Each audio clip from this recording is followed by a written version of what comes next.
we can tackle and make it a better environment.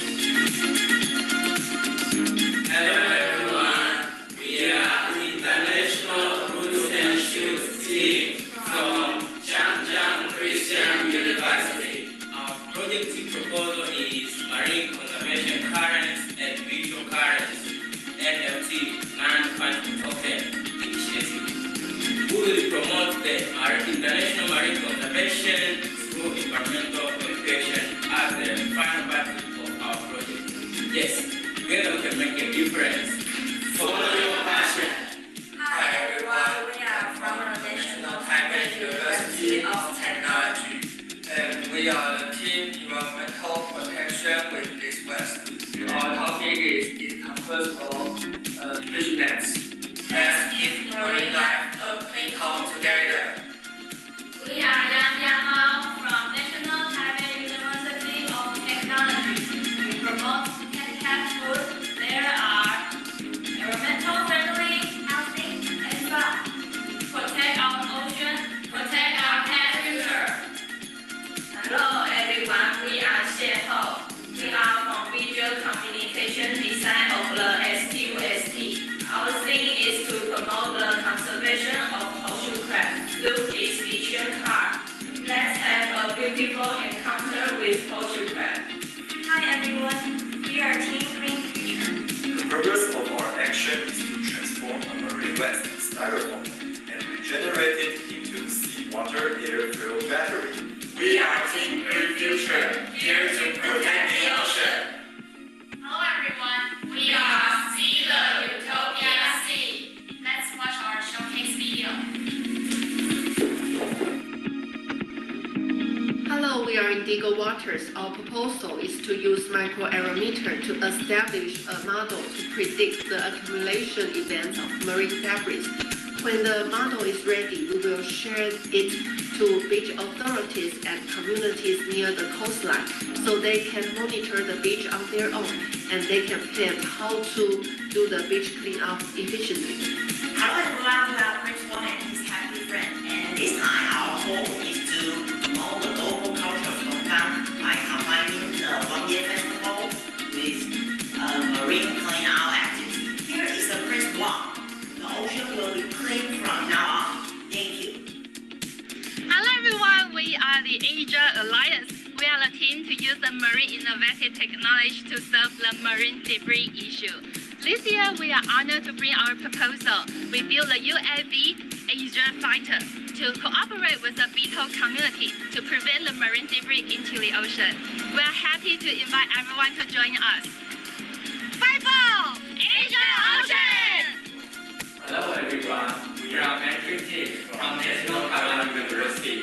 Today, we are going to share our invention which can obtain resources from the ocean without damaging the marine system. And we are expecting to a success that will use in the future. Go, go, Mandarin, go! Hello, we are RC. A group of 4 students in grade 10 have been working on this project for many months. We believe that small actions, like the ones we promote on our app, can make the biggest difference. If we take them together, we can surely save our seas. When you're faced with a problem, how do you approach the problem and how do you solve it? Many people might choose to create solutions combating the problem. However, we decided to take an alternative route. We will eliminate the problem. Our solution is a tracker that can be attached and detached to fishing gear, which works on the basis of global positioning, system, and web technology. This allows the location of the ghost gear to always be monitored and known, preventing any loss for purposely abandoned gear. Thank you for listening.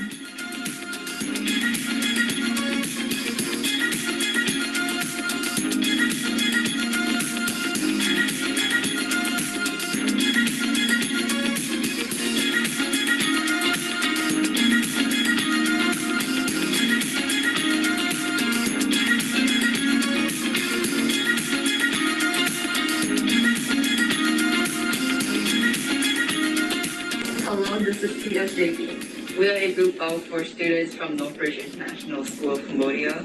And we are addressing mercury pollution, where in our proposal we have designed an unmanned underwater vehicle that can detect mercury in the water. Thank you for watching.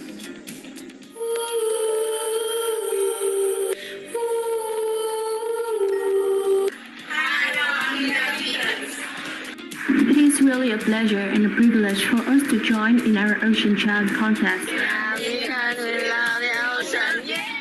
Salam sejahtera Taiwan 2023台湾海洋国际青年论坛，我们来了。We are Guardians of the Galaxy from University Malaysia Trika. Sea turtle survival are vital indications to our oceans, health, and ecosystem. Their declining population is due to various threats such as habitat loss, pollution, and bycatch. To tackle this issue, we have developed a solution that uses microwave sensors to improve the conservation work for sea turtles. Thank you. Hi, Ocean Challenge. It's our honor to be here. I'm Yulia from Carbon. Our aim is to build a blue forest for decarbonization and protecting the local society from erosion and tsunami by coupling the solution with aquaculture. We want to expand our coverage by further doing nature-based solutions for a more thriving blue society. Thank you. Hi, we're the plastic chasers. Let's make our oceans pure again. We are the Aqua Guardians. A group of high school students from Kansha International School. With Aqua Guardian, we hope to increase the coverage of water quality monitoring in Taiwan. Reduce its cost and obtain a more comprehensive data set. Aqua Guardians, assemble! Let's go! Ocean needs help. We started young. Let's break it down now. Hi, we are. 刚刚好像有什么东西滑进去了。Let's save the ocean. Hello everyone, we are the Ocean Detector. Protect the ocean for today and tomorrow. We are eager to participate in this project to bring impacts to further generations. Thank you everyone. Hi everyone, we're Team Wesley and we're from Kansha International School. Our project is called Sea Fortune. To conserve our ocean sustainability, we decided to recycle plastic waste and turn them into board games for students and educators. Let's see the fortune. Hi, we are AC. So we are from International Biological School at Thailand Science Park. Our proposal is about using probiotics in aquaculture to stop eutrophication and ocean pollution. Hopefully we can impact those and make it a better environment. Hello everyone, we are the International Roots and Shoots team from Zhangjiang Christian University. Our project proposal is Marine Conservation Currents and Visual Currents, NFT, Non-Fungible Token Initiative. We will promote the international marine conservation through environmental education as the final part of our project. Yes, together we can make a difference. Follow your passion. Hi everyone, we are from the National Taipei University of Technology. And we are the team environmental protection with this West. Our topic is encompass of fish nets. Let's keep marine life a clean home together. We are Yang Yamao from National Taipei University of Technology. We promote habitat food. There are environmental friendly, healthy, and fun. Protect our ocean, protect our cat future. Hello everyone, we are Xie Ho. We are from Visual Communication Design of the STUST. Our thing is to promote the conservation of ocean crabs through its vision card. Let's have a beautiful encounter with ocean crab. Hi everyone, we are Team Green Future. The purpose of our action is to transform a marine waste styrofoam and regenerate it into seawater air-filled battery. We are Team Green Future, here to protect the ocean. Hello everyone, we are See the Utopia Sea. Let's watch our showcase video. Hello, we are Indigo Waters. Our proposal is to use microaerometer to establish a model to predict the accumulation events of marine debris. When the model is ready, we will share it to beach authorities and communities near the coastline so they can monitor the beach on their own and they can plan how to do the beach cleanup efficiently. Hello everyone, we are Principal and his happy friend, and this time our goal is to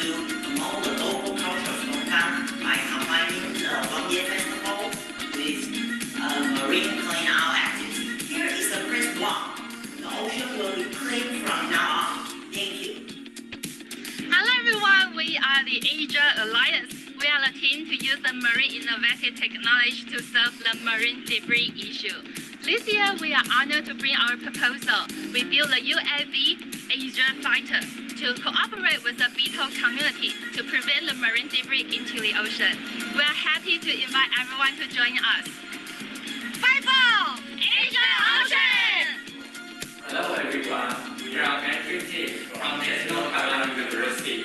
Today, we are going to share our invention, which can obtain resources from the ocean without damaging the marine system. And we are expecting to the success that will use in the future. Go, go, magic, go! Hello, we are RC, a group of 4 students in grade 10 that have been working on this project for many months. We believe that small actions, like the ones we promote on our app, can make the biggest difference. If we take them together, we can surely save our seas. When you're faced with a problem, how do you approach the problem and how do you solve it? Many people might choose to create solutions combating the problem. However, we decided to take an alternative route. We will eliminate the problem. Our solution is a tracker that can be attached and detached to fishing gear, which works on the basis of global positioning, system, and web technology. This allows the location of the ghost gear to always be monitored and known, preventing any loss or purposely abandoned gear. Thank you for listening.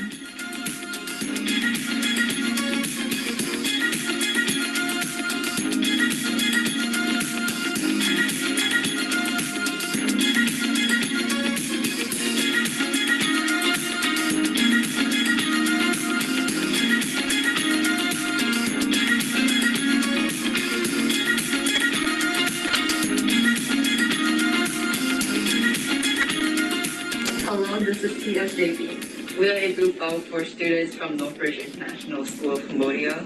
And we are addressing mercury pollution, where in our proposal we have designed an unmanned underwater vehicle that can detect mercury in the water. Thank you for watching.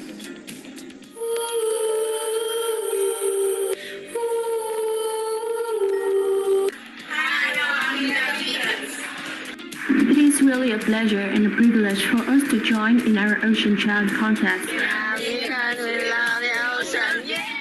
Salam sejahtera Taiwan 2023台湾海洋国际青年论坛，我们来了。We are guardians of the galaxy from University Malaysia Trika. Sea turtle survival are vital indications to our ocean's health and ecosystem. Their declining population is due to various threats such as habitat loss, pollution, and bycatch. To tackle this issue, we have developed a solution that uses microwave sensors to improve the conservation work for sea turtles. Thank you. Hi, Ocean Challenge. It's our honor to be here. I'm Yulia from Carbon. Our aim is to build a blue forest for decarbonization and protecting the local society from erosion and tsunami by coupling the solution with aquaculture. We want to expand our coverage by further doing nature-based solutions for a more thriving blue society. Thank you. Hi, we're the plastic chasers. Let's make our oceans pure again. We are the Aqua Guardians. A group of high school students from Kansha International School. With Aqua Guardian, we hope to increase the coverage of water quality monitoring in Taiwan. Reduce its cost and obtain more comprehensive data sets. Aqua Guardians. Assemble! Let's go! Ocean needs help. We hardly yell. Let's break it down now. Hi, we are.刚刚好像有什么东西滑进去了。Let's save the ocean. Hello everyone. We are the Ocean Detector. Protect the ocean for today and tomorrow. We are eager to participate in this project to bring impacts to further generations. Thank you, everyone.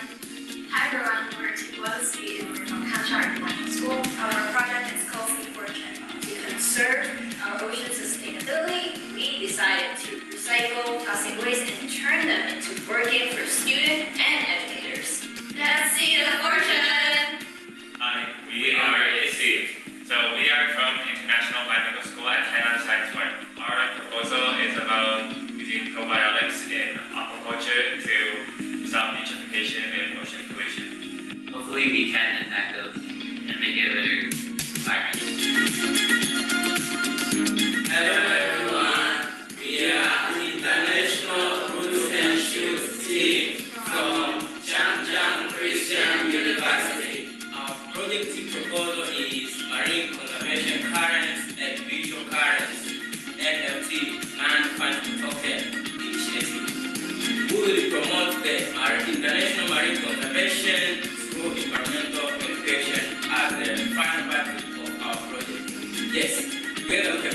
difference. Follow your passion. Hi everyone, we are from the National Taipei University of Technology. And we are the team Environmental Protection with this West. Our topic is composed of vigilance. Let's keep marine life a clean home together. We are Yang Mao from National Taipei University of Technology. We promote handicapped food. There are environmental friendly, healthy, and fun. Protect our ocean, protect our pet future. Hello everyone, we are Xie Ho. We are from Visual Communication Design of the STUST. Our theme is to promote the conservation of ocean crab through its vision card. Let's have a beautiful encounter with ocean crab. Hi everyone, we are Team Green Future. The purpose of our action is to transform a marine waste styrofoam and regenerate it into seawater air-fuel battery. We are Team Green Future, here to protect the ocean. Hello everyone, we are See the Utopia Sea. Let's watch our showcase video. Hello, we are Indigo Waters. Our proposal is to use microaerometer to establish a model to predict the accumulation events of marine debris. When the model is ready, we will share it to beach authorities and communities near the coastline so they can monitor the beach on their own and they can plan how to do the beach cleanup efficiently. Hello everyone, we are Principal and his happy friend, and this time our goal is to promote the local culture of Longgang by combining the Wangye Festival with marine cleanup activity. Here is the principle. The ocean will be clean from now on. Thank you. Hello everyone, we are the Asia Alliance. We are the team to use the marine innovative technology to solve the marine debris issue. This year, we are honored to bring our proposal. We built the UAV Asia Fighter to cooperate with the beetle community to prevent the marine debris into the ocean. We are happy to invite everyone to join us. Fight for Asia Ocean! Hello everyone, we are entry team from National Taiwan University. Today, we are going to share our invention which can obtain resources from the ocean without damaging marine system. And we are expecting to a success that will use in the future. Go, go, magic, go! Hello, we are RC, a group of 4 students in grade 10 that have been working on this project for many months. We believe that small actions, like the ones we promote on our app, can make the biggest difference. If we take them together, we can surely save our seas. When you're faced with a problem, how do you approach the problem and how do you solve it? Many people might choose to create solutions combating the problem. However, we decided to take an alternative route. We will eliminate the problem. Our solution is a tracker that can be attached and detached to fishing gear, which works on the basis of global positioning, system, and web technology. This allows the location of the ghost gear to always be monitored and known, preventing any loss for purposely abandoned gear. Thank you for listening.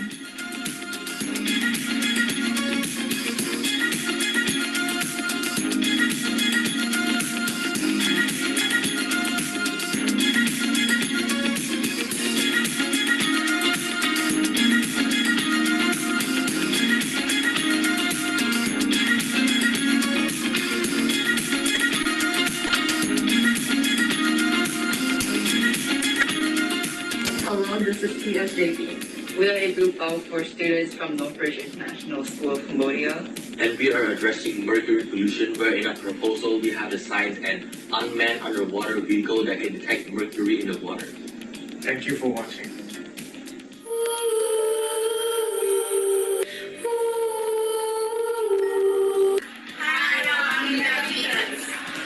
It is really a pleasure and a privilege for us to join in our Ocean Child contest.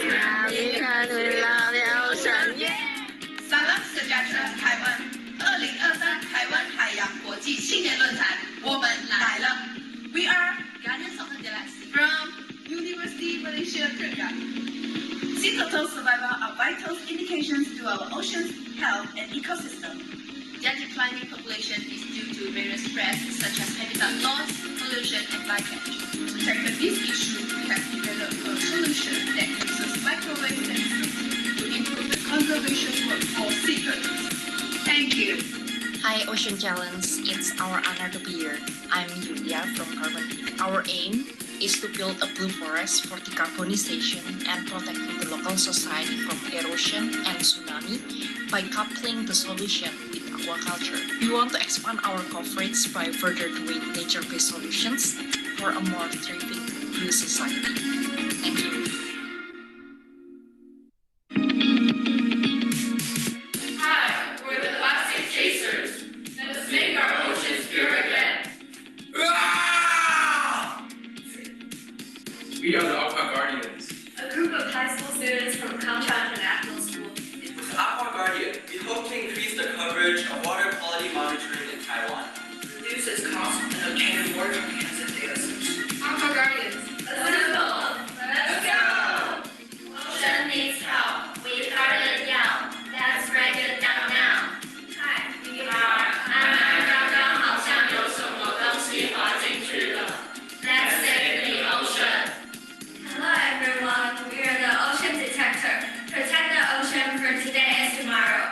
We are eager to participate in this project to bring impacts to further generations. Thank you everyone.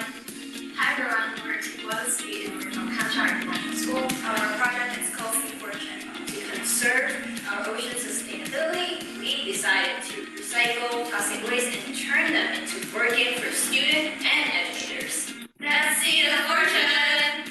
Hi, we are AC.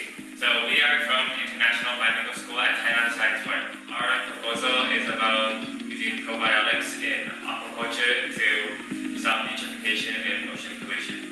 Hopefully we can impact those and make it a better environment. Hello everyone, we are International Roots and Shoots team from Zhangjiang Christian University.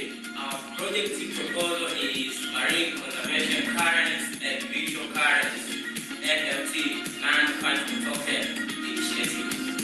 We will promote the international marine conservation through environmental education as the final part of our project. Yes, together we can make a difference. Follow your passion. Hi everyone, we are from the National Taipei University of Technology. And we are the team Environmental Protection with this West. Our topic is composed of fish nets. Let's keep marine life a clean home together.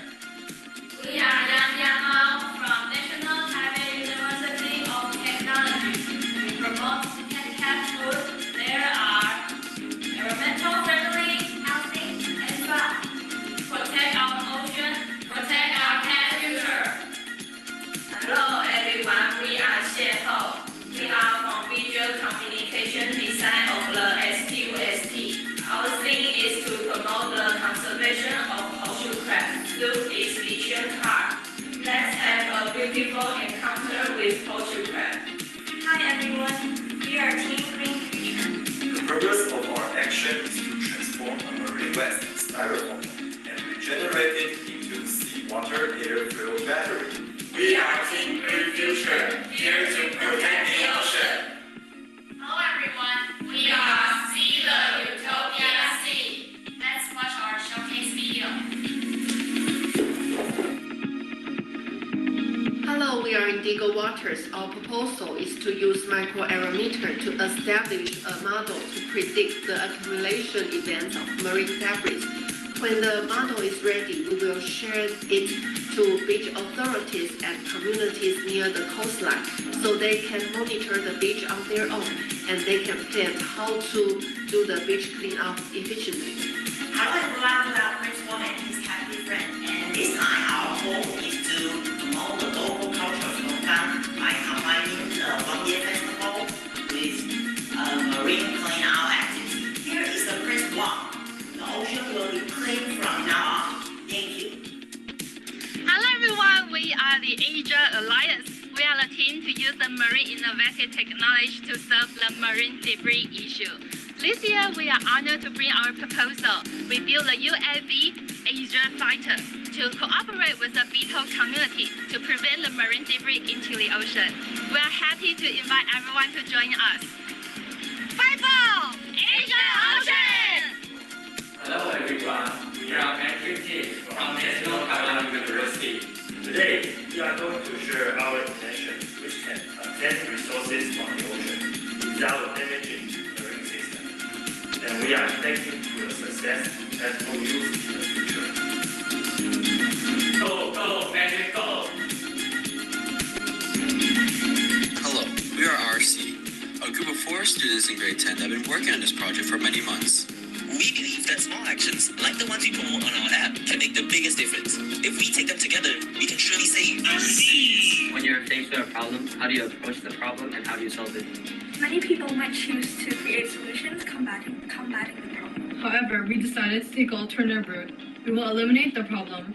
Our solution is a tracker that can be attached and detached to fishing gear, which works on the basis of global positioning, system, and web technology. This allows the location of the ghost gear to always be monitored and known, preventing any lost or purposely abandoned gear. Thank you for listening.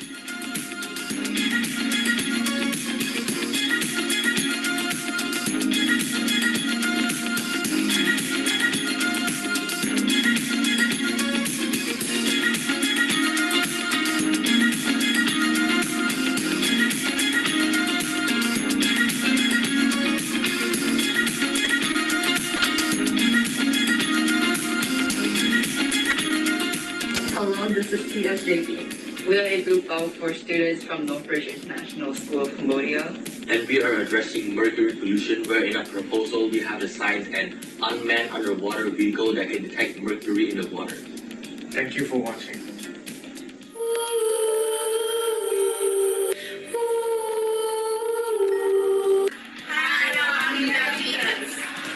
It is really a pleasure and a privilege for us to join in our Ocean Child contest. Salam sejahtera Taiwan 2023台湾海洋国际青年论坛，我们来了。We are Guardians of the Galaxy from University Malaysia Program. Sea turtle survival are vital indications to our ocean's health and ecosystem. Their declining population is due to various threats such as habitat loss, pollution, and bycatch. To tackle this issue, we have developed a solution that uses microwave sensors to improve the conservation work for sea turtles. Thank you. Hi Ocean Challenge, it's our honor to be here. I'm Yulia from Carbon. Our aim is to build a blue forest for decarbonization and protecting the local society from erosion and tsunami by coupling the solution with aquaculture. We want to expand our coverage by further doing nature-based solutions for a more thriving blue society. Thank you. Hi, we're the plastic chasers. Let's make our oceans pure again. We are the Aqua Guardians. A group of high school students from Kamcha International School. With Aqua Guardian, we hope to increase the coverage of water quality monitoring in Taiwan. Reduce its cost and obtain more comprehensive data sets. Aqua Guardians. Assemble! Let's go! Ocean needs help. We started young. Let's break it down now. Hi, we are. 刚刚好像有什么东西滑进去了。Let's save the ocean. Hello everyone, we are the Ocean Detector. Protect the ocean for today and tomorrow. We are eager to participate in this project to bring impacts to further generations. Thank you everyone. Hi everyone, we're Tikwalski and we're from Kamcha International School. Our project is called Sea Fortune. To conserve our ocean sustainability, we decided to recycle plastic waste and turn them into working for students and educators. Let's see the fortune. Hi, we are AC. So we are from International Biological School at Thailand Science Park. Our proposal is about using probiotics in aquaculture to stop eutrophication and ocean pollution. Hopefully we can enact those and make it a better environment. Hello everyone, we are International Roots and Shoots team from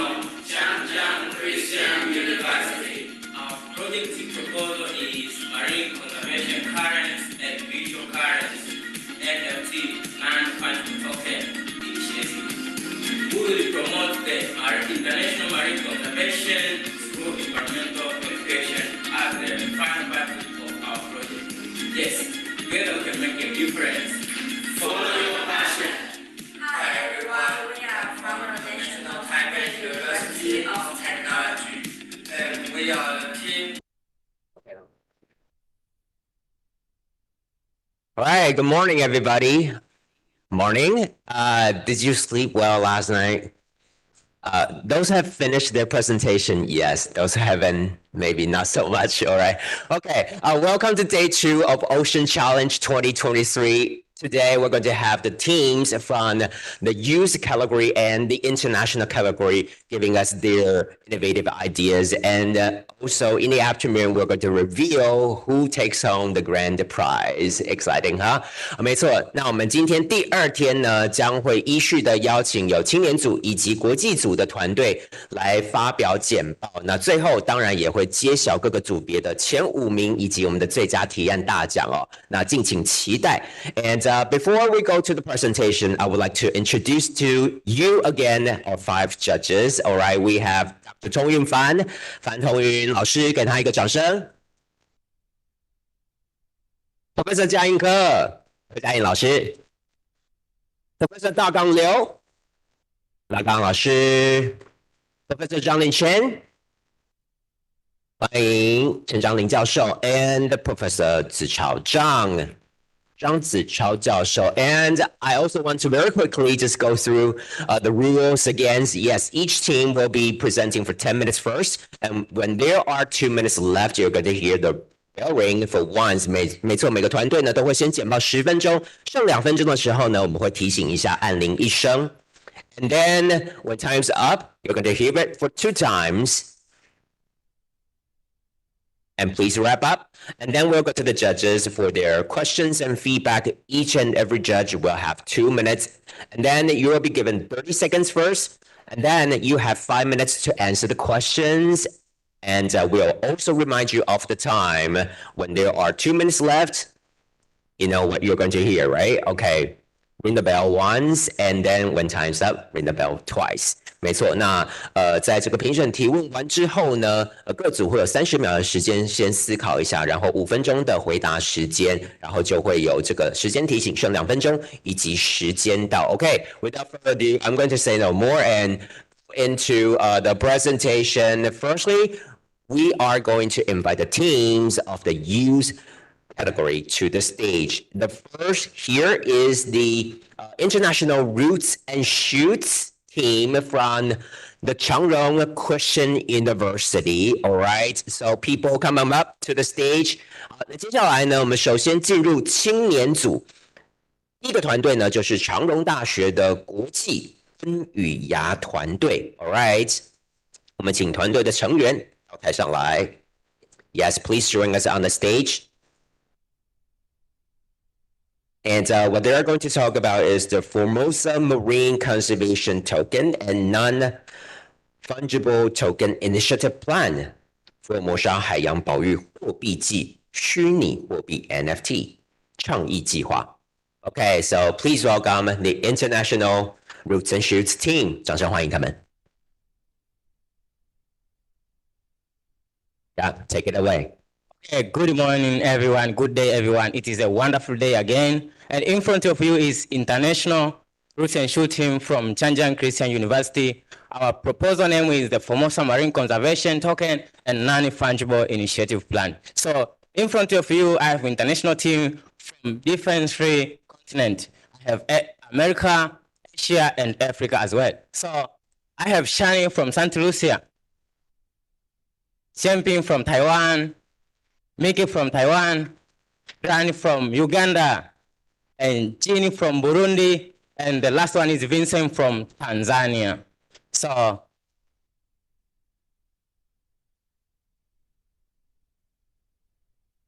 before I introduce the content of the video, first I will explain a little bit about our project. Our project have like 3 content, but we found that the main problem in the marine pollution is come from human activities. Human activities like transportation, fishing, and tourism is the best source of marine pollution. So we found 3 strategies.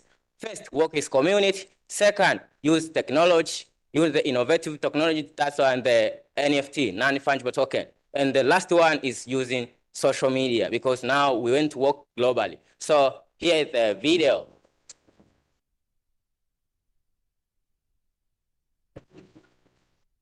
So our video showing the place that is Shaoliocho, the island in Pindong County. So you can see we went there and do the cleaning up. Every day we are collecting the trash from the beach, and also we counted the trash, and also we used the trash that we collected to design something that is marine debris wall. So you can see that's the trash we are collected every day, and you can see everything we collected. It's like water bottle, juice bottles. Those are from tourists that go to the Charlotte Island. But we designed our NFT fungible token that we can sell to the OpenSea platform, who do fundraising and donate to the local organization for the money of fundraising for supporting organization in marine conservation project. So you can see this City Face ID, and together we can make a change. We follow our passion. So the problem with Bitcoin, first, haven't promoting the whole Taiwan, just one place, and also launched only one time. That's like in Japan, they tried to do this, but they haven't finished it. But in Liocho Island, they tried, but only once. So we believe that in our efforts, through our effort, we can promote it whole Taiwan and also globally. So the team, as I said, and I'm sorry, we have 2 members that are not here. But because this week we already begin the final exams, so their professor say there is no way they can do makeup. So we are sorry, remember they have to write final exam. So why we joined this project? We've been doing beach cleanup for 3 years, 2021 and 2022. And you can see we already received awards from Thailand, EPA, and other organizations for supporting our efforts in marine conservation.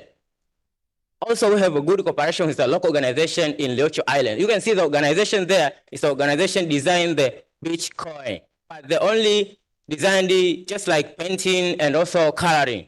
We focus more on social media, and also we will do it in whole Taiwan, not only Liocho, and also global. Like we have different continents here. So this is the marine debris wall we did last year in Shaoliocho. So this year we focus on non-fungible artwork, not marine debris wall as last time. So you can see this is what we designed, and in the picture there is the head of township in Shaoliocho. He also like a government leader supported our effort, and he was very excited. So the local community and the government also support our effort. That's why we wish like we can make a change. And this is what we will design, like doing the Face ID, City Face ID identification, and also we design something like this and put in Shaoliocho, and the QR code that will have the local organization, Ocean Affairs Council, and also American Institute will put the QR code there, and everyone will go to Shaoliocho will know that, okay, there is a team doing this and this and this, and there is these 3 organizations supporting these young men and young women.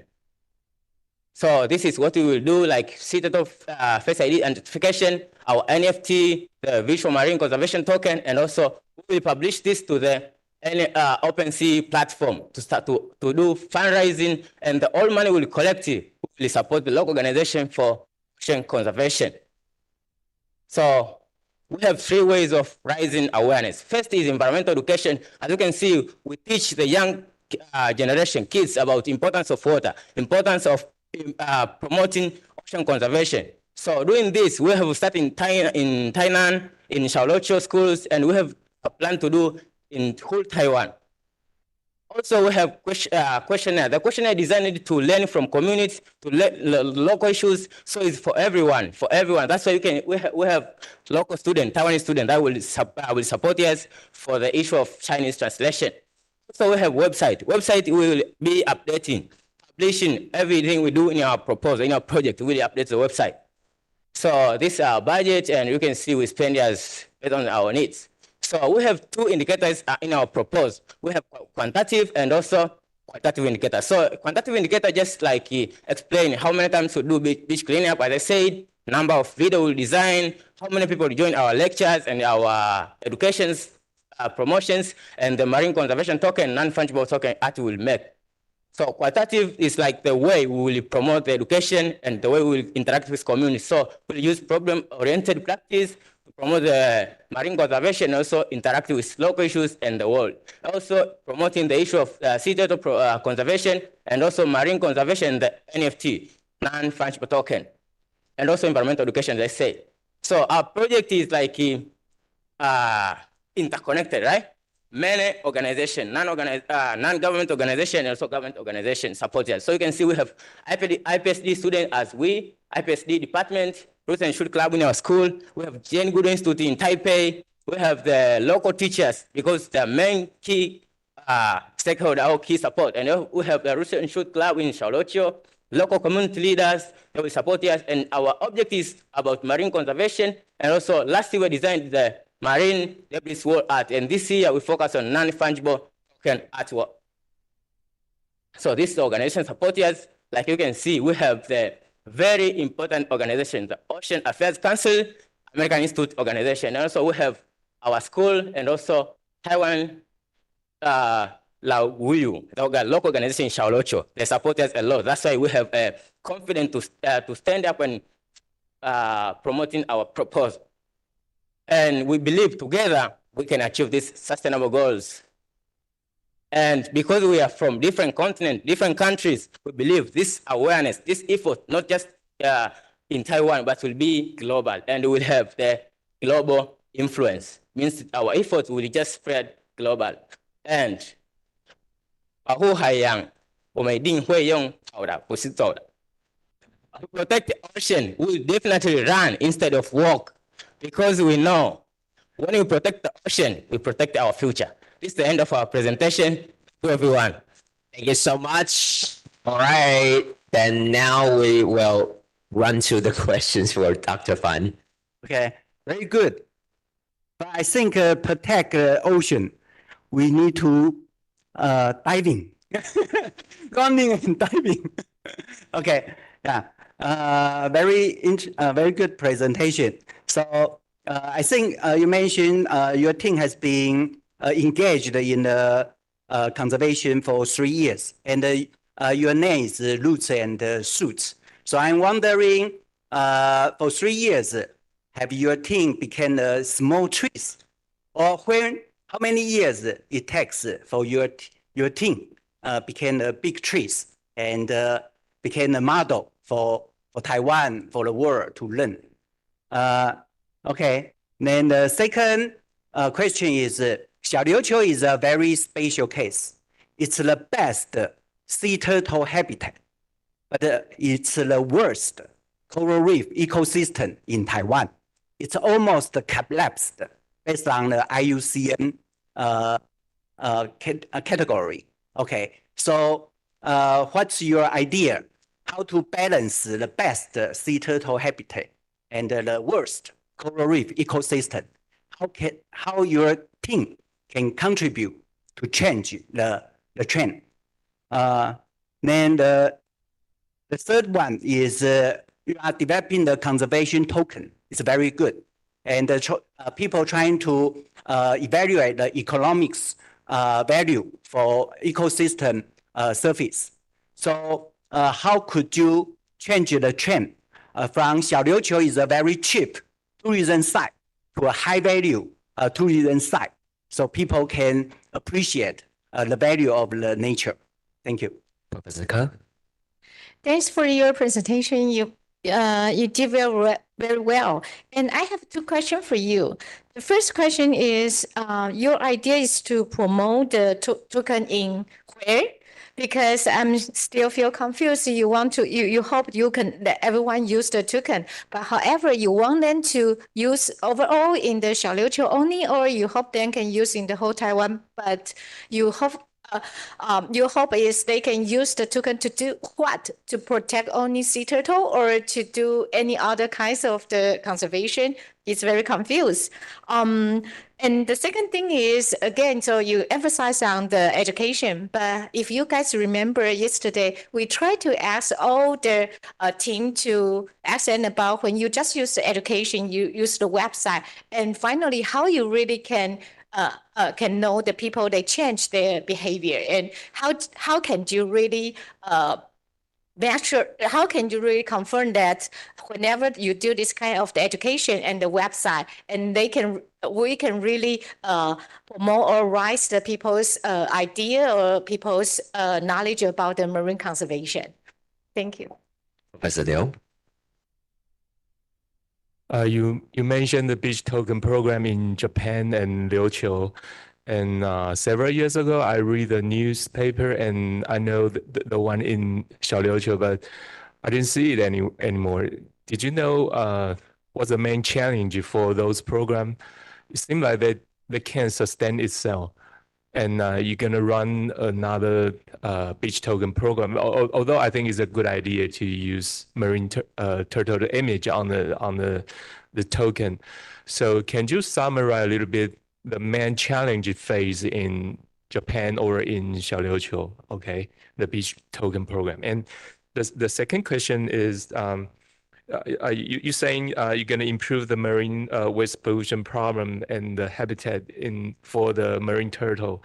And I know there is already one MPA in Penghu. Are you going to run the beach token program there?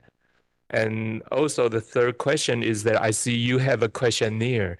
Can you summarize a little bit what's the main finding in your questionnaire and how many copy of questionnaire you recover in that study? Thank you. And Professor Chen.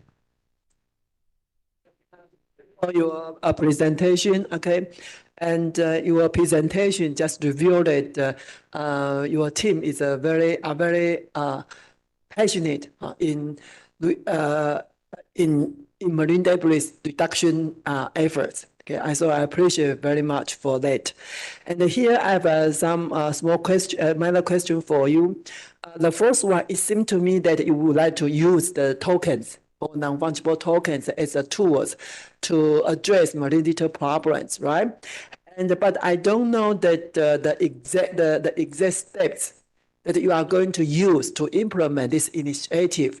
For example, who are going to make these tokens? And these tokens are made from marine debris. And how you promote or how you persuade the general public to buy your ideas, okay, and action on it, and to act on it. And will this initiative be involved in business? I don't know. So it means the business stores, so it means that the business stores can accept tokens if consumers buy their products, then getting the discounts. I think maybe you need to be more specific the steps or on the methods that you are going to implement this token initiative. Okay, and the second question is that okay, my time is I think it's okay. So 30 seconds. Actually, okay. Dr. Shen, you still have 30 seconds. You wanna? Oh, it's okay, Professor Zhang. Okay. Okay, very good team. It's very internationalization. Okay, that's great. Okay, so I would like to the other team members to answer the question later. Okay, but three simple questions. First one, if I want to get a token, okay, the marine conservation token, what's required? If I want to get the token, okay, what's the requirement? And second one, if I get the token, what are the incentives for me to get a token? And the third one, yeah, it's possible to apply to the international societies. So what's the promising, anything you may offer right now in your country, it's possible to apply this kind of concept and how, okay? Yeah. All right, now you have 30 seconds.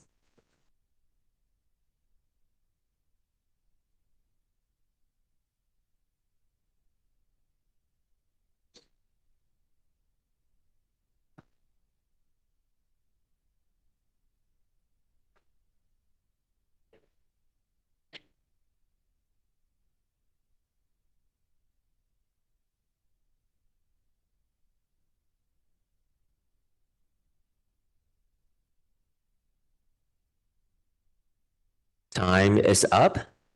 Please answer the questions in the National Roots and Shoots team. Okay, so as a leader, I will start first. And I will start with the questions number 1.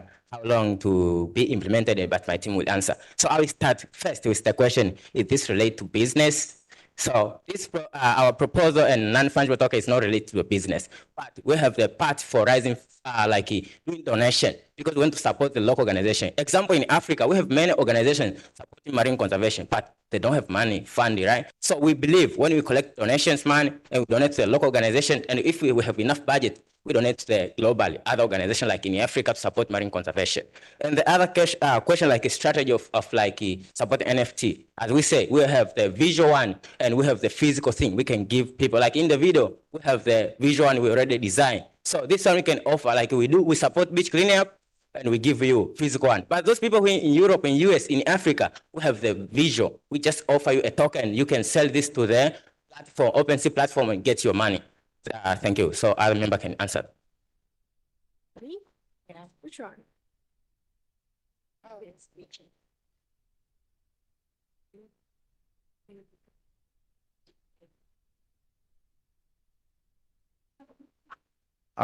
Thank you very much. About the coral reefs, one of the reasons why we want to promote ocean conservation is we want to avoid the issues of pollution in the ocean because issues of the pollutions are the ones affecting the coral reefs. So the moment we promote about ocean conservation, people change their ways. We believe the coral reefs are going to be healthy. Then about what we are doing in our country, like currently when we first came to Taiwan, even right now, what we do is sometimes we organize online, education, like about Taiwan, about what we are doing here, to promote it to our local country so that they know about Taiwan, what is good in this country. So we want to interconnect. Thank you. Okay, so I will answer the question now. For the question now, we have 3 different domains: coordinated, effective, and psychomotor. So the first one, knowledge, and because we want to talk about the sea turtles. Then effective, like when people like us, then they will have some interest and maybe their attitude will change and we're willing to learning more information and the skills, they know how to protect the ocean.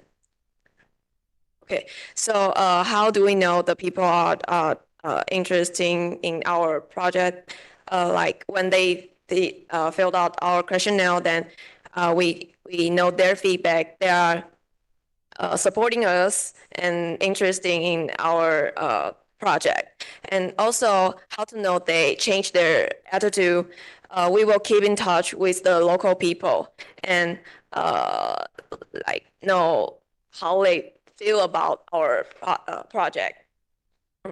So to proceed with the questions, education and the way to implement the education system. First, we focus with the young generation kids, right? We teach them importance of water. And when they know importance of water, they will be grown with the spirit of protecting ocean. And the issue of is this only this in Xiaoloqiu? No, we want to focus globally. So starting with Xiaoloqiu, because we found that Xiaoloqiu have many tourists. And we say the source of pollution. So starting with Xiaoloqiu and then go global. And also first, whole Taiwan, like Zhejiang, Taipei, work in Taipei, and then whole world. And also the incentives. When we give you the NFT token, when we give you the token, then it's like push you, encourage you. Like you can see the township head also interested with what we do. And we have something visual, physical and visual we can offer. And about how long it takes for us to be a good role model. Maybe this now is 3 years. Maybe so after 2 years, 5 years, we hope we'll be a good role model and we can have influence to the global. Thank you. And lastly, I also like to say, how does the NFT work? The NFT, it's a process. You wanted to answer? Okay.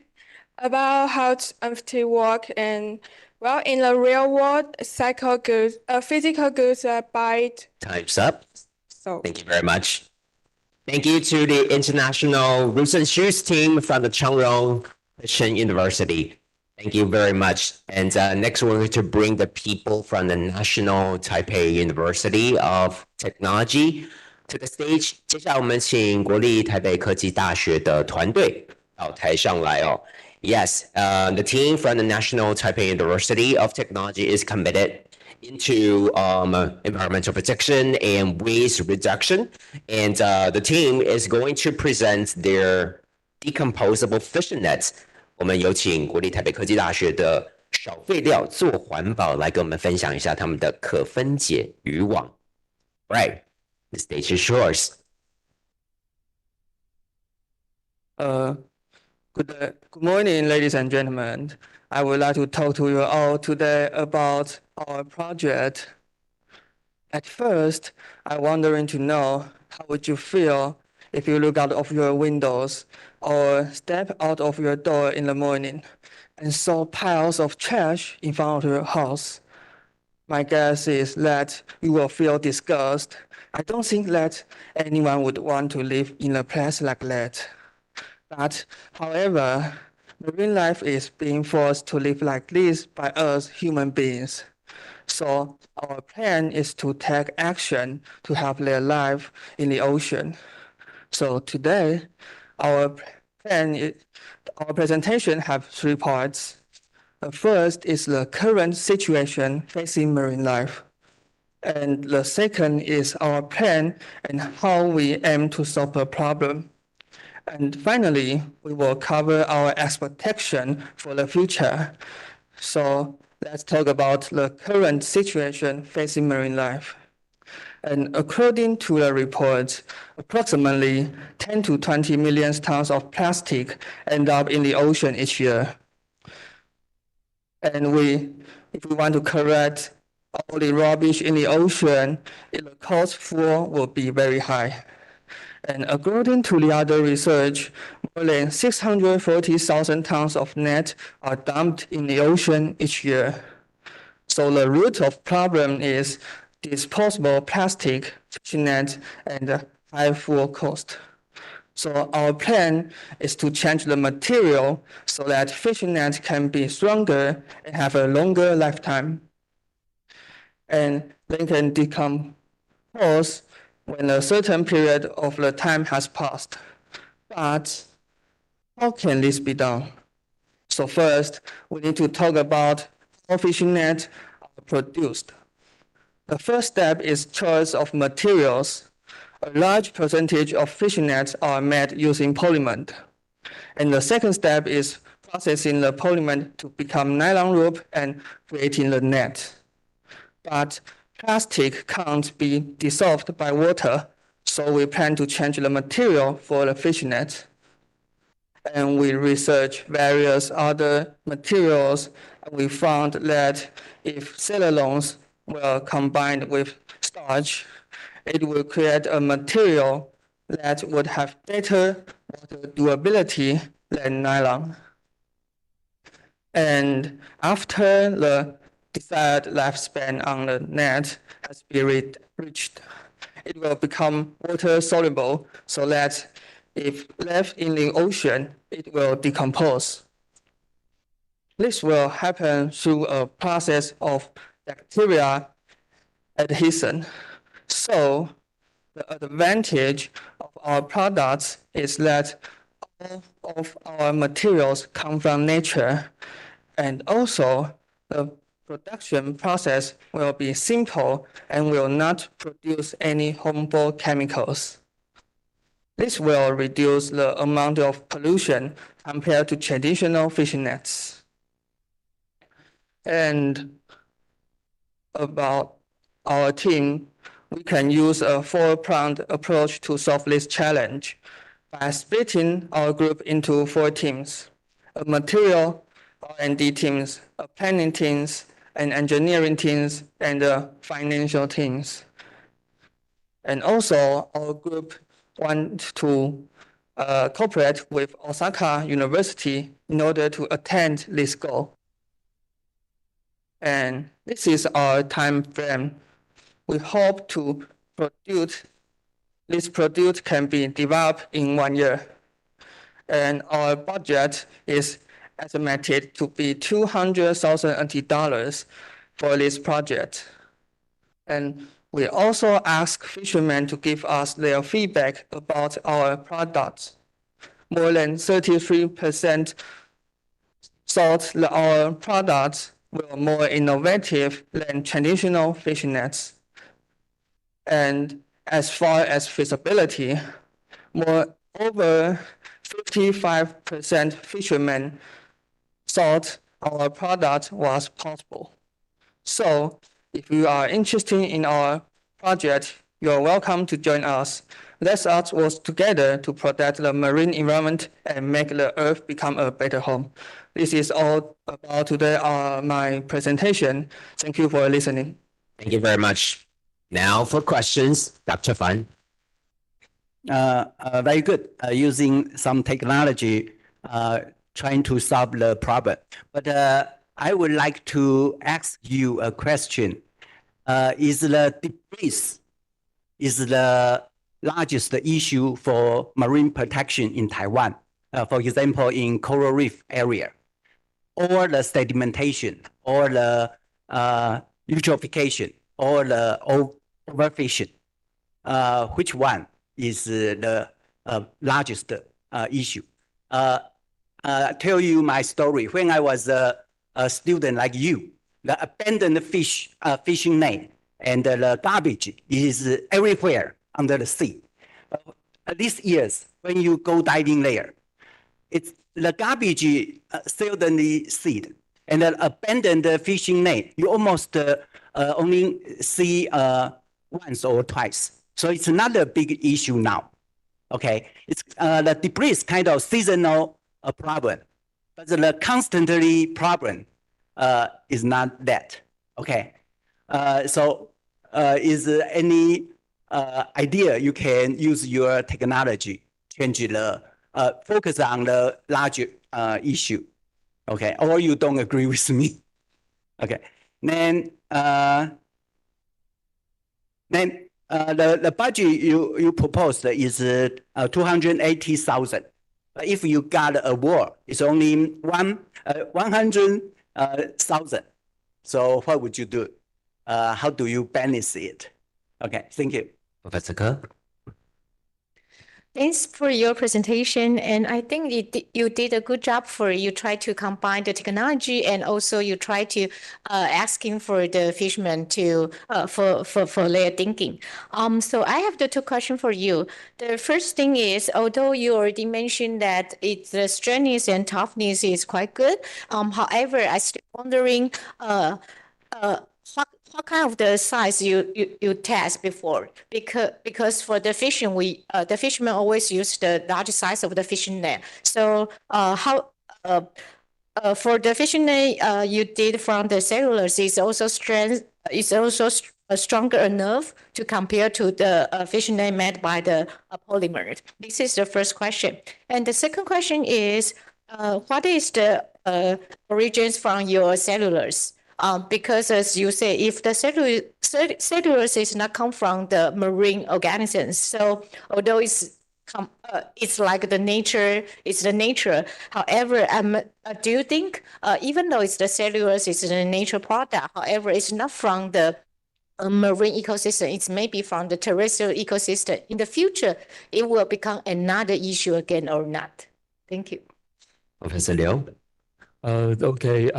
One thing I don't understand about your presentation is that you say your net is more durable. Isn't it in conflict with the idea of biodegradable? Because if the net is biodegradable, you're gonna lose the strength easily. But you say your biodegradable net gonna last longer. So that's the part that I don't understand. And then the other problem with the biodegradable net is that they are now 100% biodegradable. because they add starch into the plastic. So they still have plastic. So once the starch is biodegraded, then the plastic gonna, break into fragment like microplastic. So it has microplastic problem. So I'm not, maybe you want to comment on that because it doesn't solve all the problem. And then the idea of using biodegradable net is because there's ghost fishing problem of the net. The biodegradable net, they're gonna, last like a couple years before they biodegrade. So the problem is still there. When you lost the biodegradable net, when they're in the ocean, they also do the ghost fishing. So this problem is still there. Professor Chen. Thank you. It seems to me that you want to address the abundant fishing nets problems by creating a new material, right? So the two issues determine whether this project will be successful.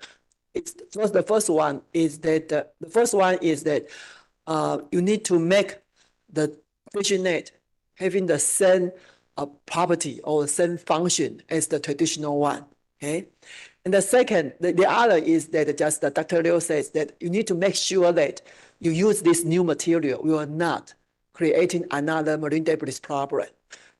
So I think maybe later you can be more specific or elaborate more on the effectiveness or on the durability, okay, or on the functions of this material using in the fishing net. Okay? Because you don't show me any data, okay, or don't show me any data to show that this new material has the same or better performance than traditional ones, okay. And then the second question that I would also want to would like you to answer. We know that abandoned fishing nets is indeed a problem, and so far the government has proposed some ways to address. Okay, for example, like clean up to clean the fishing nets on the floor or the marking of nets. Okay, and also when the fishing nets are recovered from the bottom, they are recycled and to make the raw material to make new things. Okay, so I would like to know that how you think your proposal is better than the other two, or can be supplementary to the other two approaches. Thank you. Professor Zhang. I think this idea is very promising. A fishing net is more strength, longer lifetime, also decomposition. Of course, that's a good idea. So what's the challenges? If it's so good, why we apply to use it? Of course, the costs.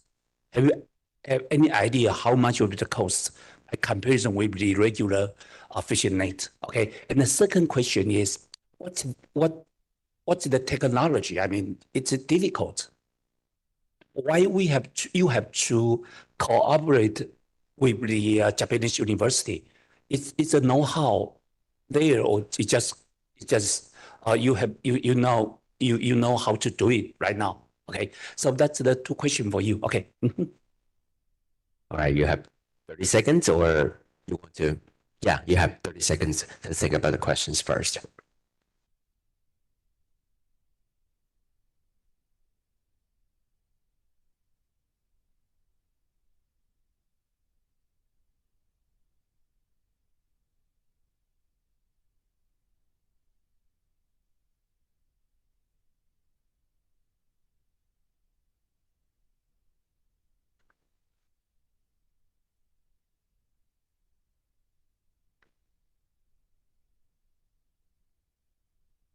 Please answer the questions.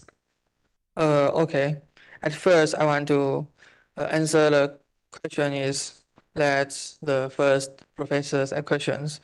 We think that the plastic in the beach have a lot of plastic in the beach, but the fish net in the you just can see a little bit fishing net in the beach because lots of fishing nets is in the ocean. And so you can't see how many fishing nets in the ocean. So you don't know how it's pollution for the environment. So yeah, this is my answer. And the second, Professor, I want to ask, because you asked me that about our test, because this is why we want to find Osaka University, because this material is developed. So we just find this material and we think, yeah, we can use this on our project. But we don't know the detail about this material. So we want to operate with them and can get the new idea and change, maybe change to the other material or something. Yeah. And about the durability, because the cellulose is if we use cellulose to make a fishing net, yeah, it will be in the report it will be more durability, but we don't know how much durability will it compared to the old traditional fishing nets. And about the gold fishing net problem, yeah, it just can the government to have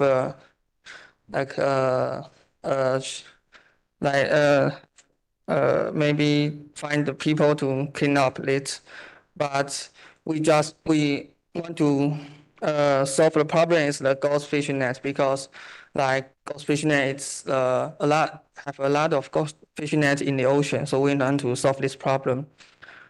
And compared to the old fishing nets, why choose our new fishing nets? Because our new fishing net, yeah, is like the presentation we have talked about, that it have a more strength, yeah, is stronger than the old one, yeah, and have a durability, and we wish it can decompose in the ocean, maybe after their lifespan. And we think the life for it, maybe we can set for 1 to 1 year to 1.5 years, and it will, after this time, it will decompose in the ocean. And about this material will have the microplastics problem, and I think, yeah, we need to find more report for this material. Yeah, if this have a microplastic problem, maybe we can change the material. And the last about the budget, you say if we win the prize and get 100,000, but we are 200,000, and how to do this? Yeah, I don't know. Yeah, yeah, we just do our best to find the real answer. Yeah, it is all response. Thank you. All right, thank you very much. Thank you. Okay, our next team is also from the National Taipei University of Technology, Yayama. Yes, OK. 那接下来呢，一样是来自于国立台北科技大学的团队，洋洋猫 ，right？ 猫吃好鱼，海洋有鱼。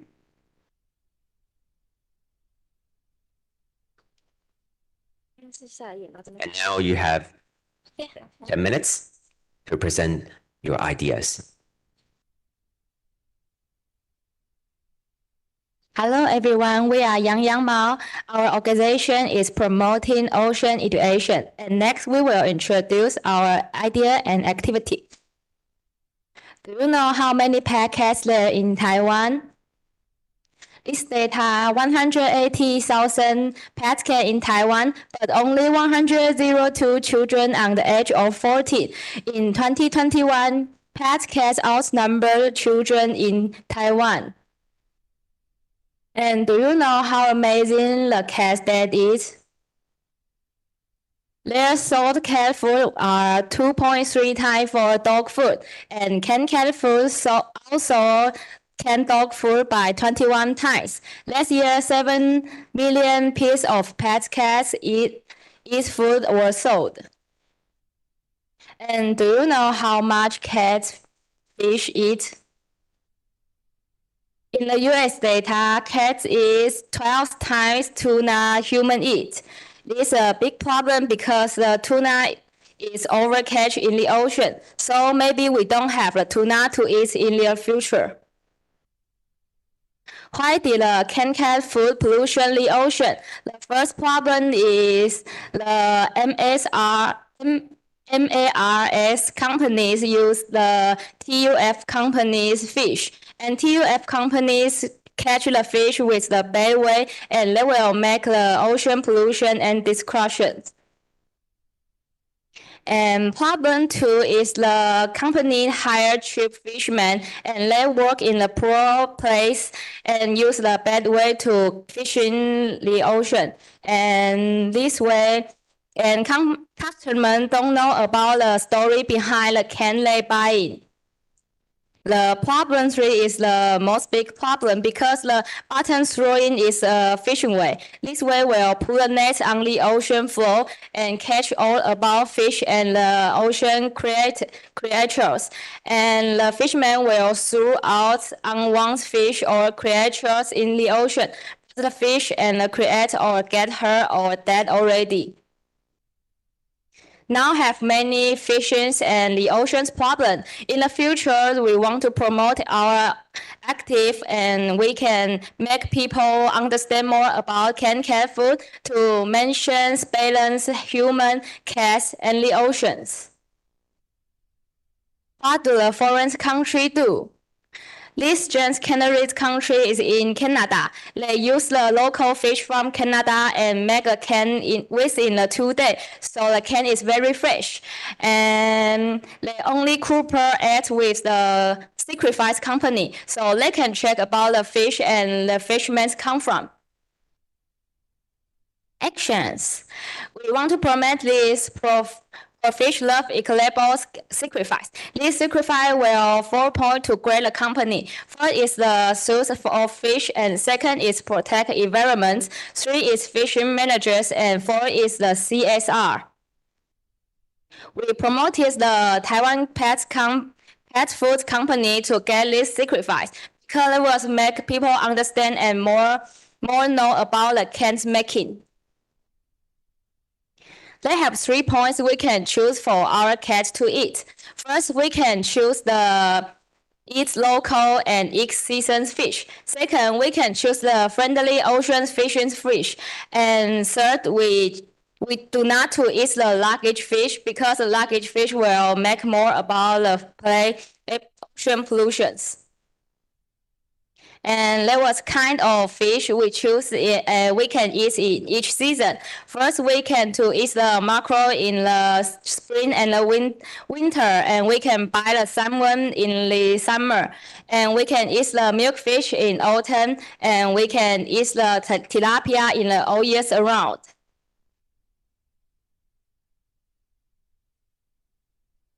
And in order to make sure the event we planned were well received by the public, we created a questionnaire for the public to find out what people thought to our event. And according to the survey results, most of people love ocean and their cats, and they're willing to join our workshop to learn about how cat food made.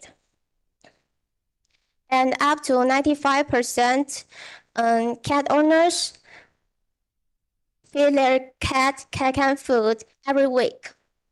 It shows that the demand of cat food is very huge. And it also means that our idea to reduce the damage to marine environment through homemade cat food is possible. Therefore, we want to hold a DIY workshop for cat food at Pet Exhibition to teach cat owners how to make cat food by themselves. And the ingredients we use will all from the Taiwanese fishermen, so that cat owners can learn about eco-friendly seafood, and the fishermen can have a channel to sell their product. And at the same time, we will sell our recipe for people those who cannot join our workshop. And let's take a look about our value proposition canvas. As we mentioned earlier in the presentation, there is currently no ocean-friendly pet food organization in Taiwan. And our target is to help consumers to understand the connection between ocean sustainability and cat food through practical actions. So we hope to cooperate with local fishermen to promote inshore fishery to reduce the carbon footprint of our fish eating. And in this way, cats can have a healthy diet while being friendly to our ocean. And integrated above, our action is to establish a positive cycle between buyers and the sellers, certain on Profish Love Eco-Label certification. And we would like to share our departmental planning. In the first half of the year, we will focus on recruiting talent and fundraising. And in the second half of the year, we will focus on negotiation with external partners, event planning, and operating a fan page. And in the event planning expenses, we will refer to the Taipei Pet Show held at Nangang Exhibition Center, which will cost about 170,000 NT dollars per day. And in the research and the development expenses, we will cost most of our money on personnel cost. We will hire research and the development staff and the consultants. And the rest of the expense includes the use and the maintenance of equipment. And we want to tell everyone, friendly cat food forever ocean. Thanks for listening. Thank you very much. And I will firstly go to Dr. Fan for questions. So I believe you are the cat-loving people and very strongly support the animal welfare. But my first question is, looks cat eat 2 times more than people. So actually, cats compete with people because the shortage of the good seafood, especially fish. I like eat fish very much, but looks cats is my enemy. They may eat better than me. So what do you do? A lot of people, they don't have enough food, right? They are poor. They cannot buy the good food. And fish is the best food. Yeah. So what do you balance this? If poor people ask you to give them good fish, but you have your cats, what do you do? Okay. The second question is, we know dogs, cats, they are the largest pets. What's the third one? The aquatic organisms. So if you support animal welfare, the fish actually, or aquatic organism, there is no animal welfare for them. So what do you do? Okay, then last question is the same. So the budget is 170,000. If you got 100,000, what do you do? Okay, thank you. Professor Ke. Okay.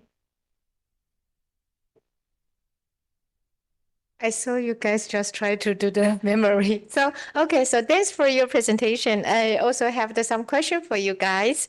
I think I'm the cat lover as well.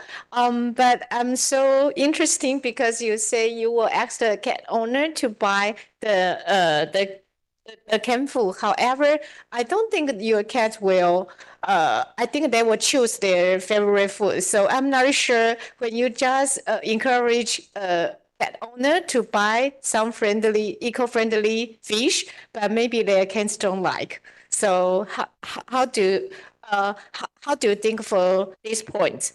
And the second question is, you mentioned about the eat local. However, most of the fish they are migrate. So how did you define for the local?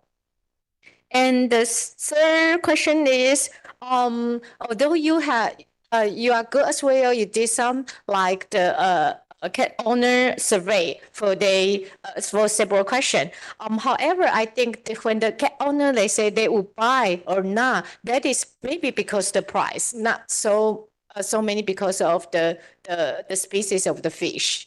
And the final question is, you say one of your solution is you will teach the owner to do the cat food by themselves. But I don't think most of the owner they have time. So instead of the teach them, how about you just create like the Uber K-Eat? So maybe they can order the eco-friendly and fresh cat food for their cats. Professor Liu. Okay. I think I like the idea because, well, we always, promoting that humans should eat sustainable seafood, and I think the same criteria should be applied to cat as well. So my question is, have you contacted any manufacturer to see if they are willing to make their seafood using the menu you just provide? Because I guess probably there is a cost-effective problem with that. Do you think using the menu that you show is going to cost more? So the manufacturer, they don't want to, produce their cat food because it would be too pricey, and then it would be less competitive. I guess probably is a problem there. And then the second question is that you mentioned the bottom trolling. So did you do a survey on the current cat food in the market? Do they using those unsustainable fishing method? Did you do a survey already? And probably part of them using that, but probably some of them they're using environmental friendly fishing method. So that's a question. Professor Chen. Thank you. Here I have two minor questions for you. First one is that you just mentioned the problems of the the overconsumption of a cage by cat, right? So I have a similar question with Professor Fan. Okay, so why don't you just solve the problem, the root problem, by reducing the number or by controlling the number of the cats? Okay, if the number of the cats is not control, maybe the government can set the cat number, okay, or have the birth control. Then definitely the consumption of the cat will be diminishing. Okay, I think this is one of the alternatives, right? Okay, we don't kill them, but we just control. So this is one of the solution. Okay, so maybe I just want to know your idea. Okay, to solve this problem. And the second, that you would like to create a product that you use that just as you mentioned, the friendly, the seasonal friendly fish made from the seasonal friendly cage. But I'm just wondering because you mean, for example, you mean the mackerel is for spring or winter, right? How the manufacturers? I mean, because we know the cat food is a canned food, so how can you use this the cage in specific season to make the canned food? I think this is a concern about the implementation. So just like Professor Liu said, do you contact any manufacturers they can make this kind of product following your principle, including the friendly catch as well as the friendly fishing methods. Okay, I think we need to be down to earth. Okay, and also I would like to know that how about the domestic? I mean, how about the kind of food are all imported from the foreign country, or they are domestic made in Taiwan? Do you have any survey on this market? Okay, thank you. Professor Zhang. Okay, I was stunned by the data you offered, and I think this is a very interesting issue. Not just you and all of us have to think about it. Very, very, very interesting and very important. Like we care about the poverty of the human being in the poor countries, right? But the cat eat more than people in Taiwan. Oh, that's really very kind of controversial. Okay, so we need to think about this issue in the future. Okay, but through your proposal, so what's the purpose of your proposal? Do you kind of promote the pro-fish love eco label, right? That's your purpose, and you adopted the methods. You are going to hold the small workshop and to teach and to convince the cat lovers to buy the canned food with the labels, right? Okay, so just give me let me believe you can do this. What kind of content or what kind of strategies during the workshop you can convince all the people to adopt to use this label? Okay. Okay, you have 30 seconds.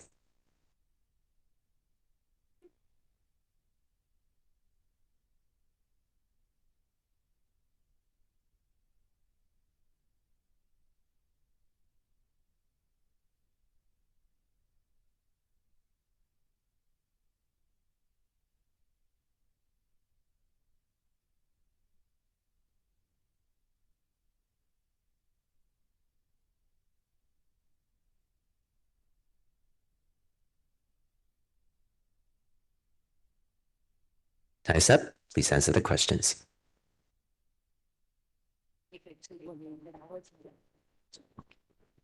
And to answer the first professor's question, and you just tell about that cat eat more fish than human.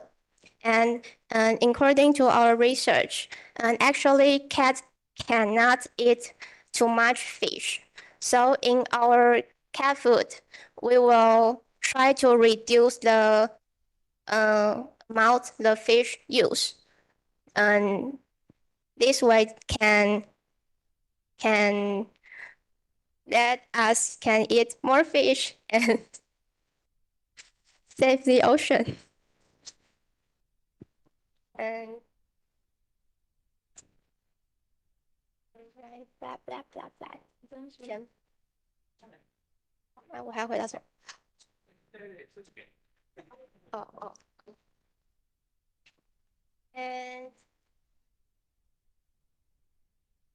And the professor just talked about what the main idea of our proposal. And our main target is to promote pro-fish love eco-label certification. And if more people knows about this mark, more consumers know their value and want to buy the seafood which have the mark.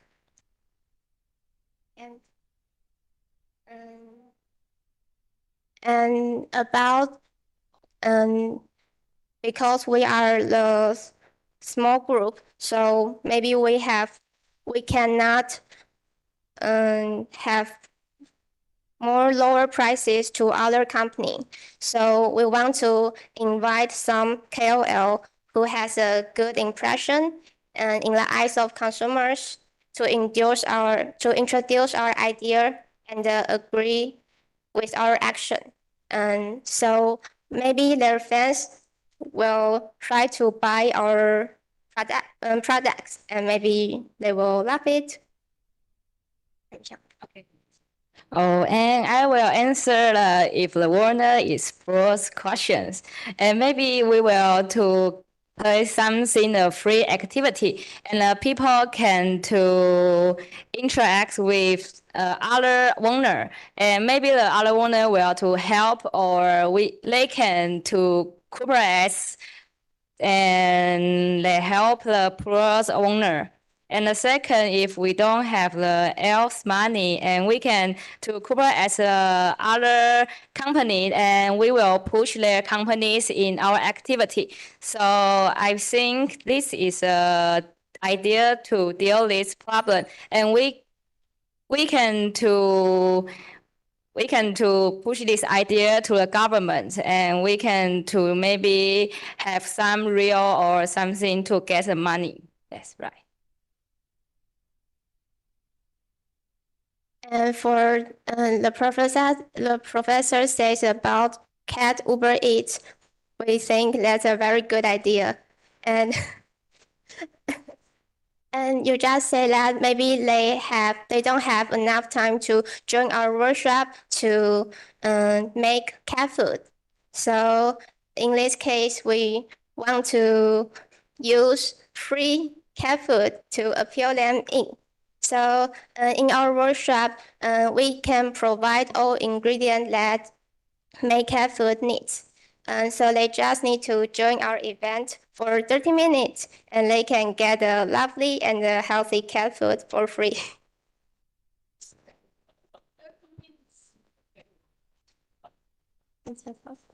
Thanks. Thank you. All right, thank you very much to Yang Mao. Thank you. Thank you so much. That was very interesting. So fun, I suppose you don't have a cat, right? Because you're afraid your food might be taken away by cats, right? Okay. Okay, everybody, we're going to have a break right now. We'll do a break for 10 minutes, and when we come back, we are going to have 3 more teams from the youth category share with us their innovative ideas. Let's have a break right now. 那接下来呢，我们稍微休息一下，休息10分钟。那等一下呢，我们继续回来，还有3组的这个团队要简报哦，谢谢。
All right, welcome back, everybody. We'll continue with the presentation, and we'd like to welcome Xie Hou from Southern Taiwan University of Science and Technology. 接下来我们请这个南台科大的团队到台上来。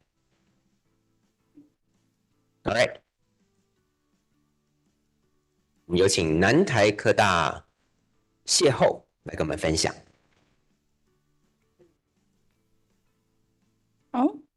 Okay, hello everyone. We are Xie Hou. My name is Chen Xing. My team members include Haoya and Puxing. We are from Visual Communication Design of the STUST. So today I'm going to talk about the conservation of horseshoe crabs. First of all, here is the contents. I will introduce horseshoe crabs to you, then explain the scene and the context of use. At the end of my talk, I will make conclusion. Horseshoe crabs have lived on Earth for more than 400 million years. Their main habitat range from beaches to mud flats then to the ocean. They are widely used and very important creatures for humans.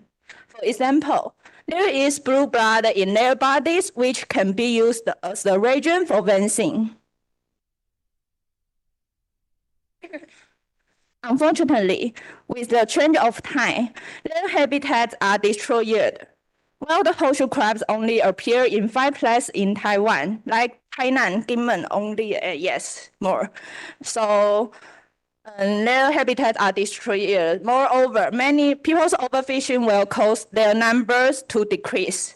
Moreover, many people don't know the existence and importance of land. To avoid horseshoe crabs becoming extinct, we will do our best for the conservation of land and arouse the public attention to land. Therefore, our team members give the design ideas, which is based on the presentation of this exhibition car going to different places.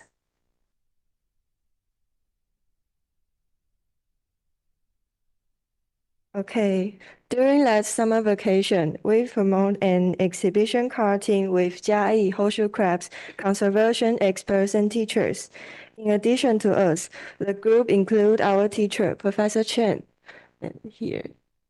and Professor Yang, an expert on horseshoe crabs, and Miss Tsai, who worked in elementary school, and the teachers and students from Chinese Cultural University. And our team had discussed the implementation plan of this exhibition car and received their suggestions. Their consultation had greatly increased the feasibility of our theme. After that, let me talk about the situation use of our exhibition car, just like this exhibition car, which takes an apartment system to make a presentation. We'll go to school and the booth beside the wetlands.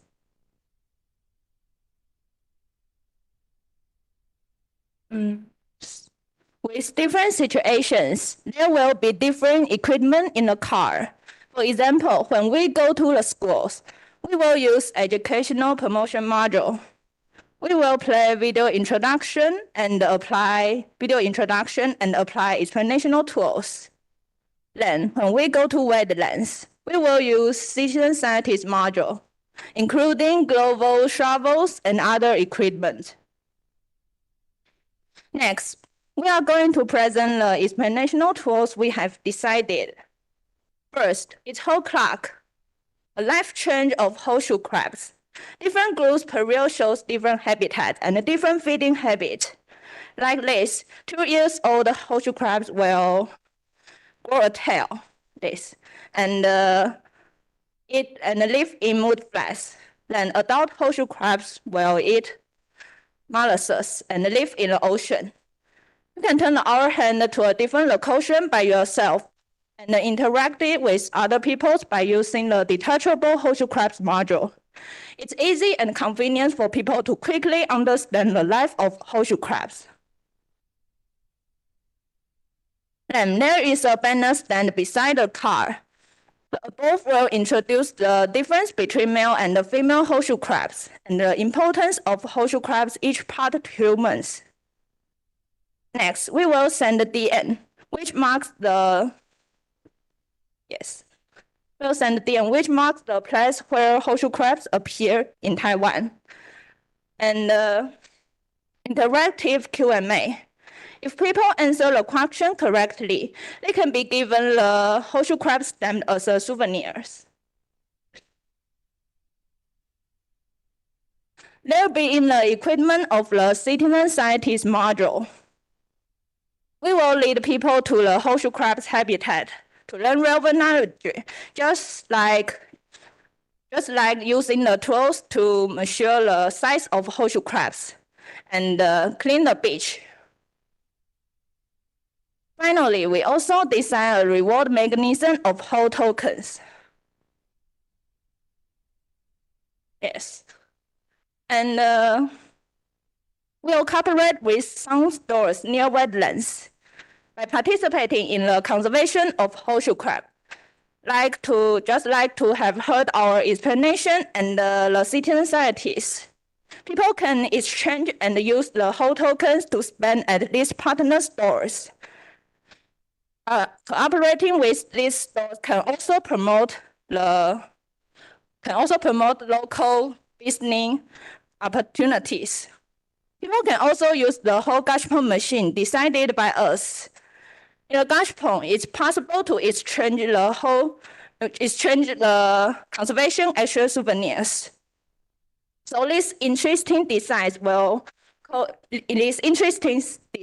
cause the public to encourage the public to actually participate in the conservation of horseshoe crabs. And these partner stores will also start to pay attention to horseshoe crabs, thereby becoming a conservation circle. In the future, this can maybe participate in the expression and international horseshoe crab day or other activity.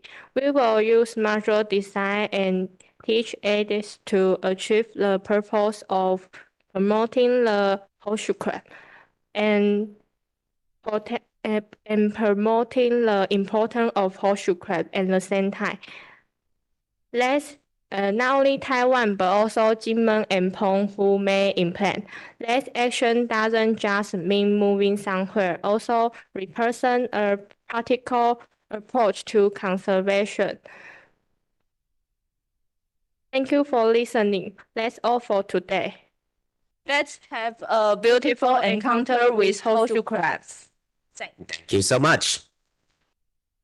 Now for questions, Dr. Fan. Okay.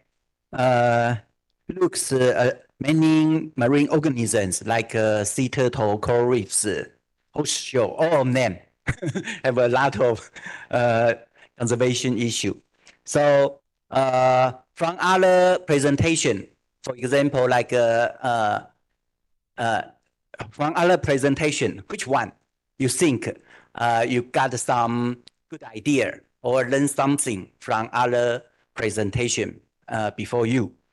Then you didn't mention your budget and your timeline to implement this project. So could you talk about it?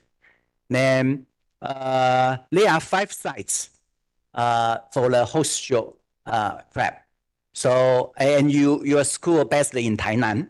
So do you think Tainan is the best area for this project? Or then there are 5 sites. How to connect the network? You know, the marine organism, they can genetically exchange it, right? So keep them survive. So how do you establish this network? Thank you. Professor Ke? Okay, thanks for your presentation. And I did like your whole design for everything, including the banner stand, DM introduction clock, or even your exhibition card. So I think it's really excellent and wonderful idea for this.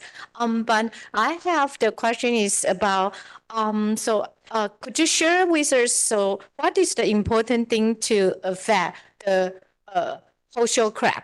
Because I would assume that maybe the habitat or the other things instead of the human use. But for your exhibiting car, you try to educate the people the life cycle about the crab, this kind of the crab or the other things. But I'm thinking actually people did not use I don't think that people use the horseshoe crab so much. So maybe the first priority to protect this kind of the species is to look at their habitat, to protect their habitat. So maybe in your car, you need to decide other things to try to promote how to protect their habitat instead of just teach people about their life history or about their things that you try to show for everyone.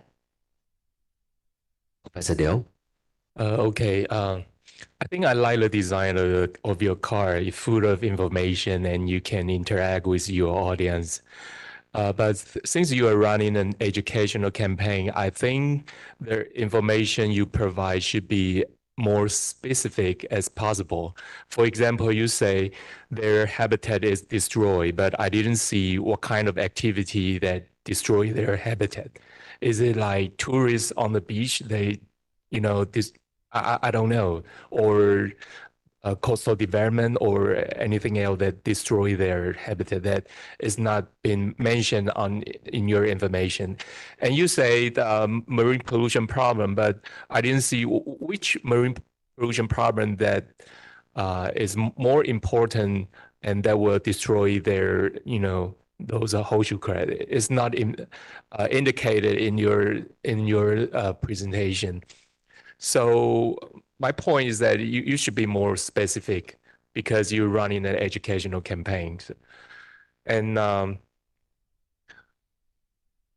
okay, that's all my question. Chen? Thank you. I think your presentation mainly proposed the idea, the concept to educate people about the horseshoe crabs, life cycle, etc. But I think that the main issue, just the other judges mentioned, I think the main issue is the habitat destruction. Okay, so I think it's better to let the general public to know what are the main causes to the destruction or to the decreasing number of or the stress faced by the horseshoe crabs. So I wonder, maybe later you can just be specific in what location or in what areas, and what problems or what issues has occurred that caused the habitat destructions of the horseshoe crabs. I think this is the main point that you need to focus on. And even after we understand the causes of the habitat destruction, so what would be the potential actions your team said that can address the issue? Will you want to let the audience, let the general public or mobilize them to join your action to protect the habitat, or you want to lobby the government, etc.? I mean, just to mention some potential idea or potential actions to address the habitat destruction issues. Okay, thank you. Professor Zhang? Yeah, this program goes with the exhibition car, and you mentioned the context of use this exhibition car, go to school or go to the wetlands. I think the target audience are different. So you offer the very rich information about the horseshoe crab, and the target audience are different. So just maybe just elaborate a little bit further. If you go to school for students, and what are you going to teach? Or to offer for the students, and to the wetland, maybe the aging people or the parents with the children, and what are you going to do to this kind of audience? Okay, just introduce a little bit. Okay, more. Thank you. Okay, you have 30 seconds now.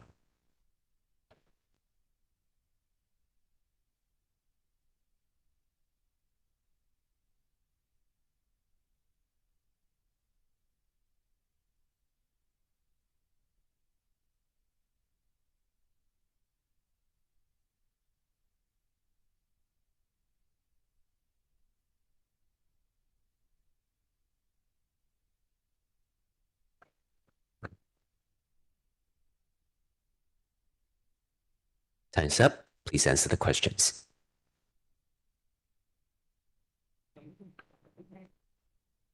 I want to answer the question 1.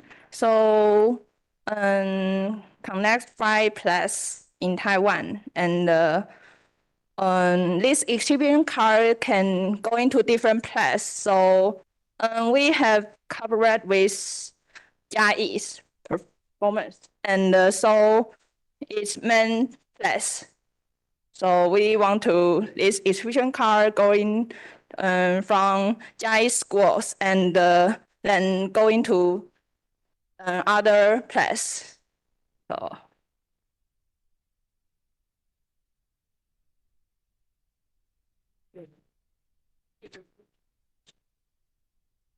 Beauty.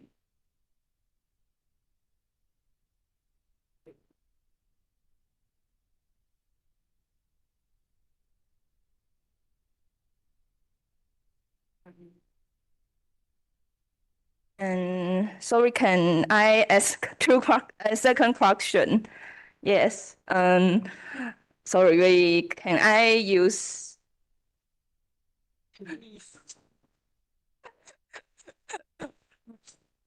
And 我怎么讲？ And I can okay.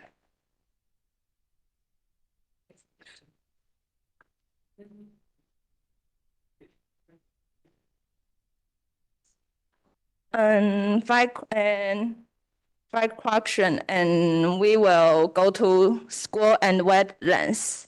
So we will use different equipment in the car. So just like when we go to school, we will use educational promotion module, a different module in the car. And if we go to school, we will play video introduction and explanational tools.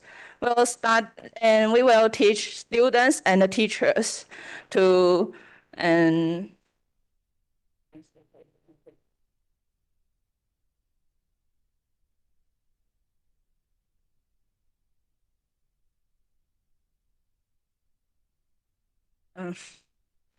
we want to help students and the teacher to know horseshoe crabs and to know the importance of horseshoe crabs. And when we go to wetlands, we want to people that like family to go wetlands to just like using tools to measure the size of horseshoe crab and clean the beach. Yeah.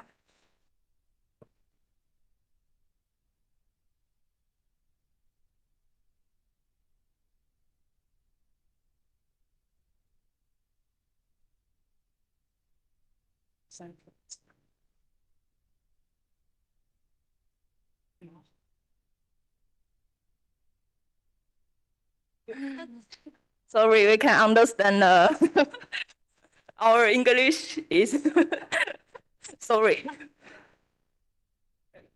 And can I use Chinese? 我想问第2题、第3题，因为我问题还是想要回答到，对，但是我的英文能力可能没有那么好，对，不好意思。就是第2题、第3题、第4题的问题，可以再问一次吗？时间不够了。就是关于那个栖息地的问题。栖息地的问题。什么原因？然后在哪些地方？造成这些栖息地的消失？原因就是因为像我们现今的疫情时代后的，他身体里有一个蓝色血液可以拿来做疫苗使用，所以会有一些人们过度捕捞，或者是一些渔民不知道它的重要性，因为很多人都不知道后这个生物是怎么样，他可能就会拿去菜市场来做贩卖这样。那所以我们才想说要做它的保育，加上它的栖息地现在一些因为消波块啊还有什么的堆积，造成沙滩不够，然后它没有办法去岸上产卵，所以它的数量就越来越少。对，所以我们才想说要做它的保育，这样，因为它的数量就因为这些原因啊，就像像我刚刚说的这些栖地破坏还有过度捕捞，这些都有可能造成它的数量越来越少。对。All right, so that's it. Yeah. Okay, so thank you once again to Xie Ho from Southern Taiwan University of Science and Technology. Thank you so much. 哦，不知道在菜市场买得到这个哎。You can actually buy this in the market? It's okay. It's okay. 等一下再跟我说。Okay, yeah. All right. Yeah, we are now going to move on to the next team. It's Green Future from the National Taiwan Ocean University. 那接下来呢，我们邀请到台上来简报的是国立台湾海洋大学迈向绿能未来团队。Right? Please come up to the stage. All right, the stage is yours. Or you need 1 minute. Okay. What they're going to present to us is their seawater air fuel cells regenerated from marine waste. 要跟我们介绍的是他们用海废再生的海水空气燃料电池。All right. Good morning, judges. We are Team Green Future, and our project name is Seawater Air Fuel Cells Regenerated from Marine Waste. While the quantity of garbage increases day by day, ocean pollution are causing serious impact to our marine ecology. Therefore, we have to start from land to clear up these pollutions and alleviate the damage, since most of the garbage that lies in the ocean are manufactured. Thus, our team came up with an thought to use the marine science to solve the crisis and protect our seas. Plastic, like none other substances, it can't decompose in nature. When these plastics are being littered, they'll eventually end up in the ocean. Scientists have added up all the plastic waste that can be observed, and the total amount is way lower than the emitted. So where did the rest of the plastic go? Did nature somehow find a way to break it down? Actually, these vanished plastics are not broken down completely. Instead, they're turned into small bits then absorbed by sea creatures. Ultimately, these pollutions will all come back to us humans. Of all the marine waste, styrofoam accounts for the largest volume. Owing to the cheap price and good floatage, it has been the main buoyant of the oyster culture in the southwest of Taiwan. But it is also broken easily, causing large amounts of microplastic debris to flow into the ocean. So our team came up with an innovative thought to use the waterproof feature and the lightness of seaway styrofoam, then recycle it and use it to develop seawater air fuel cells. That way, we can achieve the goal of waste reduction and the circular reuse of seaway styrofoam. So how do we succeed in regenerating seaway styrofoam? Our implement strategies lies in the following 4 steps below. First, improving the recycling efficiency of marine waste styrofoam. Second, preparation of porous carbon gas diffusion electrodes. Third, preparation of magnesium seawater air cell. And last, sharing achievements and experience on social media. Our first step is to engage in beach cleanups. We first gather the styrofoams on the beach and dissolve it with acetone, which decreases at least 90% of the volume. That way, the massive volume and the high transport cost won't be a problem and can also improve efficiency. And we have a short video demonstrating us dissolving the styrofoam. These styrofoams were collected on the beach the day we took the video.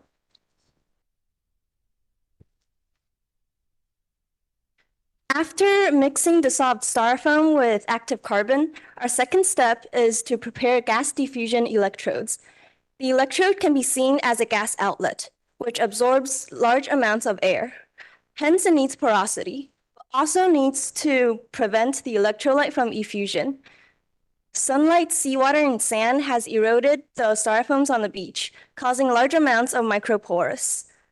Moreover, due to the lightness and the water repellent feature, it forms a waterproof seal, which can be extremely useful for the air electrodes that requires increased aeration. Our third step is to prepare magnesium seawater air cell. Our seawater air cell is a kind of fuel cell. When it starts to generate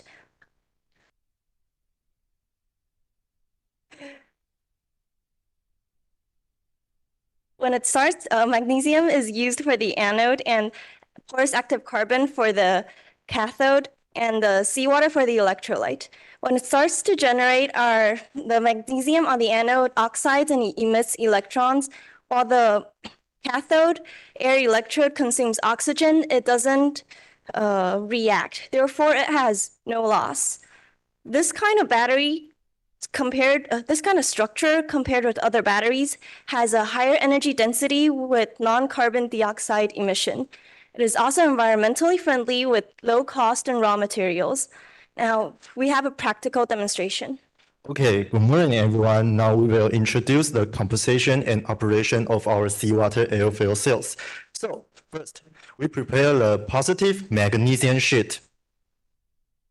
This one is electrolyte. The negative Cooper sheet. So next, we assemble it into 1.5 volt battery. And then we connect to this small fan. So we can see the fan is start rotate, and which means the battery has successfully generated electricity. And now let's take a look at the power generation of the seawater air fuel cells. Here we use 4 seawater air fuel cells in series, and then we connect an LED light. As you can see, it can make 200 LED lights light up smoothly. And then after we make sure it can generate electricity, we connect an iPhone mobile phone. As you can see, it can charge the mobile phone successfully. And that's all about our demonstration. Thank you. Last but not least, share our achievements on social media. We turned our proposal into a video and posted on YouTube, hoping to expand the influence of this event. And we have a short part of our video. Taiwan has diverse coastal scenery, which is a natural asset of this land. Therefore, our Green Future Action Team proposes to use innovative green chemistry thinking to transform waste polystyrene from the sea into a low-cost and highly practical new type of fuel cell that runs on seawater and air. We hope to successfully transform white pollution into green energy, make the vision of protecting the ocean a reality, and strive for a sustainable green future for ourselves and the next genera. Polystyrene is a common plastic material in the market that can be used to make containers or packaging materials.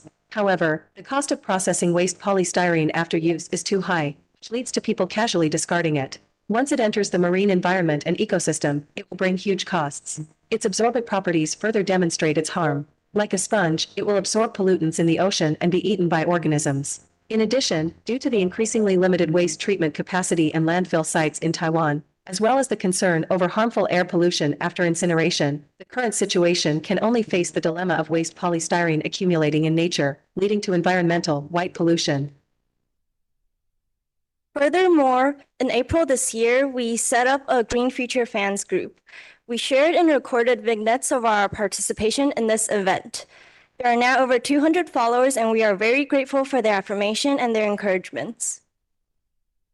This proposal aims to highlight the plastic pollution crisis our ocean is facing. Using the approach from marine science, we proposed an action to address the crisis, and our innovation lies in the following below. First, we successfully transformed white pollution into green energy, creating a new kind of green source. Second, our magnesium seawater air cell has 0 carbon emissions, substitute for traditional energy. And last, The cost of our seawater air cell is only 1/10 of lithium batteries, making it the cheapest energy storage technology in the world. The left picture shows media reports from 10 years ago about plastic wastes that polluted our southwest coast. Fortunately, in recent years, environmental awareness has risen in Taiwan and people are starting to value our environment. The middle picture was taken at the same location only last month. And as you can see, there are only a few scattered pieces remaining.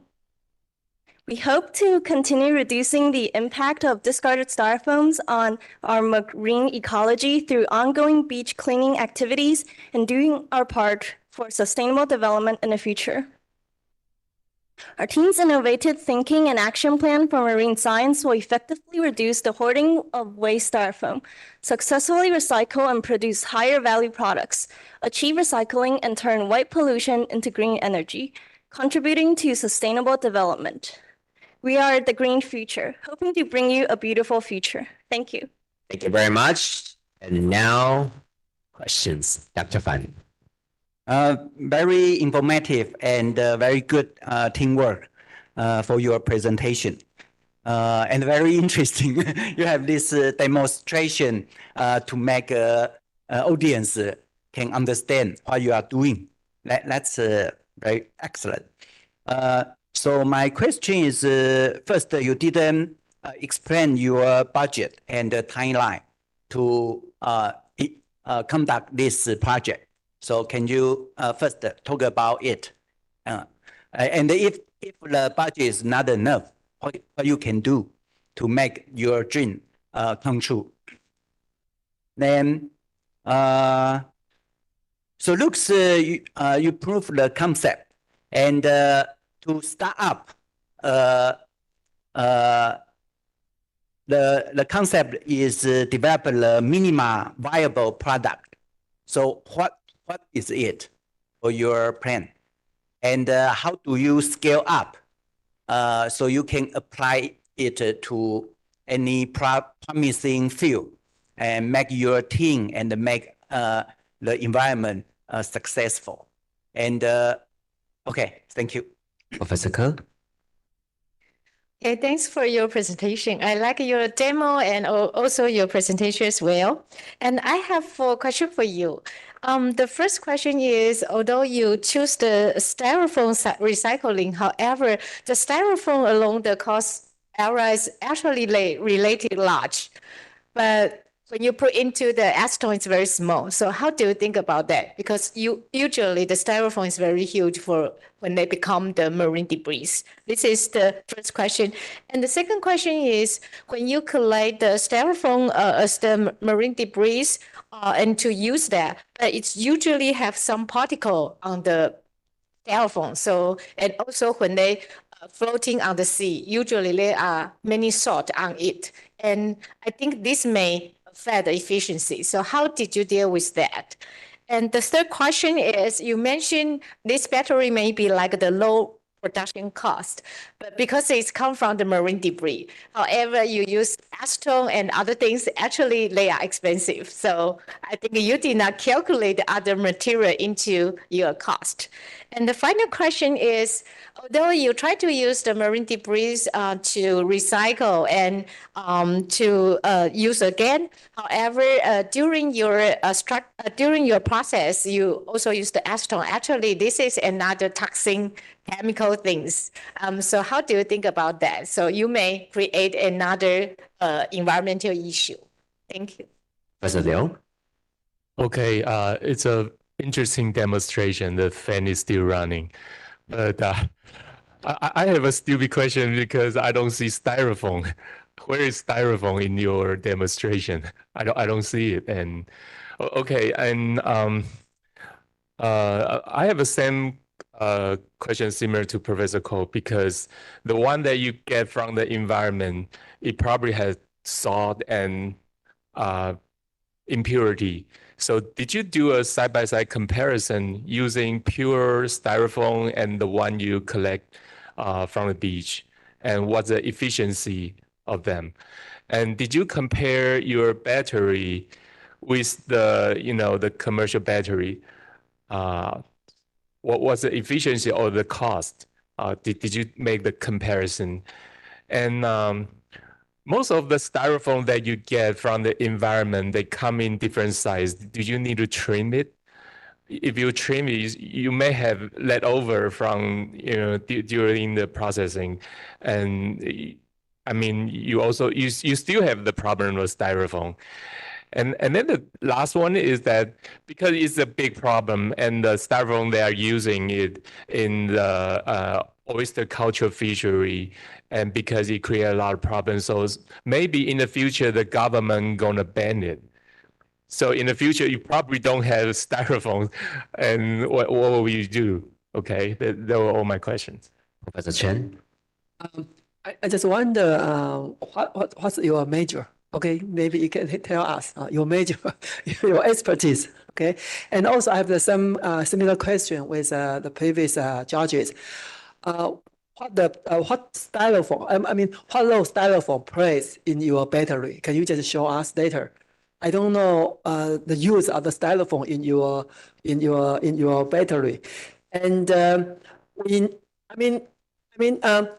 so the one major issue is that the performance of this battery is better than the traditional ones, and in my opinion, you maybe just use a very small amount of a styrofoam in your own battery. So if we make this kind of the battery, but just only solve the problem, just only just use the very limited amount of the styrofoam. Why we refer to this strategy? If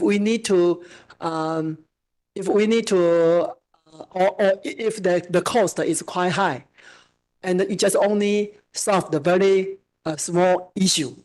Because we know that there are some strategies now has been employed by the government to solve the styrofoam issues.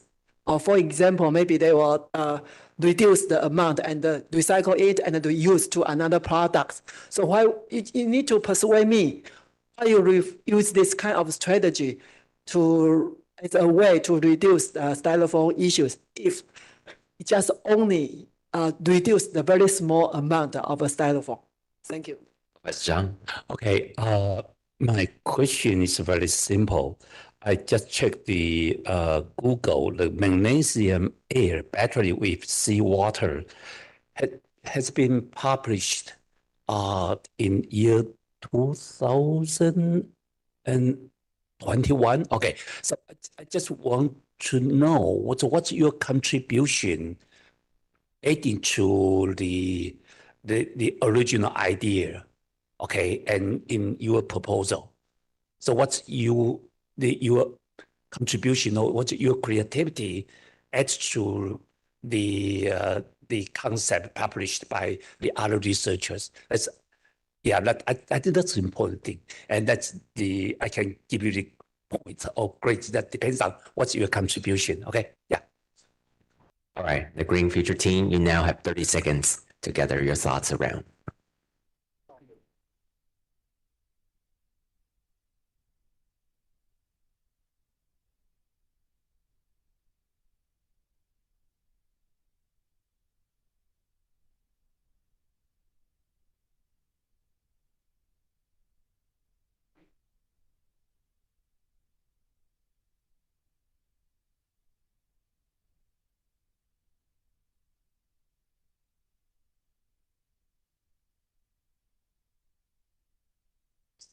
Time's up. Please answer the questions.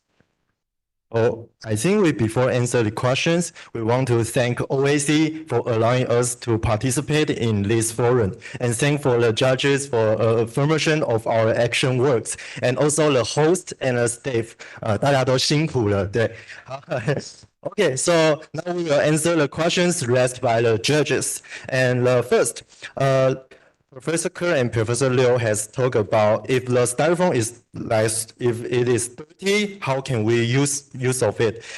In fact, the styrofoam picked up on the beach has been exposed of the sun and the rain. or seawater, and the surface is quite clean. So according our experience, most of styrofoam can be used directly. If there is oil such like the lunchbox is dirty, we will classify it as general waste. And the second question is, how long does it can be work? So after our testing, we also have compared with the common number 3 battery, like 金鼎电池 on the market. The power generation is 1.8 times higher, and it can last for more than, or seawater airfill battery can last for more than 18 hours when discharged at the constant power of 200 million watt. Okay, so the question 3, like marine waste has many kind of the like plastic or some of the another marine waste. Why we choose styrofoam? Because the air electrode of magnesium seawater battery requires lightweight, porous and waterproof, and styrofoam just fits the characteristic, and it's very easy to be dissolved by solvent.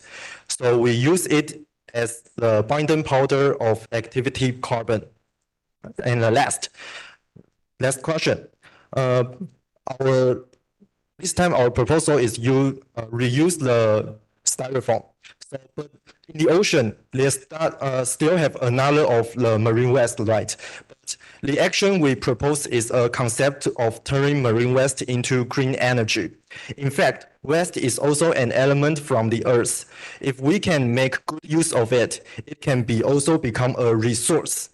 As for solving the problem marine waste, we believe that the most effective way is education. Only through the education can everyone cherish the Earth's environment and enhance environmental awareness to truly solve this problem. So this is my answer, and hope my answer everyone like it. But we still let another team member to add some content to everyone. Okay, I'm going to answer the question that everyone are very curious about. So where are our styrofoam?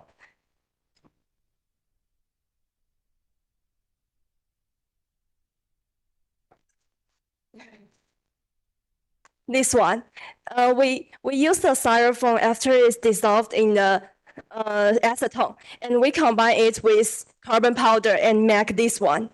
And then the second question, also everyone are curious about, is about the money.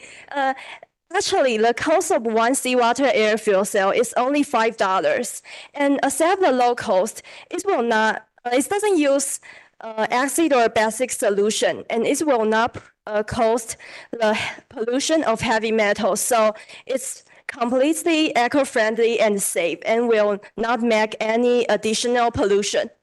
And then about what the seawater air fuel cell can be applied in the future. In the future, we think that we hope it can be applied to a lot of areas, like seawater power generation or energy storage or even ocean monitoring. And through this way to improve the sustainability of ocean. And furthermore, we can also innovate his technique. And to sum up, the target of our proposal is try to let everyone know the waste in the ocean can also be changed into the renewable energy. And we are Green Future, here to protect the ocean. Thank you. Thank you very much. Thank you. Thank you once again for your presentation. Thank you. 再次谢谢迈向绿能未来团队哦。请问评审先花20秒感谢有增加印象分数吗？还是 Okay, yeah. Thank you so much. You know what? The fact that they are able to be doing the thank yous and also the greetings in the very beginning, I think it in some way shows that they are very confident, or yeah, they have the luxury to do that. Okay, 应该是猜题猜的蛮不错的。OK， 是吗？我刚才看到你听评审提问，好像就有种胸有成竹的感觉。Okay, Yeah, anyway, we'll move on to the last team from the youth category. 那接下来呢，就是我们青年组的最后一个团队了。为大家邀请到的呢是国立高雄科技大学的海洋乌托邦。Our last team is from the National Kaohsiung University of Science and Technology C, the Utopia C. All right, please take the stage. The time is yours.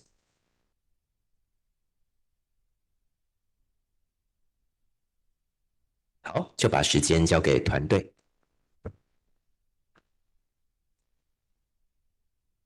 Whenever you are ready.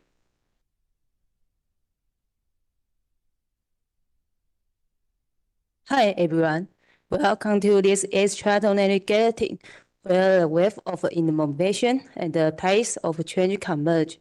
Today, we are going to present how we are reaching our common goal of seeing the seed of utopia through application.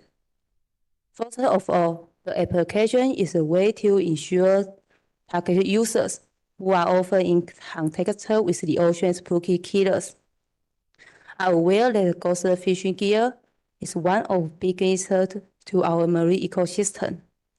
To grasp the gravity of the situation, let me share statistical statistic with you. According to FAO, an estimated 640,000 metric tons, equivalent to 10% of marine litter, is lost or abandoned in our ocean every year. This figure alone should strip down our spies, highlighting the immense scale of problem we face. So this issue may be more common when we mention the Great Pacific Garbage Patch, because a lot of people may say like, oh, isn't it terrible?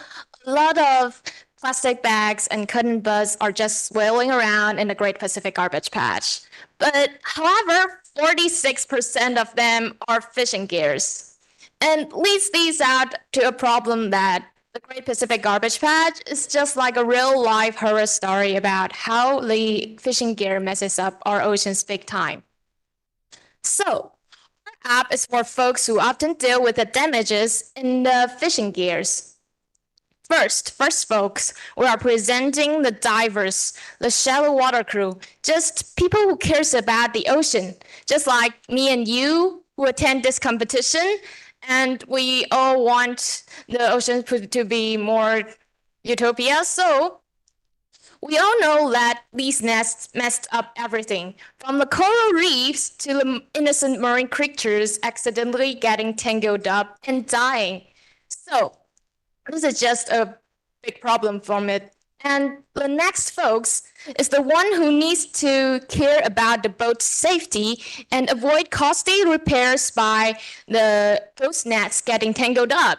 And the next folks, let's not forget about the fishing industry itself, because these nets just keeps on fishing even after they're abandoned or lost. So this just brings out a big problem because no one benefits from it. So in the long run, it means fewer catches and less money for the fishing industry itself. So here's a big problem that one is surrounded by the sea, and we've got a whole lot of biodiversity and fishing using different techniques. So if we want to deal with this with our own rules and ways when things comes to the ocean, we need to know the international about the ghost gear who wanted us to prevent. So just like the international GGG I mentioned, prevent, mitigate, and cure. So we have helps and assistance with the GhostNet A team at the Center of Marine Affairs Studies at the National Kaohsiung University and Science and Technology. Together, we have developed an application which we are showing down the stage, and which we can prevent by knowing the source of problem through our application's message received, and mitigate by the GhostNet A team, which mitigate the damages it causes to the ghost nets. And at the end, cure by managing the source of problem we receive by the app in the future.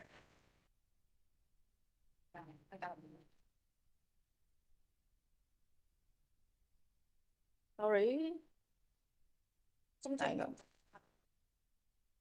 Okay, below is a video for our app, but since we are still working on the optimization, so we will mainly show a screen for the live device.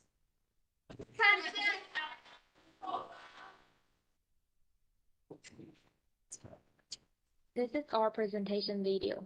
After users click the start button, they can input their personal information, including name, phone number, and email address in 3 input files for us to connect them easily. After filling out the information, users can select the type of marine waste and the location of the ocean in the filtering page. Once the selection is completed, the screen will lead to the map page to identify the user's location for future cleaning operations. Finally, users can provide the function of taking photos or uploading photos of marine waste, making it easier for us to understand the situation and conduct assessments. The submitted photos and information will be stored in the cloud in the server. The relevant analysis and discussion can be carried out by exporting data and using programs. And through a survey of common gauge gear in Taiwan, a selection of gears were categorized. This is allow us to understand the type for discard gauge gear collected. And for studying subsequent specific advice on the implementation for the device related to fisheries management. And we have time now for us to see our app, and we have classmates and people who will go down and share our apps for everyone. And please use the time now because we just left some time for you to use our app, and I hope we all use it because we didn't upgrade the new app we are still presenting in the future in the down, and so it's not the same thing in front of us. So please just use it once for everyone, and I hope everyone know what we're doing for this app. Yeah, really. Because we want to have more comments for us to achieve our application. So if you have any comments for us, and if you have any devices that you have that makes us app more great or wonderful, just feel free to tell us after we are presenting downstage. So this is the time that we are trying to share our app.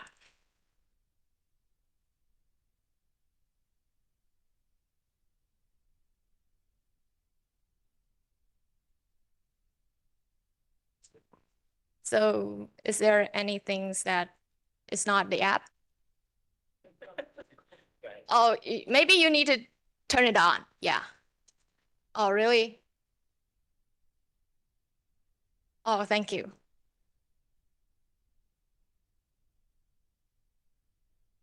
So is there anyone not seen our app before?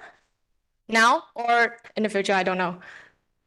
People You raising guys hands never. there. Oh, come on! They didn't see their app. That's not. Hey, you're missing out some people here.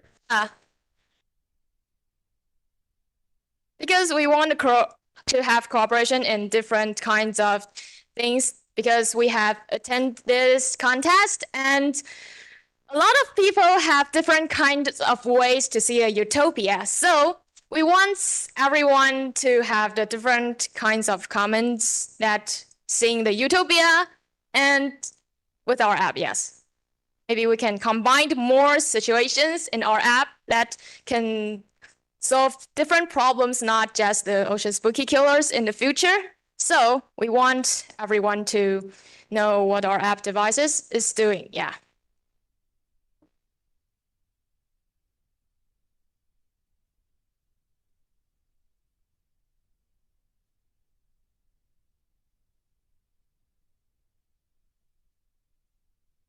Maybe this is a little bit boring, but you may just use the app devices, yeah.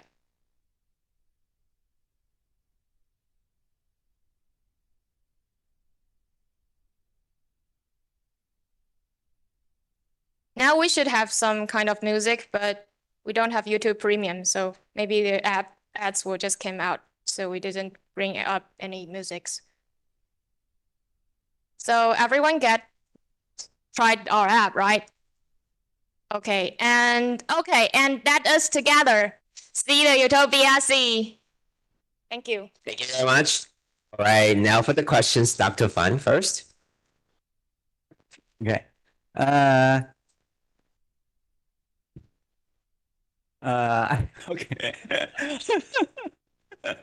I was shocked for your special presentation. I didn't expect. Okay, but still good. You are smart to how to manage the situation. I'm wondering, is there any other similar app or website or so actually this has already has available and so very competitive to your idea. The second question is if the coast gears exist under the sea, usually it's very difficult to relocate the area, especially in a deep area. Even for scuba diving scientists, we trying to find our sensors or find something. If we are not familiar with that area, it's very difficult. So how can you relocate the ghost gears in a deep area? And for scuba diving, for the worker under the sea, it costs a lot and it needs professional skills. So how do you think you can find people they meet this requirement? And you also didn't mention your budget and timeline to conduct this project. So hopefully you can explain. Thank you. Professor Ke? Okay, thanks for your presentation. And I think you use a different way to let everybody to experience your app. But it's also another way to present. So I have the two questions to ask. The first question is, because your app is try to record where the good skill they were, but people find the good skill, sometimes it's under the water, especially on the bottom of the sea floor. So how can people use app? So, and so how can they, because you know the scuba diving or any diving, free diving people, so they actually wait. So I don't think they will use the cell phone or any electricity directly.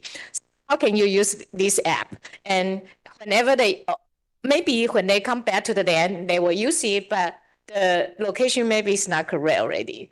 And the second question is, I find your app, the first question you ask is the people, so who they are. However, I don't think you will know who they are. So how can you evaluate their accuracy or what they find? So maybe they just kidding, so they put a lot of the photo, a lot of the location, and how can you evaluate the occurrence of the people to say, okay, I find the good skill here, and please come to remove. And how can you evaluate that? Thank you. President Liu? Okay, I just use the app. I think it's easy to use and has all the information that need to be reported. But my question is, you have to come up with an incentive, because why should I report them? You know, the feature, they don't want to report it because it takes time. So what's the incentive of using this app? Does it come up with a reward, or? And then you may have a lot of information once this app is online, and if there's a lot of people report them, then what's next? Did you come up with a clean-up plan? Professor Chen? I have a similar question with Professor Liu. It seemed to me that your project is to make an app, right? But how to use this app to mobilize divers to use your app? I think you need to propose some strategies to persuade the wider the scuba divers to use this app when they dive in the sea. Okay, so maybe later you can be more specific on the steps to implement this project. And the second is that, okay, when all the data are collected, so what would be your next job? Next job, you want to go by yourself to clean the fishing nets, or you want to resort to the media and push the government to have more funding to clean the nets, or you just relay the information to the government. I think you need to have a kind of a series of strategy to make this initiative workable. And also, what would be the rewards or incentive offered to the divers to follow your action and to record the location and the time, the location of the fishing nets. Okay, thank you. First, John. Okay, I really appreciate your enthusiasm, okay, about the ocean, about the ghost fishing net, okay. And yeah, I would like to help, but I don't do the scuba diving. Now I think that the issue is here. You need to focus on the audience, the target audience.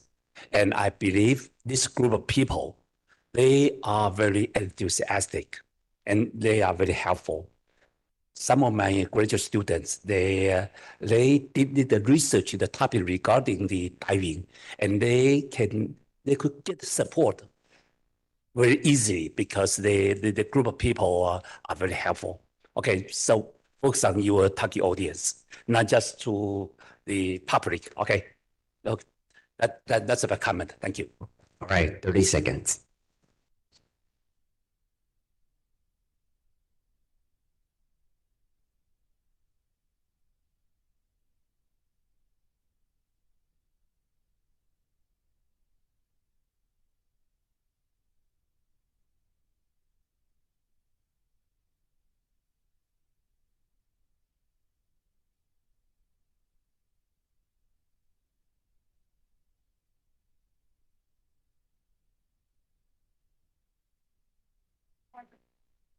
可以再把他们简报放出来吗？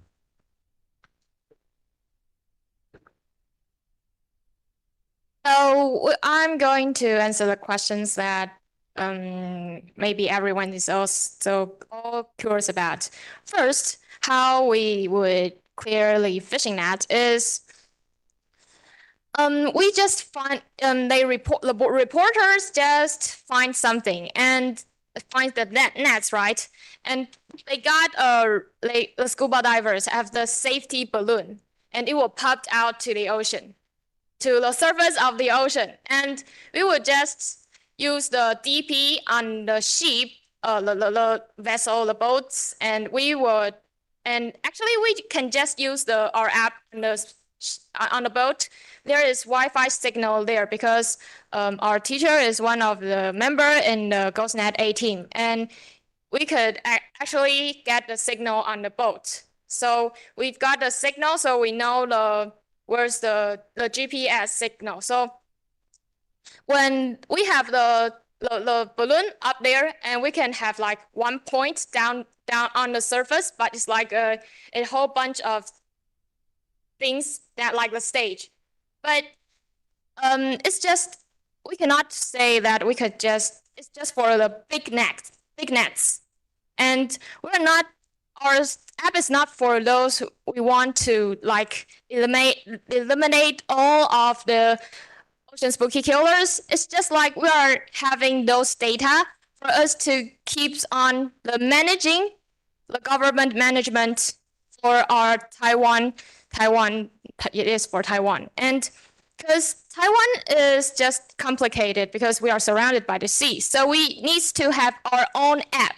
It's not like the GGGI International. They have their app, but they are just for the whole world. And they would like some nets, they don't know. And there are different nets. And we have different ways for fishing.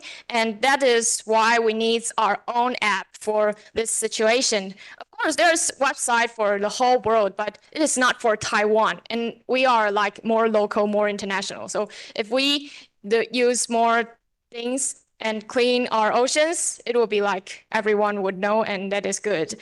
And And what should we do if we got the money and in the long run, we are going to like have people who would be cooperation with the Gold Ocean, the data they have and the VDR situation they would get, and we would know the data and we could know what we should do, and we would have the money for us to achieve the website. Not the website, I mean the app. So this is how we will use for our app and the money. And the next thing is how we can tell every users to use our app. It's like I mentioned, this is just an issue for everyone because like fishing industry, they get less fisheries, and because the ghost net keeps on fishing, so they get less fishery, and they have to report it, or their fishing will be less and less. So it just keeps on fishing. So it means in the long run, it means fewer money and for the industry. So, and for us, we would just, if we cares about the marine life, we would just go and do it. So, and we can see that our government have the situation and doing things right now for us to know what we're doing right here. And I think that's all of the questions I'm answering. Thank you. Thank you so much to the Utopia C. Thank you so much for your presentation. Thank you. Okay. Yeah, next time you want to make sure that everyone has a chance to use the app during your presentation, bring more iPads, okay? There are only two. I'm pretty sure people in the middle, they didn't actually have a chance to use the app, okay? Actually, 4, okay. 4. Money. Or you can use it like as a QR code that people can scan the QR code on the screen and download it or something like that. Oh, it's the problem with the internet. Hey, people here. Okay. Yeah. Anyway, okay, that's it. That's what we have for this morning. And thank you once again to all the teams for their presentations. And next, we're going to have a lunch break. We'll be back by 1 o'clock. We'll be back by 1 o'clock in the afternoon for the presentations to be brought to you by our international teams. So let's have a break, and we have lunch ready on the second floor for you. 那接下来呢，我们中午休息时间休息到下午1点。那下午回来之后呢，会是我们最后一个组别国际组的这个简报哦。那我们在2楼已经准备好餐点了，请各位贵宾享用。等一下1点继续回到会场，谢谢。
Okay, welcome back, ladies and gentlemen. And now it's time for the international teams to present their ideas. And just a few reminders before we begin. A few reminders for the international teams and their presentation is going to be pre-recorded videos just in case there are any technical issues happening. And so please make sure that your microphone and your cameras are off while we're playing the video, and then turn your camera back on for the QA. Thank you so much. 好，那接下来呢，就是我们国际组的这个简报了。那他们的这个简报10分钟的简报呢，会是预录的影片，但是 QA 的时候呢，他们会上线来回答评审的问题。All right, and the first team is from Cambodia called Our Sea. 那我们第一组呢是来自于柬埔寨的 Our Sea. All right, people from Our Sea, you online with us? Yes. So let's play the video. Hello everyone, we are RC, made of Adrija, Remy, Sana, and Ethan. And this is our solution presentation. The current issue we are focusing on is the global ocean trash pollution problem. The current issue that we aim to tackle with this proposal is global ocean trash pollution. There are two main aspects of ocean pollution that we want to focus on: pollution due to fish gear and microplastics. Large fishing nets floating in the ocean, referred to as ghost fish nets, endanger global marine life. In a year, 650,000 marine animals are either killed or seriously injured by fishing gear alone. In addition, microplastics poses a potential threat to global marine and human health, as more and more microplastics pieces enter our diet. The main source of marine debris comes from plastic pollutions onshore being swept into the sea by wind and river, or by direct polluting of the oceans, like fishing lines, from fishing boats or from individuals throwing trash into the sea. Okay, so we know what is happening, but why should we solve it? Why is it an important issue? Well, firstly, marine debris is a serious threat to all forms of life. Marine mammals, sea turtles, birds, and fish can all get caught in plastic bags and abandoned fishing gear, making it difficult to swim and cutting their bodies, eventually leading to death. Furthermore, this trash can damage entire ecosystems, as habitats like coral reefs can be destroyed. Imagine being strangled and having your house be damaged by things that you can't even stop. Moreover, if you think that all that suffering is not enough, marine debris is contributing to climate change, one of the biggest problems in the world right now, through the greenhouse gases produced by this pollution and the harming of an important organism, plankton, which helps us significantly in absorbing carbon emissions. So you see, marine debris is a problem on all levels. Now let's talk about us, humans. In fact, we are no different than the poor fish. We also eat this hazardous trash in the form of microplastics when we eat seafood, as these seafood ingest the trash in the ocean. Additionally, marine debris can be large and difficult to see, thus posing a huge threat to vessels in terms of navigation, causing human lives to be put at risk. Finally, marine debris can seriously harm the economy, as dirty oceans and beaches can keep tourists away and decrease the number of fishes that commercial fishermen catch. For example, the National Oceanic and Atmospheric Administration in the US estimated that in Ohio, if marine debris was reduced to nearly zero, an additional $217 million tourism dollars could be earned and over 3,700 jobs created. To create an impact towards resolving our problem, we decided that the best solution was to create an app, Shipwreck 50. The 50 in Shipwreck 50 is short for 2050, which is the year predicted where planet Earth will contain inhabitable areas, especially in South Asia. Additionally, in 2050, it was also predicted that there would be more plastics in the sea than there will be fishes. With our app, we hope to make known of this issue for joint efforts in reducing marine debris. The three main features that this app offers are the game, daily notifications, as well as a donation section. So, just an overview of our game. For our game map, at the top of the game, we will mention the year and the life force of the avatar. As the years pass, the sea will get more crowded and trashed, as is happening in real life. The elements of the game have it so that human hands will drop trash into the ocean randomly, and the player will have to carefully avoid it. The game is represented through a marine animal that the player gets to choose at the beginning of the game and has to avoid these pieces of trash while also ensuring to eat enough food or fish to keep their life force consistently at 100%. We made this game because we wanted players to understand why marine debris is such an important problem in our oceans. Right now, through this game, we hope to raise awareness about how marine animals are suffering because of the marine debris we throw into the ocean. When the year turns to 2050 in the game, the player will not be able to continue as they will face the wall of trash, which forces them to realize that this issue must be solved now. At the end, when the player reaches this pit stop, there will be a message that says, by 2050, there will be more plastics in the sea than marine animals, a fact that has already been mentioned to you before. We will also emphasize this point by raising awareness for this action, by allowing it to be shared on social media with the player's other friends and family, and which helps us broaden our reach of this. And we also made sure to give the app a hand-drawn feeling because through research, we have found that it's one of the most effective ways to grab the audience's attention, and it's one of the most important elements in the most attractive apps of the current decade. The second feature of our app is to send daily notifications to its users that will contain facts and statistics about this issue, and a small action that anyone can do anywhere that will help to prevent marine debris. Examples of these facts and actions is in this table. I also want to mention that the facts and statistics can be something positive, like in the second example, which will also encourage and motivate others to make a difference.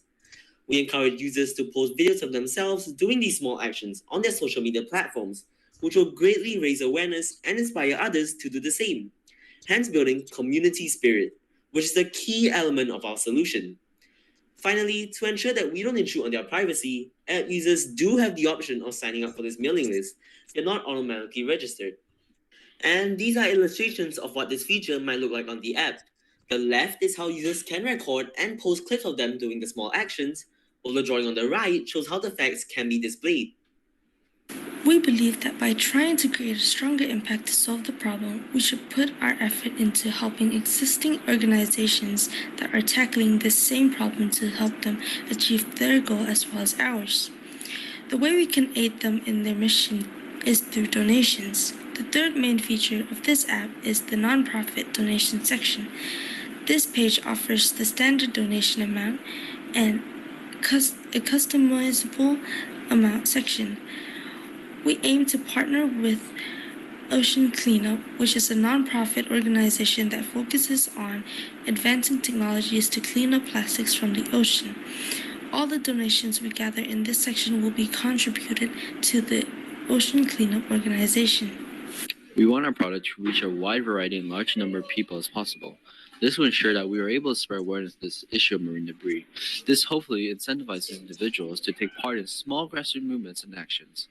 Our app needs to be shareable and to succeed, and encourage individuals to socialize. This will be done through the inclusion of a score that users can post about and share with one another. We want to streamline this even further by having an already built-in share button. This approach will also require a strong social media presence. So we will have to update and post on our accounts often. We aim to expand this further using influencer marketing further down the line. We need to have a clear, we need to be clear on the message we send to effectively communicate our aims and intentions.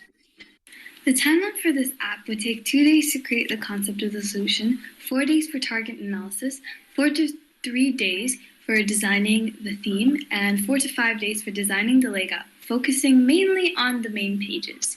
Creating the basic layout based off the chosen design by adding elements, text, images, and sounds, as well as applying functions such as the drop-down menu and making sure any buttons or other usable features of the app are working would take around 1.5 to 2 weeks, and testing and making changes would take around 5 to 6 days.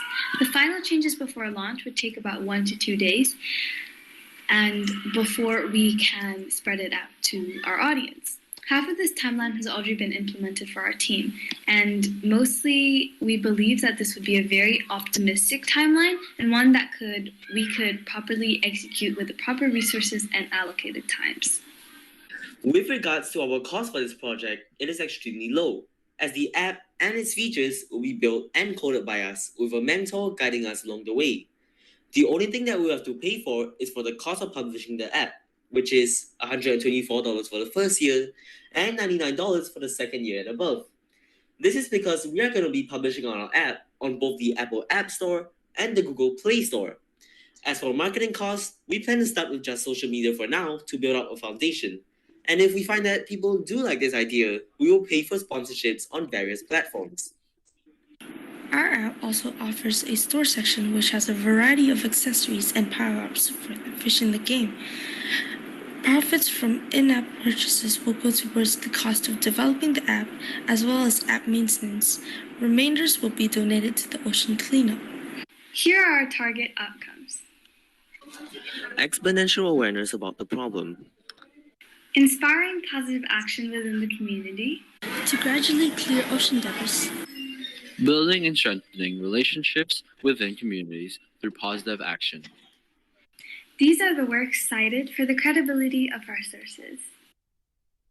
All right, thank you very much to RC.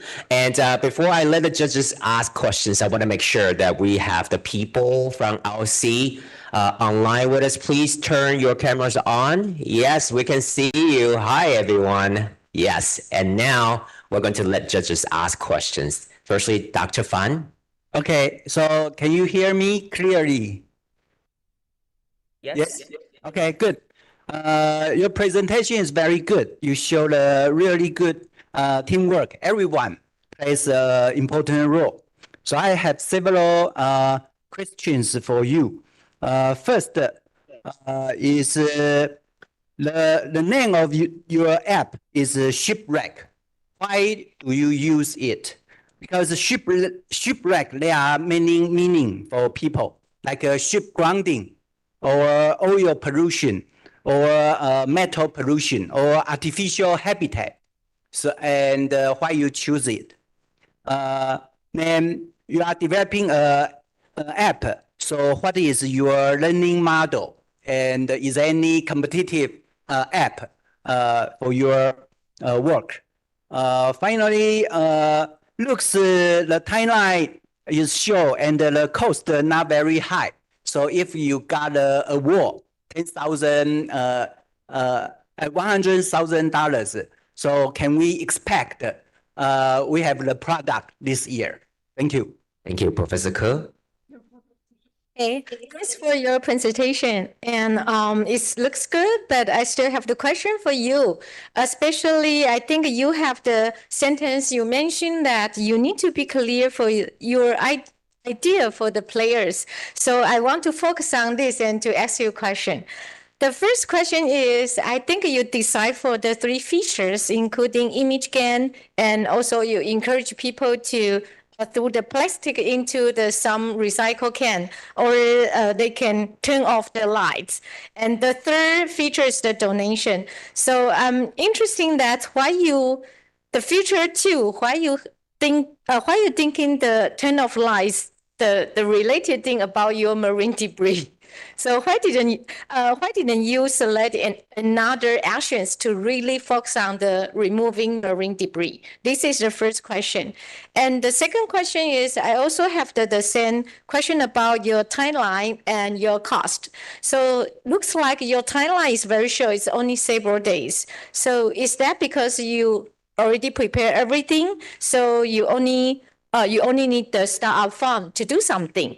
If this, so what are you going to do if you get any startup funding, if you get this award? So what kind of the things you need to do when using this funding? And also it looks like it's the low cost. So again, so I think I will echo the Professor Fan's question. So how you gonna use this funding to do, and why the timeline is so short? Thank you. Professor Liu. Okay, I see there is a game in your app. it just seems so basic to me. Is it fun to play with? Usually the success of an APP game is that, people will come back to play with it, but the graphic doesn't look very good to me, and I'm not sure if it's fun to play with. And the second question is similar to Professor Cole, that why do you need to turn off the light? I mean, I turn off the light for 8 hours when I go to sleep, but I remember last time I have a power shortage and my whole family go panic, and we'll go through every room looking for candle and find out that we don't have candle at home. So, so is there any alternative option for the small action? Please don't ask me to turn off the light during the nighttime.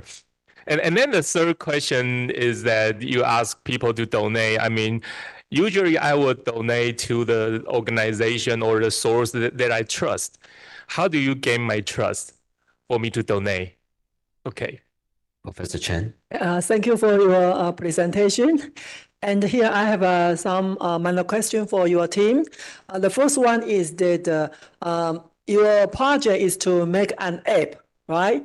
And to attract people to play this game and further donate money to your team, okay? So could you later be more specific on what's the fun part of this game that can attract people to use and to play this game? Okay, and the second question is that what would be your target population? I mean, this app will cater to specific age group, adults or teen age. Especially, this app is used for people to donate money. So I just wonder if your target population is teenagers, how can they donate money? They don't have money to donate. Okay, and the last question is that, I mean, donate money through app is risky. It's risky. If you cannot ensure cybersecurity, how can you make people trust that this app is not a cheating game? If you develop a game which is cheating, then will ruin all your trust. So what's the features of this game to ensure cybersecurity, to have people confidence that this is not cheating? Thank you. Professor Zhang. I would like to add two more questions. The first one regarding the daily notification. It's not easy to do it. How in your mechanism or in your app, how you are going to get the data from your target audience, then how you respond to and give them notification. Okay, that's the first one. And the second question regarding donation. Yeah, regarding the target audience, I think the donation just $5 or $10, that kind of amount of money. So you are sure your target audience is the students, children, right? Okay, and if that's your target audience, then what's the purpose for small donation? Just how would you use the donation, and what's the meaning for that donation? Okay, thank you. All right, RC team, you now have 30 seconds before you answer the questions.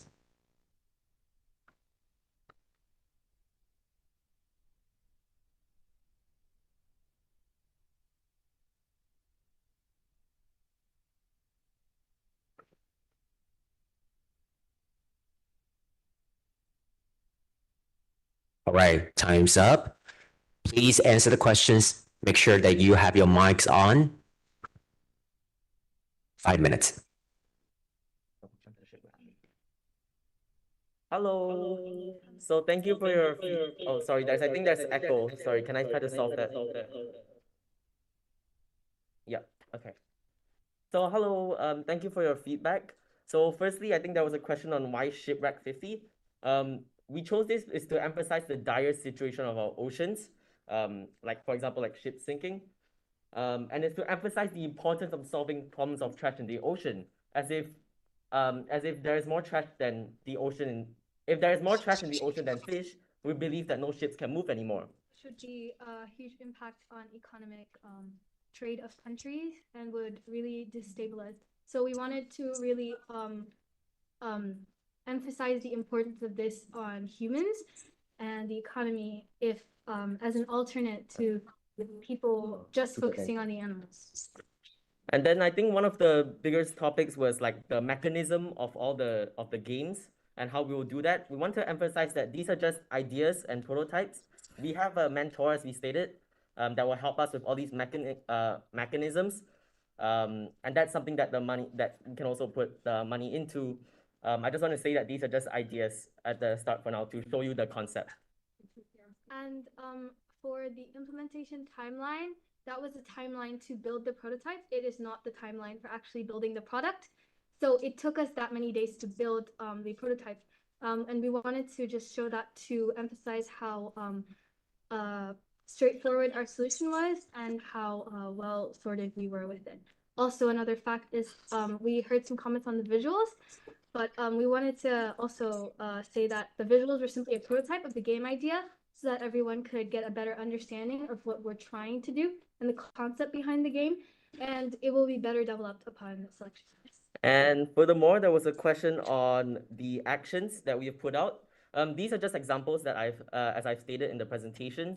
The idea is that while one action may not do much, we want community spirit. The whole point of our app is that it is shareable, that as more people get involved with these actions, more and more people participate. And that is the whole point of our app, really, to just have exponential awareness about the problem and solution. Going to your question about donations and how would you trust us with that? Donations will go into funding our app and paying for the monthly expenses when it comes to app maintenance and upkeep on the store. Additionally, we will then use any extra proceeds and donate them directly to other charities and make sure that is publicly available for our target audience and for our players to see. That is the main way we intend to build trust.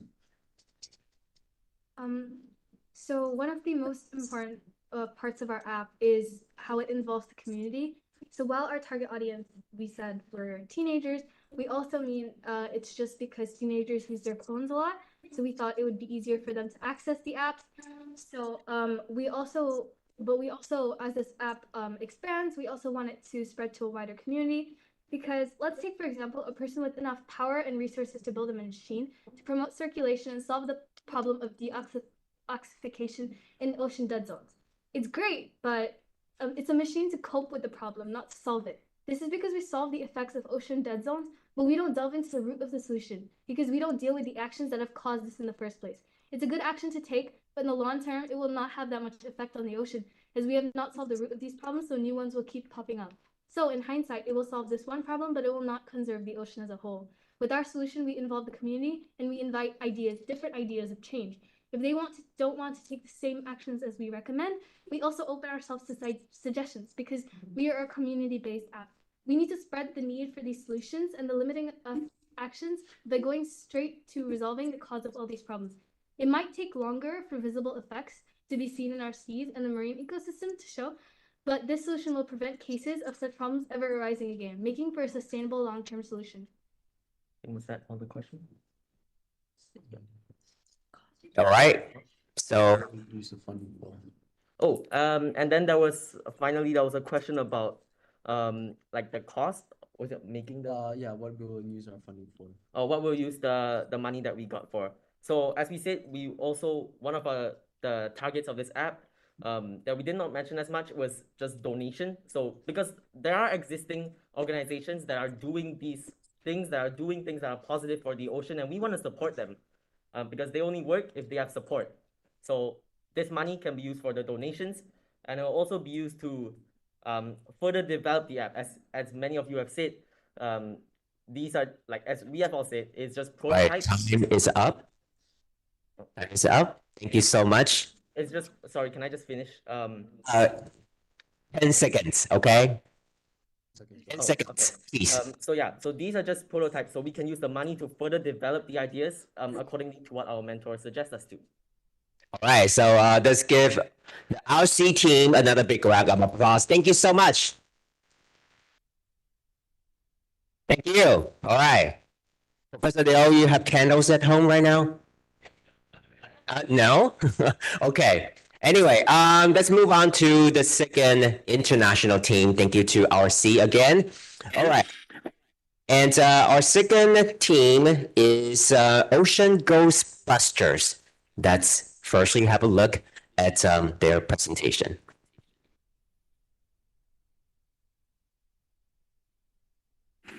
Imagine that you're a marine creature swimming through the ocean just like any other day, but suddenly you're dragged down to the deep pit of the ocean and is suffocated to death by a net. More specifically, an abandoned net. Sounds tragic, right? Well, the exact same scenario is happening to more than 650,000 marine creatures every year. This phenomenon is called ghost fishing. Ghost fishing refers to unattended, lost, or even abandoned fishing equipment that continues capturing and killing aquatic wildlife. Unlike many other marine issues, ghost fishing lacks successful solutions. That's why we, the Ocean Ghostbusters, is here to propose a solution. Well, it's not really a solution if you think about it. It's more of an elimination of the problem. We were first exposed to ghost fishing when the Wonders of the Mekong team, a marine life preservation group in Cambodia, conducted a litter cleanup on the Siem Reap River's beach. Among the piles of trash, the research team identified abandoned fishing nets to be the most conspicuous item. Such nets are thought to pose a risk to Cambodia's fisheries resources, particularly in the coral reef region, where broken nets are frequently abandoned. Even though they may appear harmless, ghost nets are fatal to all species. Ghost gear is more effective at catching fish the longer it stays in the water, as the initial capture frequently serves as a bait, luring bigger fish. Ghost nets left lying around may easily entangle fish and other freshwater creatures, causing them to starve to death, all contributing to factors that reduce fish populations and increase pollution in the ocean.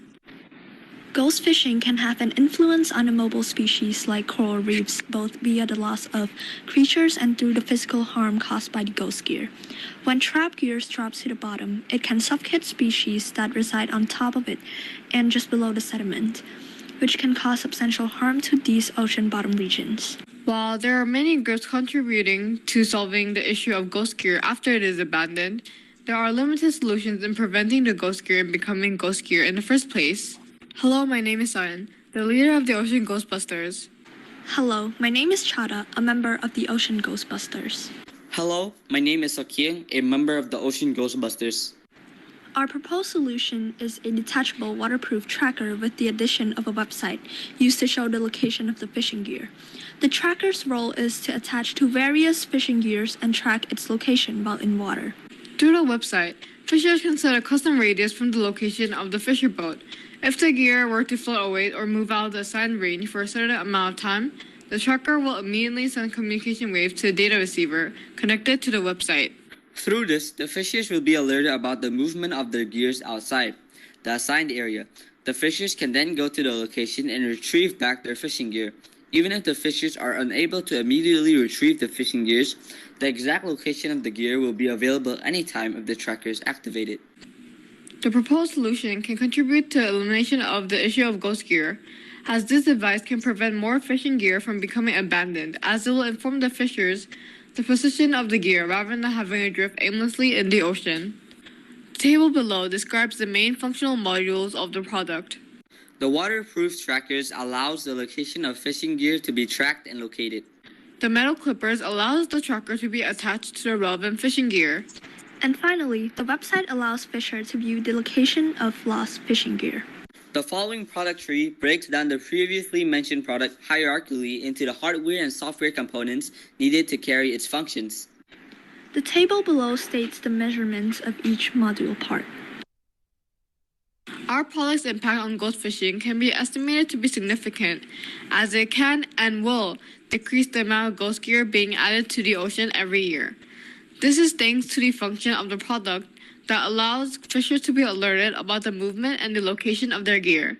As when fishers receive the notification, they can retrieve their gear from the location shown on the website, preventing more ghost gear from being created, significantly decreasing the number of ghost gear created every year.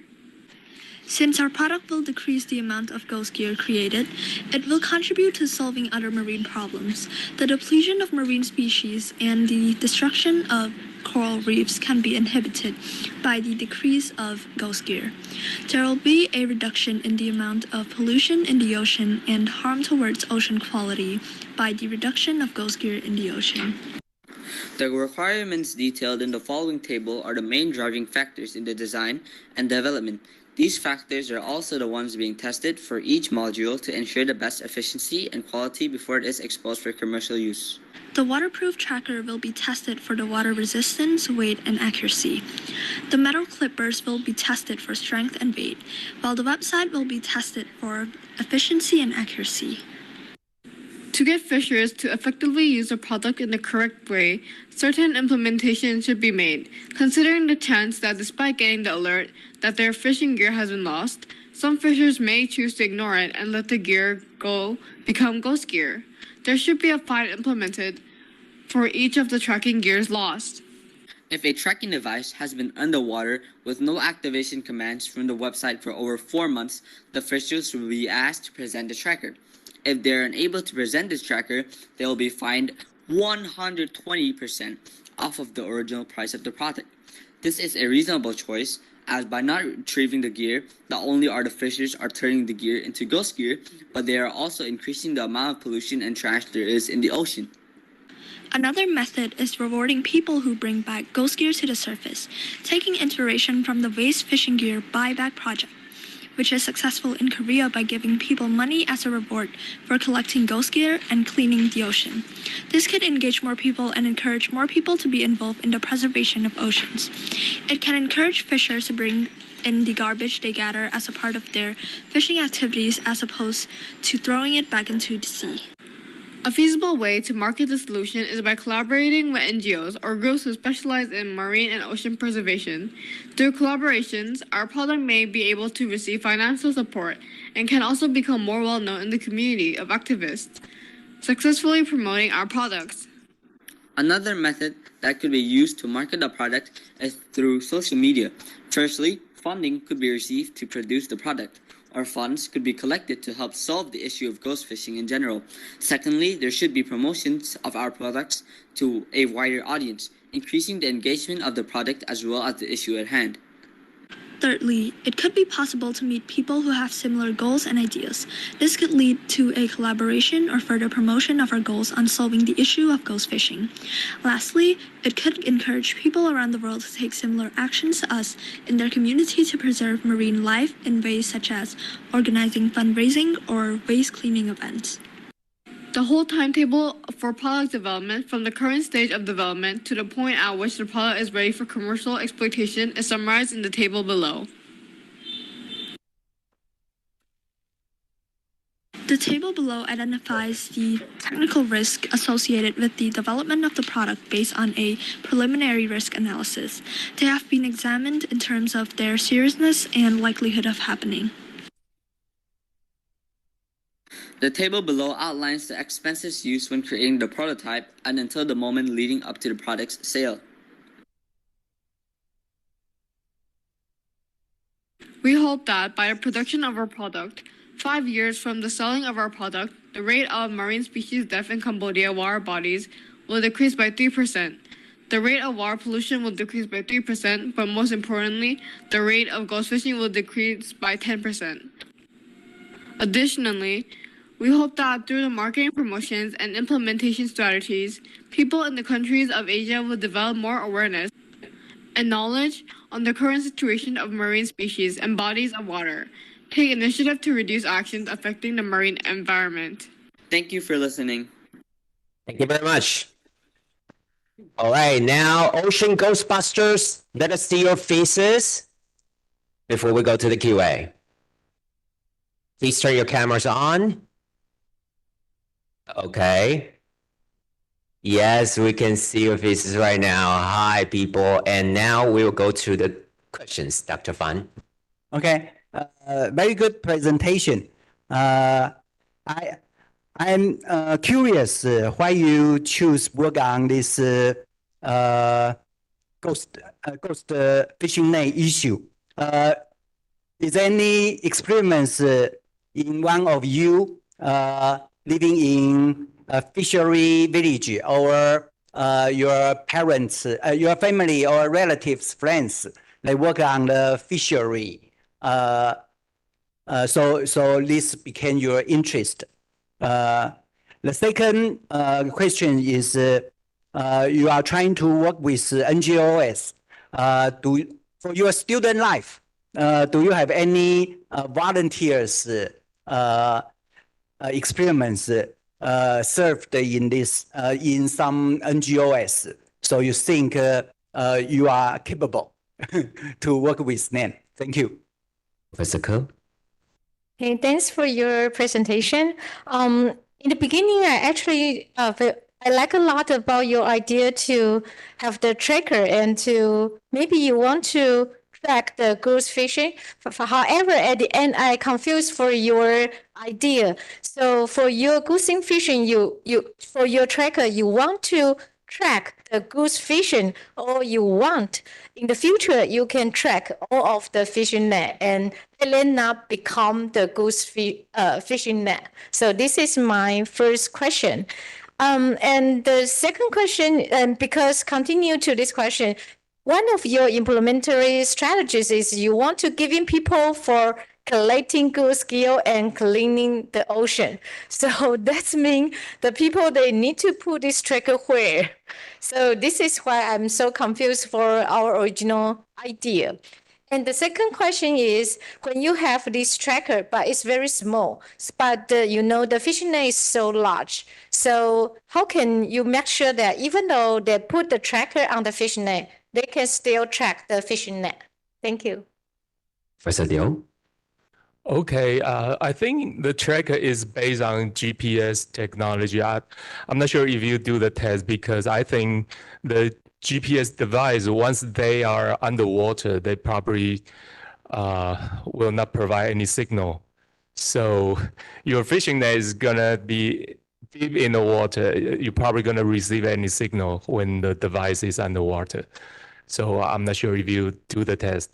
And then the second question is, because this is not enforced by law, so I don't think fish are gonna buy it, because it's gonna cost them money.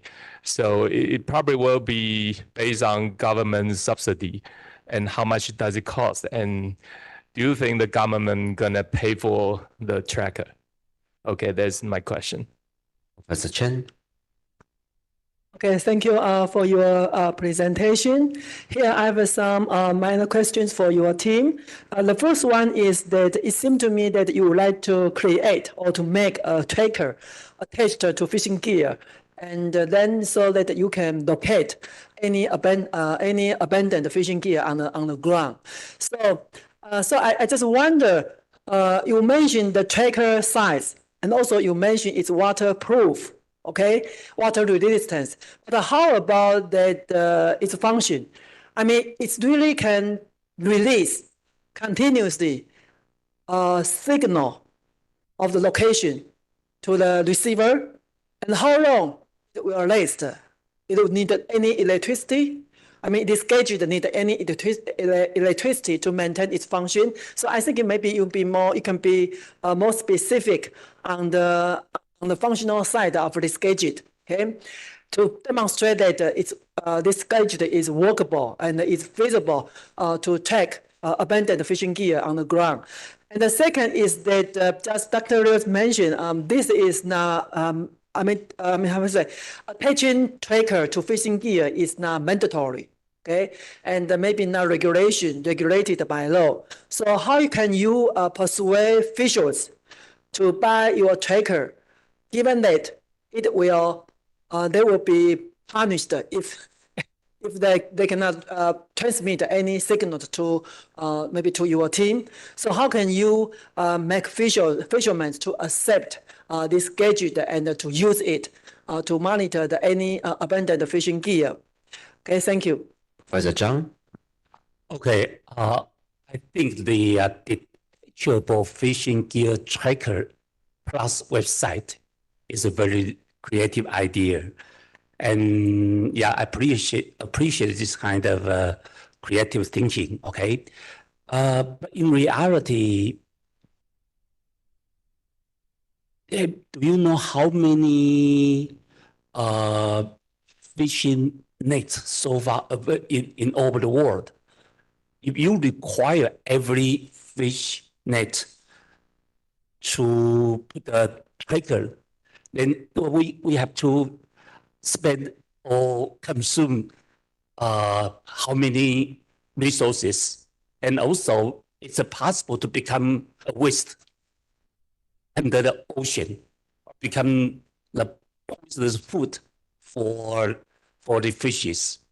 So I think this is a creative thinking, but yeah, you have to think about if there's any other way just to make sure if the fisher, if they do lost the fish net, then they just report it.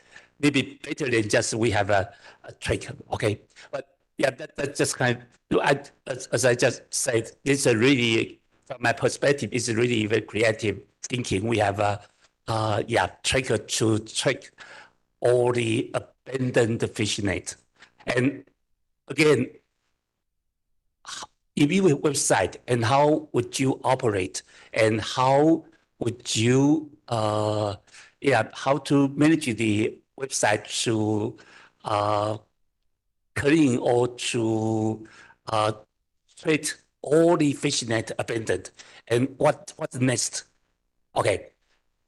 All right, you now have 30 seconds before you answer the questions.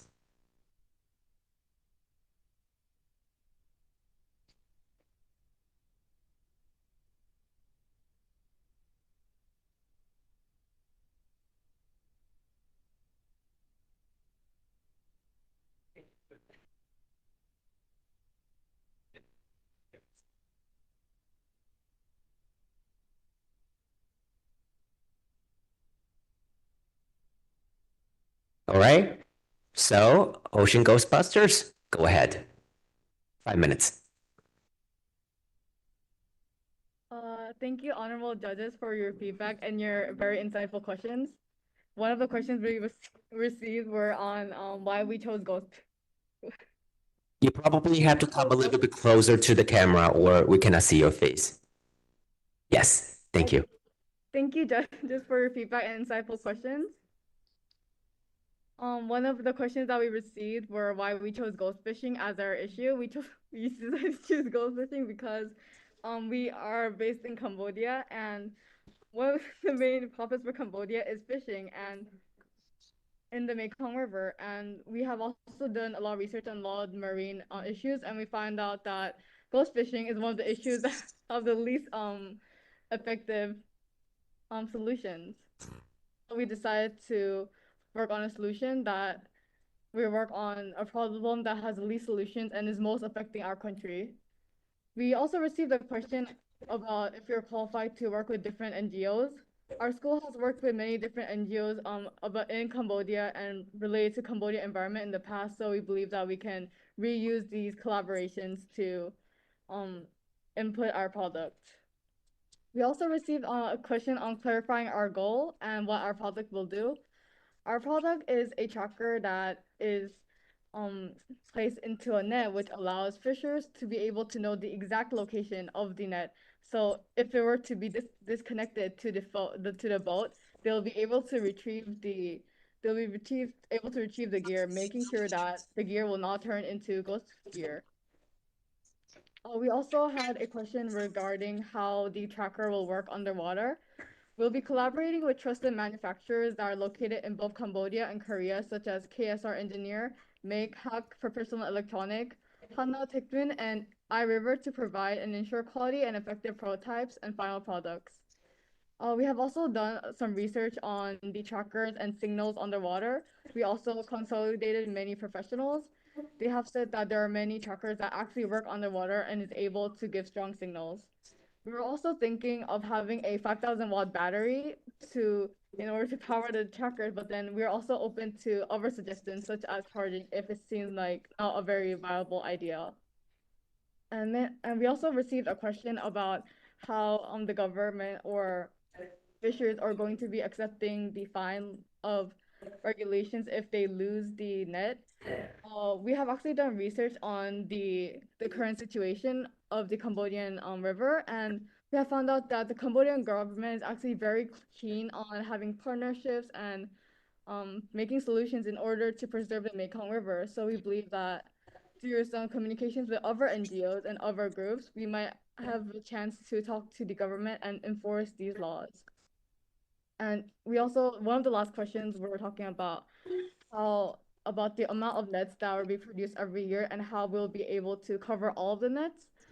We do admit that we believe that we won't be able to put trackers in all of the nets, but we believe that this will be a start to reducing the amount of ghost gear that is existing and reducing the effect on other marine issues such as pollution. Thank you. Thank you very much to Ocean Ghostbusters. Thank you.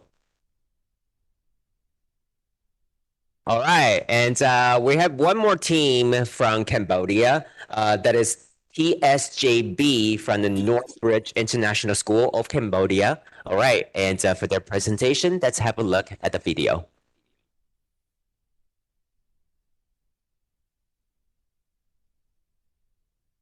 Hello everyone, this is TSJB, and we will be presenting our polymer sulfide deployment proposal. Here is the overview of our presentation. First and foremost, we must define the problem.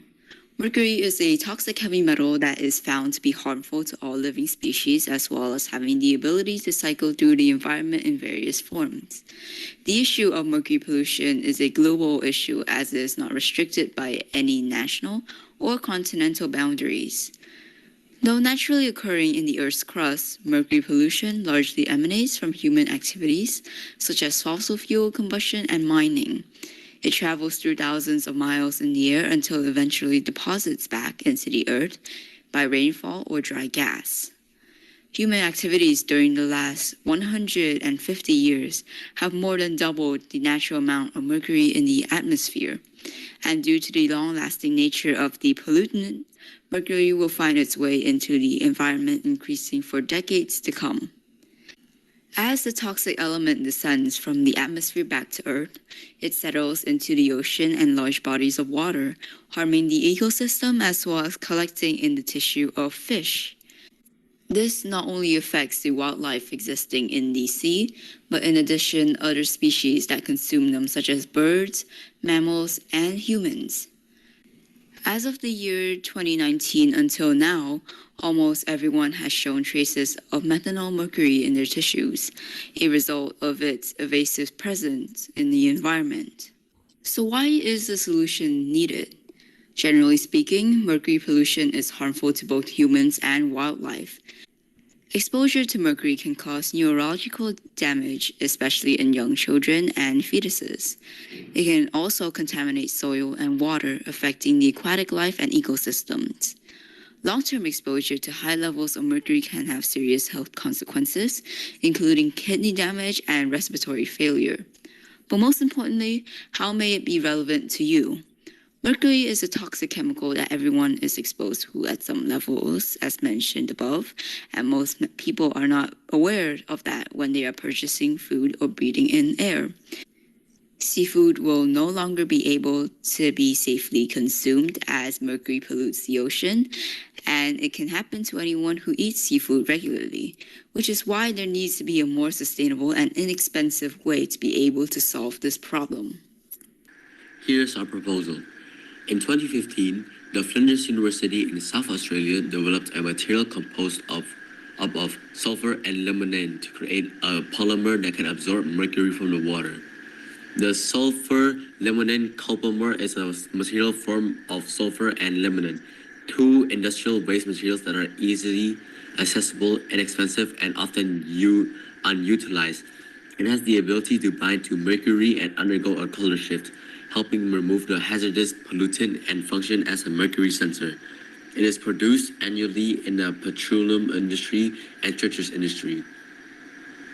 And to further discovery, and a way that could potentially help reduce the amount of mercury in the ocean is by making or designing an unmanned underwater vehicle, or UUV, equipped with a biosensor for the purpose of detecting mercury in the water.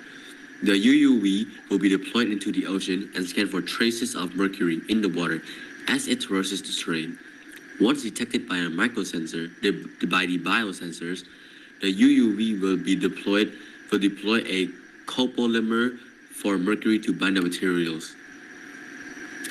The sulfur limonate copolymer and batteries used to power the unmanned underwater vehicle will be replaced every month to ensure that it has enough solution to tackle mercury it encounters in the water.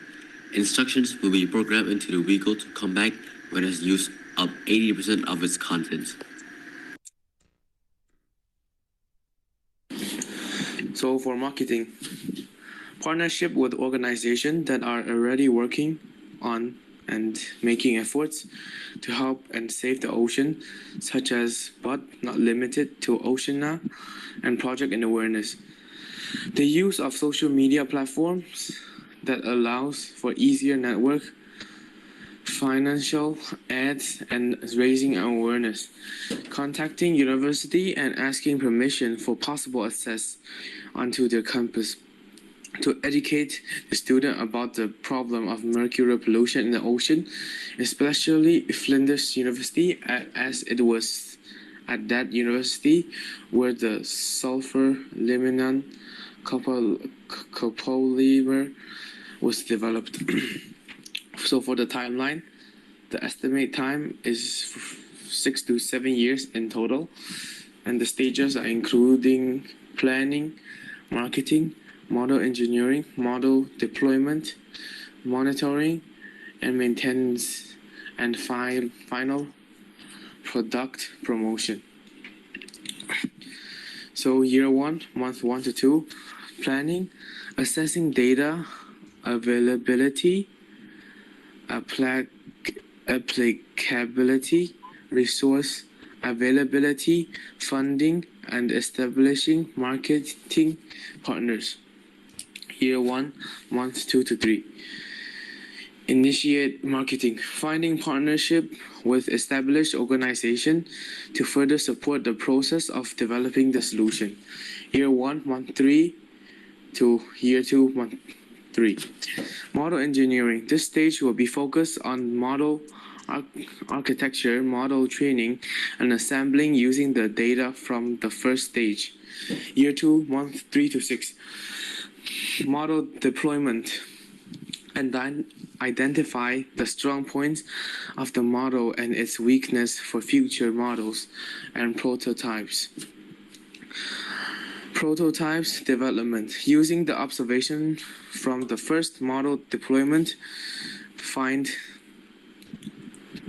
solution for problems that the product presented. Year 2, which is year 2, month 6 to year 6, month 1. And monitoring and maintenance, year 6, month 1 to 2. After finalizing the model, it has to be consistently monitoring during its first month or so to detect abnormalities within the machine. And finally, year 6, month 2 to 6. Product promotion. Introduce the product to the public and establish a long-term partnership to continue developing and creating the AUV. As for the cost that will go into developing this proposal, it is likely going to be rather costly, as a lot of prototypes will need to be made, a lot of money will need to be invested in the research and development of the unmanned underwater vehicle, as well as investment into the development and maintenance and the electricity required for this project. Although it may be costly for the first few years, once the successful product has been made, the costs will eventually go lower. We hope that as a result of this entire initiative that we are proposing, we will be able to minimize the global issue of mercury pollution there is in the world. Our goal is to create and design a solution that is able to reduce the large quantity of mercury there is currently in the water in order for it to be smaller and in a more manageable size. The ocean is very essential to us and everyone in the world. It helps control our climate and produces most of the oxygen that we breathe to this day.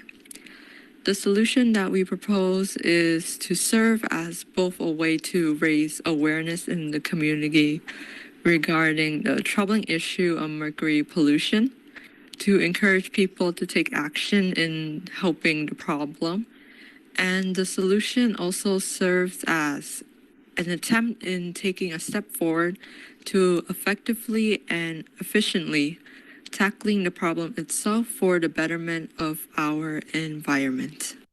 Here are the citations that we use while making our proposal. We would like to thank everyone for listening to our presentation, and we hope that you all have a good rest of the day. Thank you. Thank you very much. All right, and now TSJB, when I see you on the screen, before we go to the questions. Okay, hi guys. Yeah, now Dr. Fan. Okay, very good presentation, and I think I'm very impressed your planning for this project. The reason is your goal is very clear, specific, target on mercury pollution, and your engagement is a long period of time. It's 6 to 7 years. I think I'm wondering, you are a student, so is this will be your career development or your lifelong learning? Why is that? The second question is, what's the situation of for this mercury pollution occurred in Cambodia, in your hometown? So that's why you want to work on it. Then the third comment is, did you compare using the UUV or the scuba diver to deploy and replace this biosensor? Which one is more feasible in your hometown? Thank you. Physical. Okay, thanks for your presentation. I think it's a very clear presentation, and it's a good job that you did all your reference. But I still have the two questions for you. The first question is, although we see your proposal and your device, like the device, something like the device, but still I cannot really image that when you design that kind of the device or the box, do you want to the mercury to be attached, or you want to remove it, or others? So I'm not really know what kind of the function do you really want to play or develop it. And the second question is, where do you want to put the device? So again, I think it's linking to my previous question. Thank you. Mr. Liu. The polymer you're talking about, I believe they're used as source. I mean, probably the mining site when mercury is very concentrated. But once they discharge into the environment, they can be very dilute. You can't do anything. So I just wonder if you really detect mercury in the water, although we know it's everywhere in the water, and what can you do? Because there's great quantity and really dilute. Okay. Now the second question is that I never see any commercial electrode that can detect mercury. So I just wonder, where did you get your biosensor, and how much is it, and what's the detection limit of your biosensor? Okay. Professor Chen. Okay, thank you. Thank you for your presentation. And here I have two minor questions for you. The one is that it seemed to me that your inspiration, for this project is getting from a paper, okay? And you just maybe just bump into a paper says that, okay, this kind of new material can absorb mercury in the water. So we know this material, right? You said that maybe some scientific evidence shows that this new material can absorb mercury, and you try to apply this idea into like a gadget, okay? But I want to know that how you make this gadget. You put a new material. This is not the only thing you need to do. You need to do a lot of things because you need to make this gadget functionable, okay? And also maybe portable or maybe within the water and functional under the water. So I think you need to be more specific on this gadget.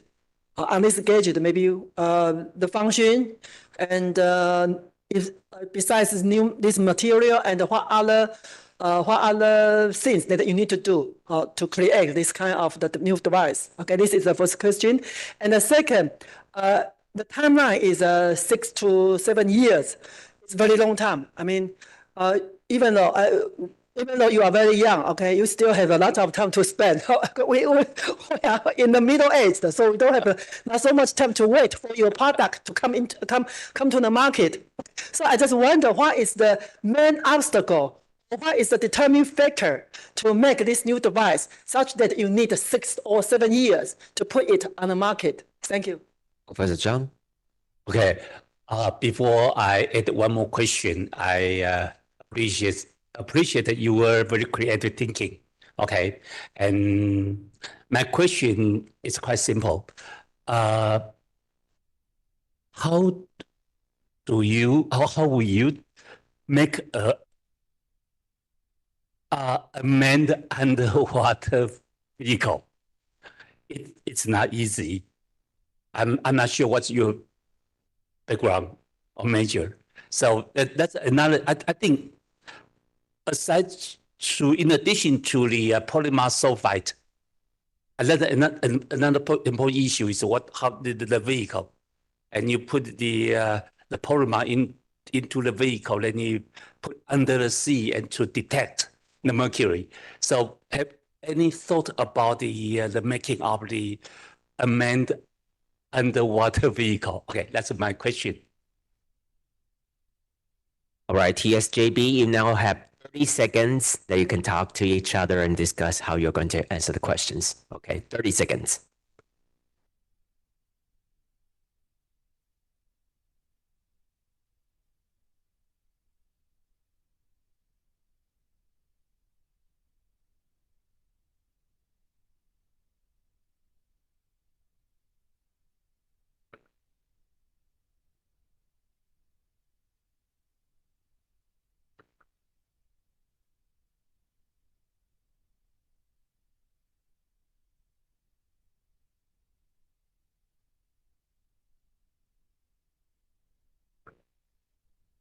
All right, so please turn your mic on, answer the questions. Thank you.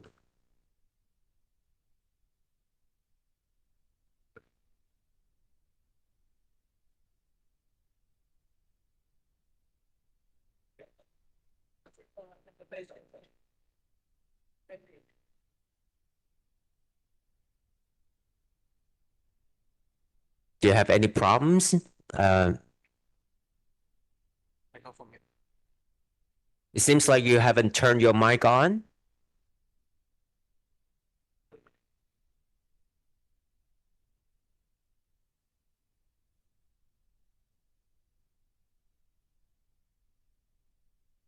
You're trying to figure it out what is going on here. Okay. I think yes? D3 is having problems with their microphone. Can they Yeah, use we can hear you. microphone?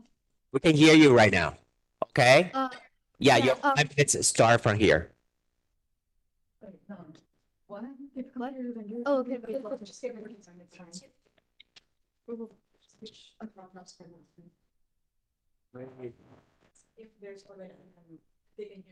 Start the video. Okay. Is this working now? Can you hear us? Yes, please. Hello? It's on. It's on? The sound. Yes, it's on. Talking, so please answer the questions. Okay, can you check if they can? Hello? Hello? We can hear you. You can go ahead answering the questions. Yeah, go ahead. Okay. Regarding the question of the situation of mercury pollution in Cambodia, through reports of national assessments of mercury pollution in Cambodia, there is approximately around 769 kilograms minimum per year of mercury in the water. And then maximum is about 14,845, which is why we believe that mercury pollution is a very critical problem that should be solved. Our design or our imagination of our design is that the mercury would be attached to this polymer sulfide.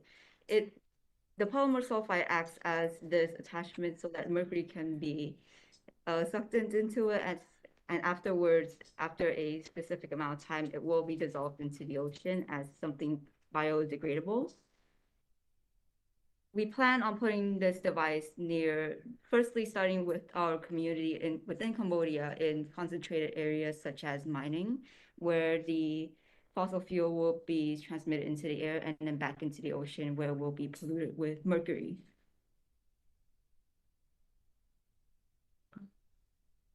Regarding the question of how we will make the UUV, we will initially create prototypes, and through each prototype we would make changes in order to see what needs to be improved and what needs to be done. And by the end of through each prototype, we would be able to make a final product that can effectively work and get rid of a certain amount of mercury in the water.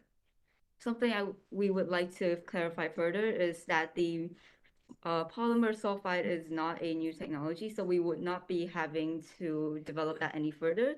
It is a design made by a university called Finnish University and has been a solution to mercury for a while. Our proposal is to further enact on this findings.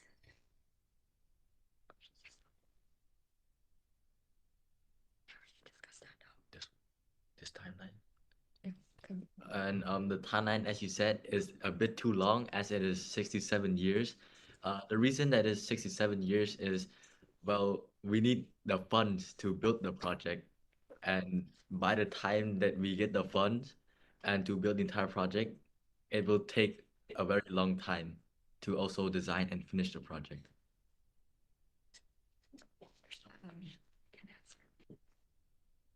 That's all. Thank you. Yes. Thank you very much. Maybe you can try crowdfunding. Yeah. So that we can also donate. Yeah, we can also fund you from here, from Taiwan. Because, yeah, make it quick. Okay. Thank you once again to TSJB. Thank you. All right, everybody. We're going to have a break from here. We'll have a break until 2:25. When we come back, we have 3 more teams from the international category. All right, let's have a break right now. 接下来我们休息一下，等一下2点15分，请大家回到会场，谢谢。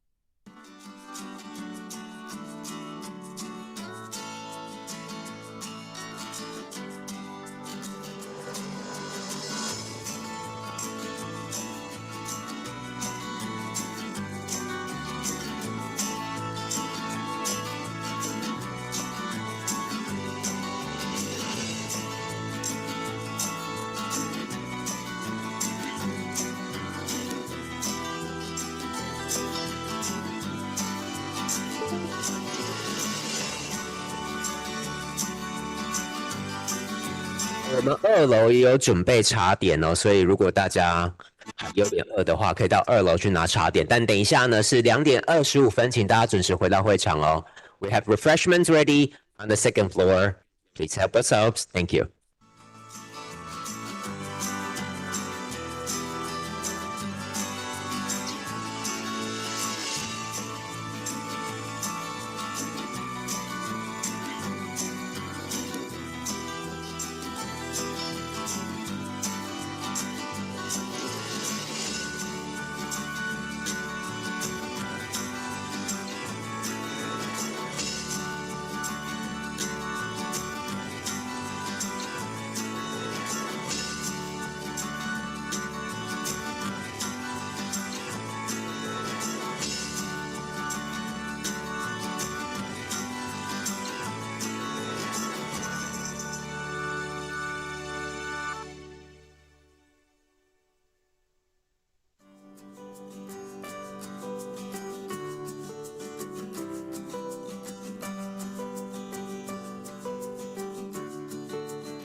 Welcome back. All right, 3 more teams to go. And next, please welcome Beacons from Vietnam.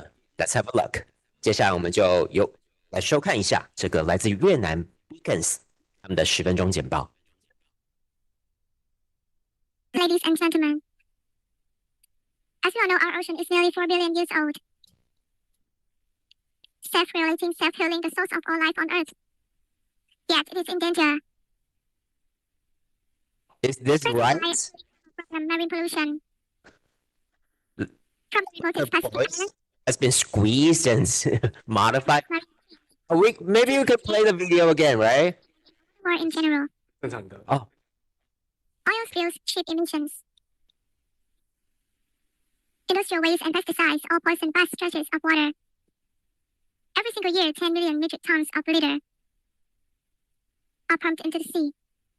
And the prediction is that in 2050, that's what we got from them. So, especially cigarettes threaten a whole ecosystem. This problem doesn't stop at sea. Toxic chemicals from cigarette butts discharged into the environment decompose from 10 to 18 years. With 80% of marine litter and cigarettes coming from land sources, everyone is responsible. In this talk, we would like to concentrate on the causes, consequences, and solutions of the vehicle seriously affecting our marine environment. Because if you're online, maybe we can hear it directly from you. Yeah. Oh no, what's 如果我们在线上，或许就直接讲好了，因为这样好像效果也不好。Excuse me? If you're online, maybe we can hear it directly from you. Yes. Yeah.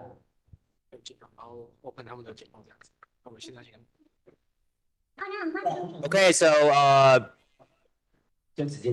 Beacons, would you please turn your camera and your mic on?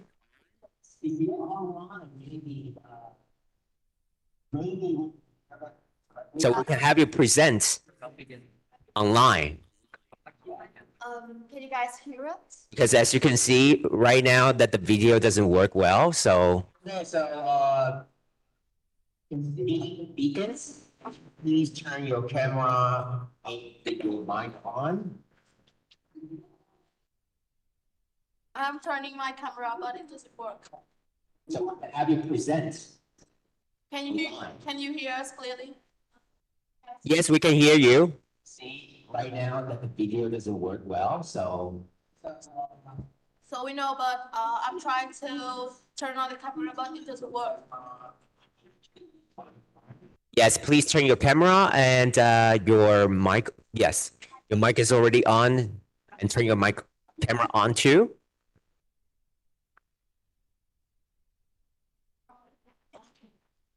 Yes, good to see you.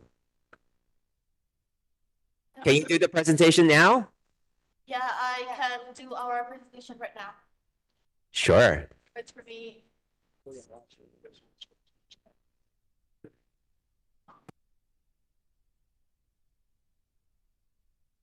Yeah. Maybe you have to share your screen with us. Okay. Yeah.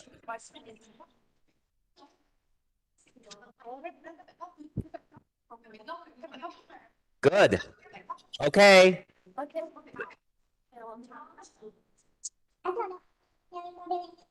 Not this one, not this one. Okay. Just your slides. Just my slide? Okay. Yeah. What's it? Okay, what's the name? No worries, we're not counting time right now. Okay.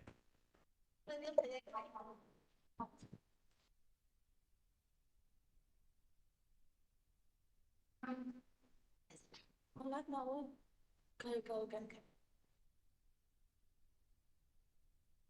So I'm presenting now.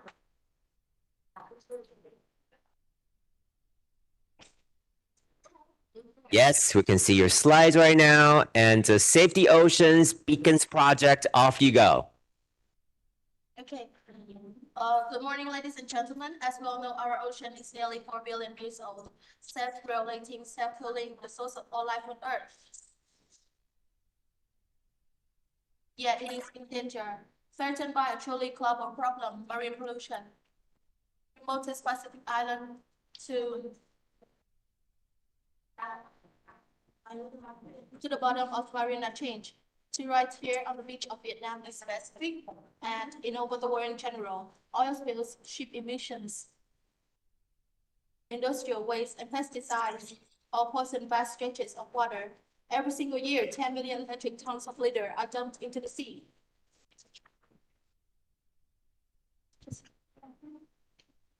Or 400 kilos per second, and a prediction is that in 2050, our ocean could contain more plastic than fish.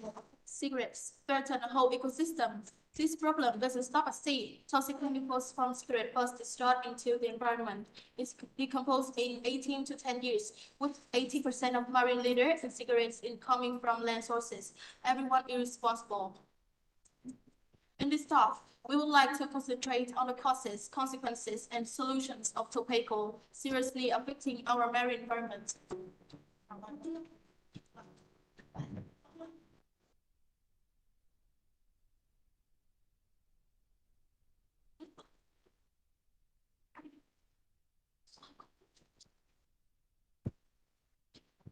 Our beacons consist of 7 Newham High School students.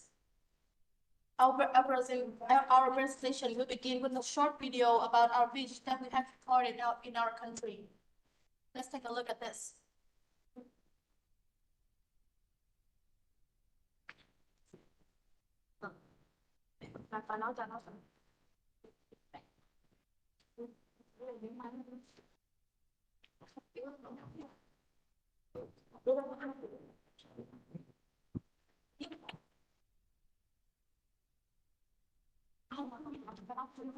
This is a cigarette filter. Oh no, what we are going to do now? Yeah, we have to save the ocean. Let's start. What is the meanings of beacons?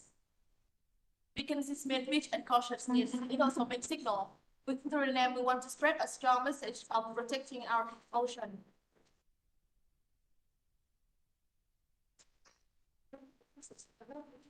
Also, next is the causes of marine pollution.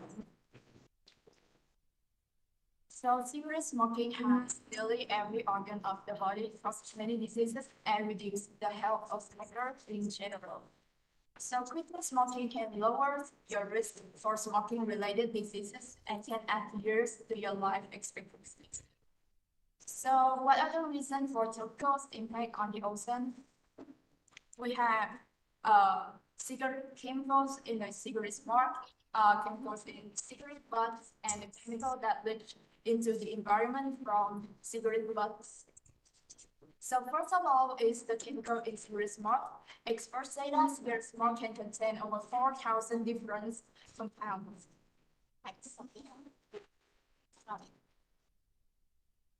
600 additives used in the manufacturers of cigarettes.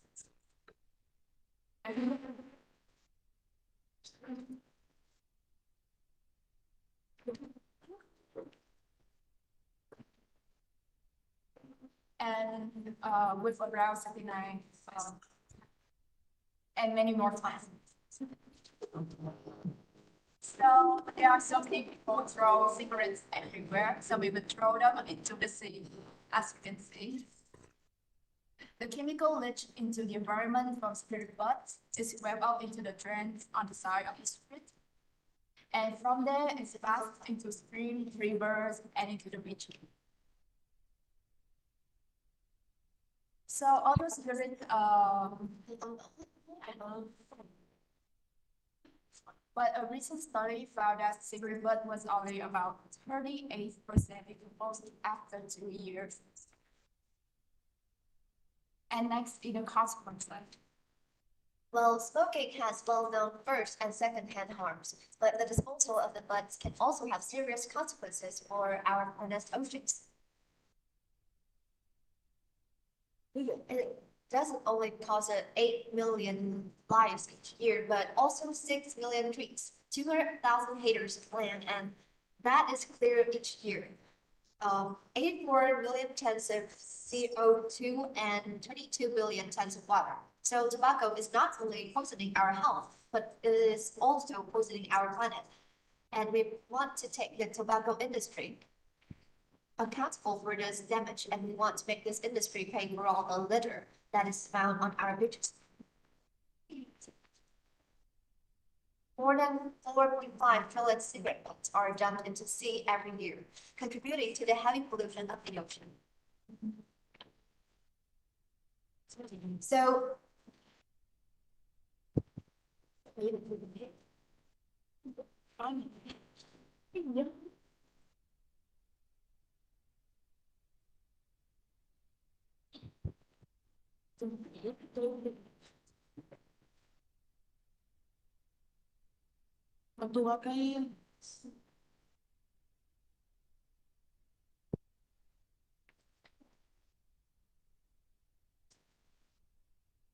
in one laboratory study, the chemicals that leach from a single cigarette soaked for 24 hours in a liter of water release enough toxins to kill 50% of the salt water and freshwater fish exposed to them for 96 hours. So that's the end of the consequences. So this is our resolution. First of all, we're gonna represent you, like we want to make some funds.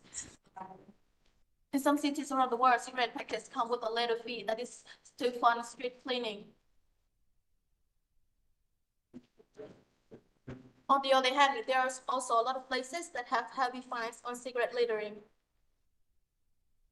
Our products is making paper from cigarettes, making roses from foil with in a cigarette box, and making propaganda picture. To solve the problem and have to make a better place, we have made 3 products that can be done easily to home to minimize the number of cigarettes being thrown into the sea. The first is making cigarette paper, inspired by a company in Sao Paulo, Brazil.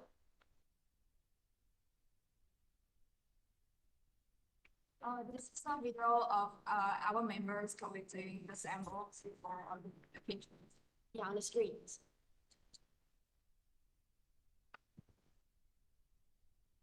Yeah, this is the sample after we did it.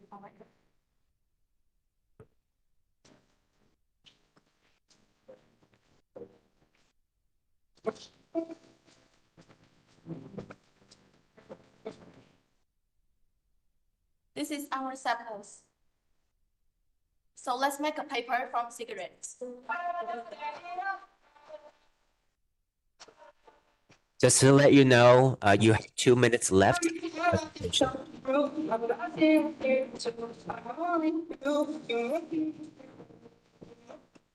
Eyes in your head, you know it. In myself, See, this is the final product. Let's make king of roses from foil and cigarette box.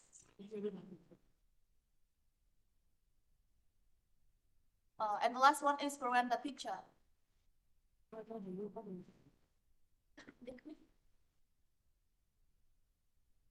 What tools do we use? Our drawing process takes 3 days to finish. We use touch plate colors, A1 paper, and cigarettes. This is our result. Raise awareness. First, the pictures we have to raise awareness about young people. And yeah, this is what we want to express it through our projects. Moreover, we think people should. The strict control of marine exploitation activities, especially exploiting fish with electricity, explosives, and chemicals, are strictly prohibited. Share ocean heroism with friends, family, co-workers, and social media. You can post your ocean condition on Facebook and Instagram to make people join you in protecting the ocean better. That is the end of our presentation. Thank you for your listening. If you have any questions, it would be a pleasure for us to answer your question. Thank you. Thank you very much. And we're sorry for catching you off guard like this, but you still pulled it off. Thank you so much. And we could see your teacher in the back, like walking around, looking concerned, but also very encouraging. Please stop sharing your screen. Thank you so much. Yeah. And we'll go to the questions. Firstly, to Dr. Fan. Okay, can you hear me clearly? Yeah, I can hear you clearly. Okay. So thank you for your real-time presentation. You respond very quick. That's very good. Then I also the people smoking, I think is the very thing. I had that. If I smell the smoke, my brain doesn't work well. So I'm curious. The cigarette really is usually not a major garbage for the marine pollution. So why your team choose this very specific cigarette issue? And so you reuse the material from cigarette. Is there any a powerful way that you can change people smoking behavior? Like maybe you can, your family or in your school or in your community, especially if you living along the coast, can you change people smoking? So that's might be more efficient to reduce the pollution from a cigarette. And what's your second? What's your budget and timeline? You are trying to conduct your project. Thank you. Professor Ke? Okay, thanks for your real-time presentation again. And so I think you prepare a lot of PowerPoint. So, and also you set out very quick display. So even though yourself cannot follow. Okay, but I think you guys are very young. So at least I find two things that we can encourage you because you try to create a new world. Becomes, right? So you hope that whenever you create this new word can be a very popular word for everyone to use and to notice the beach consensus. I think we can, we are happy that you do that. And so we can encourage that you have the different idea. And also from the PowerPoint, we find that you prepare a lot. But I have the one question for you guys. So I think the final things you try to do is you collect the cigarettes paper and to make another reuse paper, right? But finally, I feel that, so can you tell us, except for being like the picture, like the draw, like the picture you just show, and any other things you think you can do from this reused cigarette paper? Thank you. Professor Liu? Okay, I think your presentation contained a lot of useful information about the impact of the cigarette to the ocean and to the human health. And then in your end result is a handmade picture using recycling cigarette butt. And I was actually waiting to see if you have any, proposal or action plan after that handmade picture, but I don't see anything. So I just wonder, it seemed like you're gonna run an educational campaign using your, the handmade pictures. So what is it? Can you share your thought on what's next? What's next that you're gonna do to, bring up people's awareness about this problem? I think most important is the action plan. And what do you do to prevent people from dumping cigarette on a beach or into the ocean and create this problem? Okay, thanks. Professor Chen? Okay, firstly, I would like to ask you one question. It seemed to me that your presentation, this project would like to reduce cigarette pollution, okay, because you identify so many negative impacts brought by cigarette butts, okay, and you propose that to use the paper, the alternative are using the paper, like paper to instead of the original one, and in order to reduce this kind of the pollution. So I just wonder, is it feasible? I mean, do you contact any cigarette manufacturer? Is it possible to use the paper instead of the ones that traditional used in making the cigarettes? Because I'm just afraid that using the paper may cause another danger like a fire. Okay, maybe it's danger to the smoker. Okay, so have you ever thought of this problem, this issue? And the second is that I don't know how many or the percentage of the population in Vietnam is a smokers. Are you guys smoke? Are you guys smoker? So why don't you just refer to the propaganda to persuade people not to smoke, okay, or lobby the government to have some regulations on non-smoking areas? Don't you think these approaches are much more powerful in reducing cigarette bus pollution? I just would like to know your comments or your perspective on these issues. Thank you. Professor Zhang? Okay, yeah, I think I just echo the questions the other professor asked. So I think the quite important thing is what's your action plan, not just recycle the cigarette butts, okay? And the important thing is how to avoid the smoker just swapping the cigarette butts everywhere, okay, to pollute our environment. So I think important thing what's the action and for the future, okay. So maybe you may just elaborate what you're thinking about for this project and what's the impact and what will be your action you are going to take for the future. Okay, thank you. All right, Deacons, you now have 30 seconds to discuss before you answer the questions.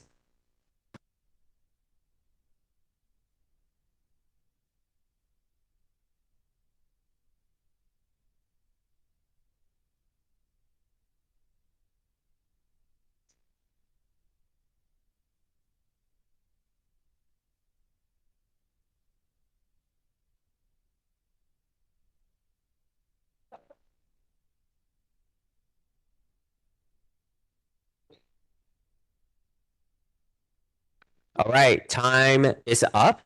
Please answer the questions. You have 5 minutes. Turn your mic on. Thank you. Okay.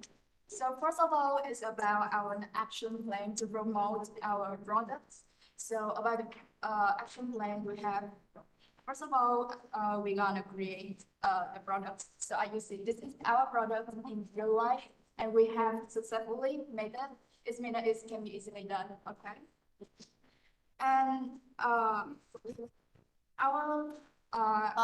first question that you said us, there are a lot of issues related to the ocean, but why we choose cigarettes? So our answer is indeed there are many issues related to the ocean, but in our opinion, cigarettes are also one of the concerning issues today. They're not only threaten to our health, but their environment, but also affecting marine ecosystems. Therefore, we want to propose measures to urge people quit smoking and stop littering, especially disposing of cigarette waste into the ocean. Coming back to the promotion, first of all, we're gonna create informational materials. So we have developed materials such as procedures, poster, and videos to introduce the projects of recycling paper on the outer layer of cigarette paper. And the next thing is we are going to organizing events and presentation. So to discuss and make exhibition for people to come here and take a look at our products. And lastly, I think we want to build partnerships with organizations about our products so that they can help us to raise the funds, like to have all the support and to make the product for more people. So next one, we think that the biggest risk of this recycling product is the potential health hazards, which are the nicotine, cadmium, cadmium, lead, arsenic, and so when this filter is recycled into paper, these harmful substances can be released and spread into the environment if not properly treated. And with cigarette butts, we just make 3 samples. The first is making paper, and the second is making roses from foil in a cigarette box, and the third is propaganda picture. We choose the propaganda picture will be the main samples, main products for us, because we decide to use paintings as a means of propaganda picture, because we want to convey the message in a simple and understandable way to everyone. Everyone can do it, and it's mostly to raise awareness. So we choose that. Okay, 2 minutes left.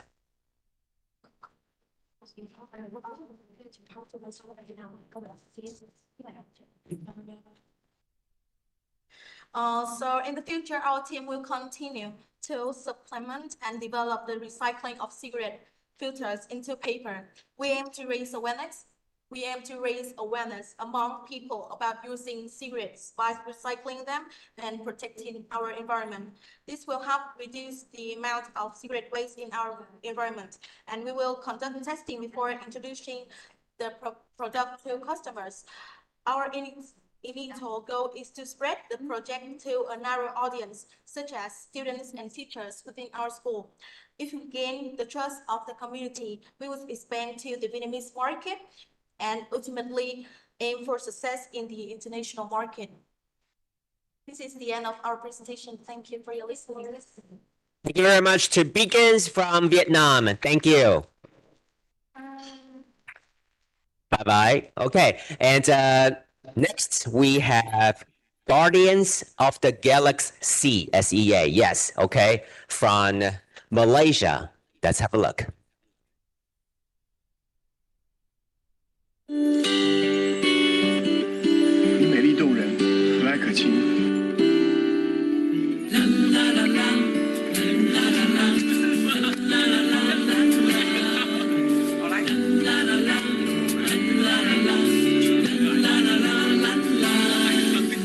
我要你陪着我，看着那海龟水中游，慢慢地趴在沙滩上，数着浪花一朵朵。你不要害怕，你不会寂寞，我会一直陪在你的左右，让你乐悠悠。 It was the first time I saw sea turtles laying her eggs. She was huge and beautiful. Then I saw she shed some tears. So I asked the wildlife ranger. He replied, she's crying because people collect her eggs. They have been in the planet for over 65 million years, and they have been playing an important role to maintain the health of our ocean. There are 7 sea turtles that roam the ocean today. 4 of the species recorded to nest in Malaysia. We have the green turtle, the most abundant species. It is endangered, with nesting about 20,000 to 30,000 per year. And next we have the hawksbill turtle, critically endangered species. And at the moment, we have nesting about 600 to 800 nests per year. And we have the olive ridley. It is in the brink of extinction, with total nestings less than 10 per year.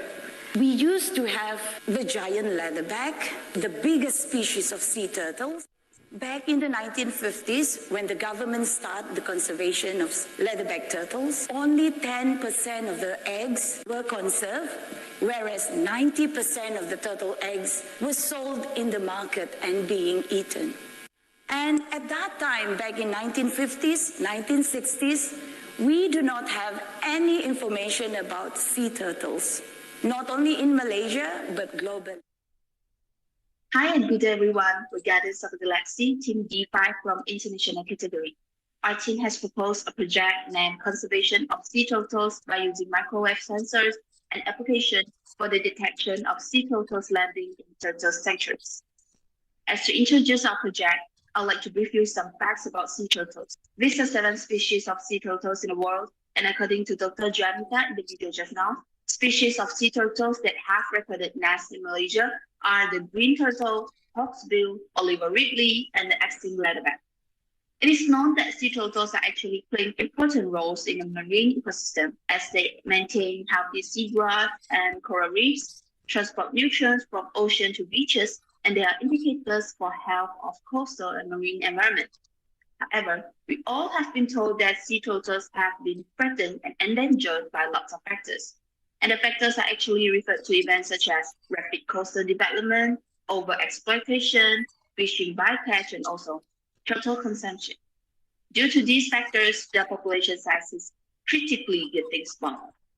The figures visualize the challenges we observe, which are exhausting workloads of volunteers and staff, especially during the peak hours of egg laying, humans' limitation in conserving turtles' eggs, and a worrying effectiveness in locating their new nests. Hence, we structured these 3 objectives. This video displays our implementation plan, which is started with installation of a low-power microwave motion sensor above high tide level. It'll be equipped with a night vision camera, a rechargeable battery, and a waterproof cover. Such instrument will be installed in zones of a beach separated with respect to its total length, assuming we have 3 zones here.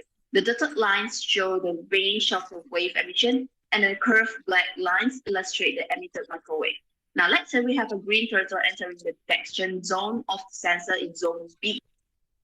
The emitted wave is reflected by the turtle, and the reflected wave is detected, being delivered to the receiver passing through the amplifier and threshold detector, and the bulb for zone B will be lit and people can be notified. So now, what they have to do is to observe through the camera, monitoring the egg laying process remotely. However, for nest marking and data collecting, we still need to go to the nest, but it will occur only when the turtle finishes laying eggs. After that, we can upload the data to a database on our smartphone, which is connected to the detector via Bluetooth, and that's it. Other than the microwave sensor system, there is an additional idea for our project, which is the software launching. This software could apply as a database for the information of sea turtle population. Generally, the information of the sea turtle status is recorded manually and stored in hard copy. This might cause the losing of database accidentally. So, this software is designed for the data uploading and storing. The database could be accessed by other authorities after approval of intendant. For the next slide, this is our app layout. The information of sea turtle will be recorded when they come ashore to lay egg, including the species, length and width, depth, time, and the number of eggs. For the hatchling information, the condition of every egg will be observed and recorded also. Next, we will invite Dr. Juanita Joseph, which is a sea turtle marine biologist and expert in the field of sea turtle conservation, to give a speech of the effectiveness evaluation for our project. Hi, I'm Juanita, Associate Professor in Sea Turtle Biology at the University Malaysia Sabah. I would like to share my thoughts on the Ocean Challenge 2023 project entitled Turtle Watch, Real-Time Monitoring and Protection of Sea Turtles with Microwave Sensors and Night Vision Cameras. This innovative project has immense potential to support sea turtle conservation efforts in Malaysia and potentially worldwide by using cutting-edge technology to non-invasively monitor turtle nesting activities. Monitoring nesting beaches is a labor-intensive task. This project addresses this challenge by streamlining the process and reducing the threats to sea turtle population. I believe this project can have a significant positive impact on sea turtle conservation By enhancing our understanding of sea turtle nesting patterns and behaviors, we can develop more effective protection strategies. The real-time nature of the project enables immediate action, reducing risk to these vulnerable animals and ensuring better protection against any threats on nesting beaches.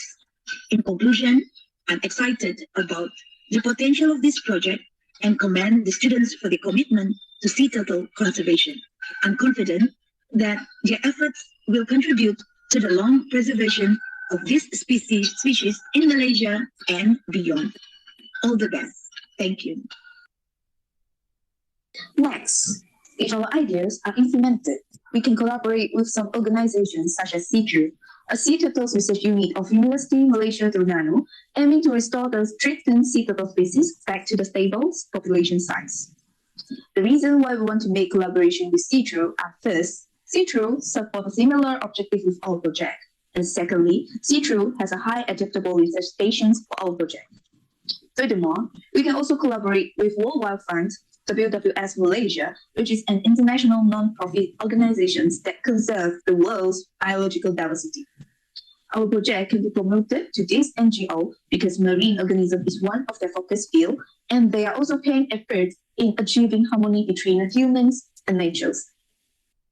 So next, this slide shows the overall estimated budget for our project, in which it is controlled in around 13,812 ringgits. Last but not least, by referring to the objective of our project, we expect that the microwave sensors that we use in this project will help to improve the conservation of sea turtles. Besides, we also expect that the effectiveness of the sea turtles conservation and the rate of hatchling success of the sea turtles can be enhanced by applying our project's ideas. That's all from us. Thank you. Thank you very much to the Guardians of the Galaxy. Thank you. And now it's time for the QA. So team members, would you please turn your camera on so that we can see you? Hi. Yes. Hi. Dr. Fan. Okay, is the sound clear? Okay, very good. So, okay, I think your presentation is very good, and you have the professor support you. So, actually, I would like to share with you the sea turtle conservation looks also very successful in Taiwan. So we have a Xiaoliuqiu Coral Reef Island with a very high density of sea turtle live there, and they lay eggs recently. And not only in Xiaoliuqiu, in Kenting National Park, in a green island, we find more and more sea turtle now. So for scuba divers, it's very easy to see the sea turtle when they under the sea. So looks your project also very promising, using the technology to conserve the sea turtles. So, and sea turtle is one of the flag animal for marine conservation. So I would like ask you a question. If you got the award, $100,000, you can to conduct your project. Looks your budget within this amount. Another option, is it possible this funding support you come to Taiwan for exchange, and you got more money, more funding, bring back to Malaysia and establish the bilateral international cooperation working on sea turtles. Not only we exchange people, hopefully in the future, sea turtle comes from Malaysia to Taiwan and from Taiwan to Malaysia. That's a good. Thank you.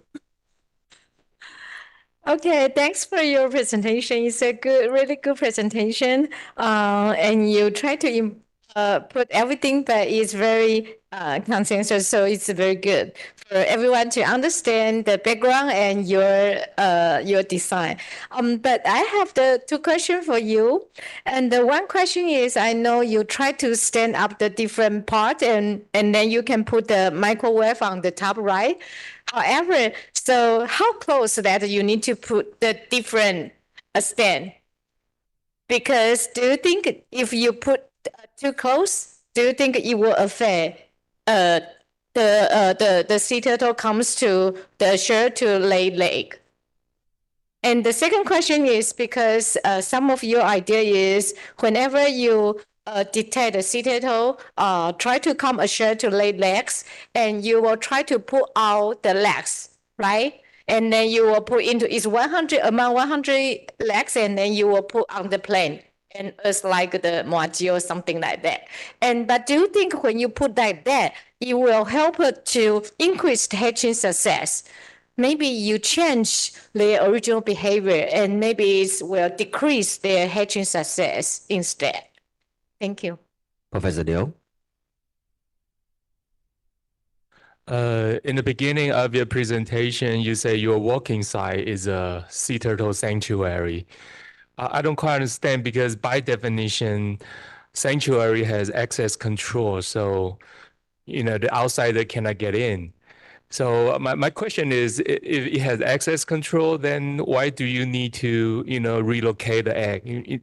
Because the problem is that it's labor intensive. That's why you need a motion sensor. But if that's a sanctuary, keeping outsider, getting in, you probably don't need to dig out the egg and relocate to a nursery ground. That's my first question. And then the second question is that motion sensor, they're very popular, they're used for home security.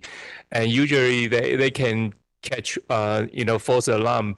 Maybe there's a plastic bottle on the beach blown by the wind, and then the motion sensor will, maybe consider that is a sea turtle. So, did you get any false alarm or false signal from, the plastic bottle or anything else? Okay. Professor Chen. I have a three minor question for you. The first one is that the similar to Professor Liu just mentioned. I just wonder how the microwave sensors can collectively detect sea turtles. Maybe something poacher, someone want to take away sea turtle eggs, okay? And the microwave sensor may also detect them, and maybe the false information just think that maybe they are sea turtles, something like that. So how can the microwave sensors can differentiate sea turtles from other moving objectives like peoples or like the bottles, etc. Okay, and the second question is that you would like to create a database of the sea turtle population. So I just wonder who will be the person to do this job. So in this project, you will mobilize which population or who to do the manual work to record the sea turtle population. And the next question is that I don't know, in Malaysia, the habitat destruction is a main reason for the survival of a sea turtle in your country. Maybe you can just elaborate more. And if the government or local government has done anything to protect the sea turtle habitats in order to conserve this population. Thank you. Professor Zhang. Okay, I have two more questions. It seems to me the important thing for your proposal just to set up the microwave sensors, okay? And I just want you to add more about, do you cooperate with some agencies or some experts or NGOs? Because if you do have censor something, then what's next? Okay, and how to operate the data from the microwave sensors? Okay, that's the first question. And the second question about the app. And what's the function for the app? And what? Yeah, if you, do you need someone or to get on your app to offer something, or you just want to give something out to the public? Just introduce a little bit about the app and the function. Okay, thank you. All right, you now have 30 seconds before you answer the questions.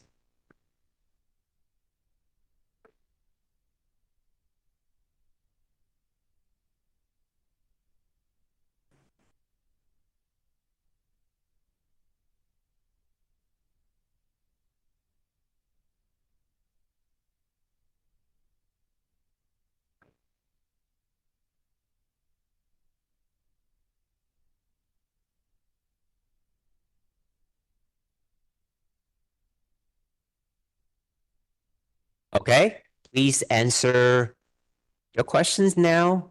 Turn the mic on. Thank you. Okay, so as for the first question, we think we have, if we got the award, it is enough for us to exchange like this idea, this concept with Taiwan. Like both of us, both Taiwan and Malaysia, we implement this concept, this setup. And then even though we haven't surveyed the market price in Taiwan, but we think yes, because it's almost the same, or we can like bring the instruments from here to there. Firstly, because this concept is just a concept, and it may come up with a formula for the distance between the poles, and then it can be applied in any beaches actually. Yeah. And then for the second question is about how many meters or what is the distance between the two of the sensors, right? So from our project, the sensors is about 16 meters to 20 meters for the sensor area. So for each sensor, we will took about 20 meters to sense the turtles for the effectiveness. Yeah, and then for the next question is about if we relocate the X, could this action will change the behavior of the X? It's actually no, because we have the experience in our project, just turtles conservation.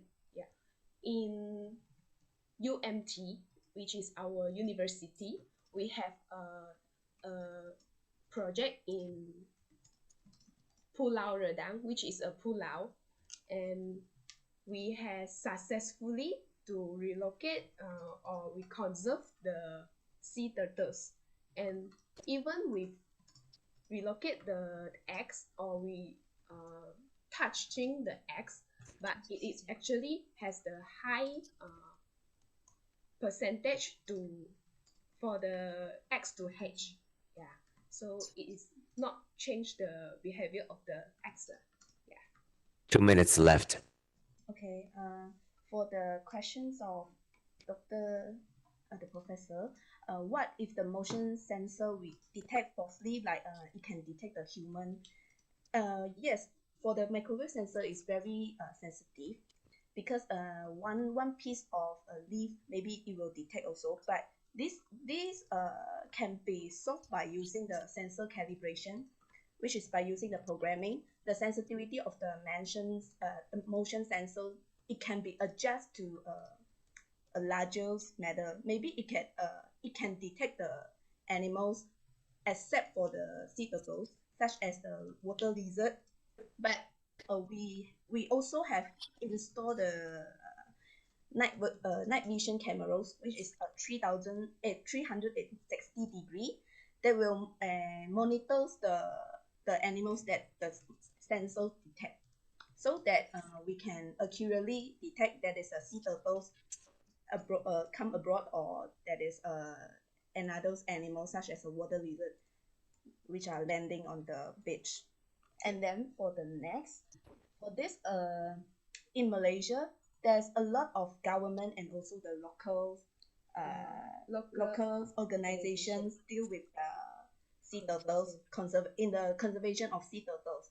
For example, in the slide just now, I say the See-Through, which is a research unit of University Malaysia Terengganu. They are working on the sea turtles research, and also WWF in Malaysia, they also put a lot of effort in the sea turtles as well. So I think if this project we can explain to her and also propose to them, they will accept our proposals. Yeah. The project. Yes.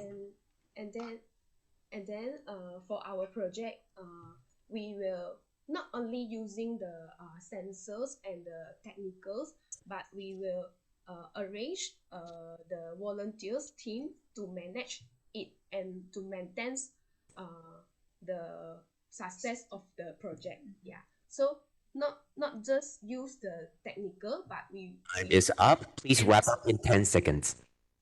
Yeah. Thank you. All right. All right. Okay. That's all from us. Thank you. Okay. Thank you very much to Guardians of the Galaxy. Thank you so much from Malaysia. And lastly, we have Carbon Bureau. And let's have a look at the presentation first. 接下来是我们的最后一组 Carbon Bureau. Hello everyone, we are from Carbon Bureau, the international participant.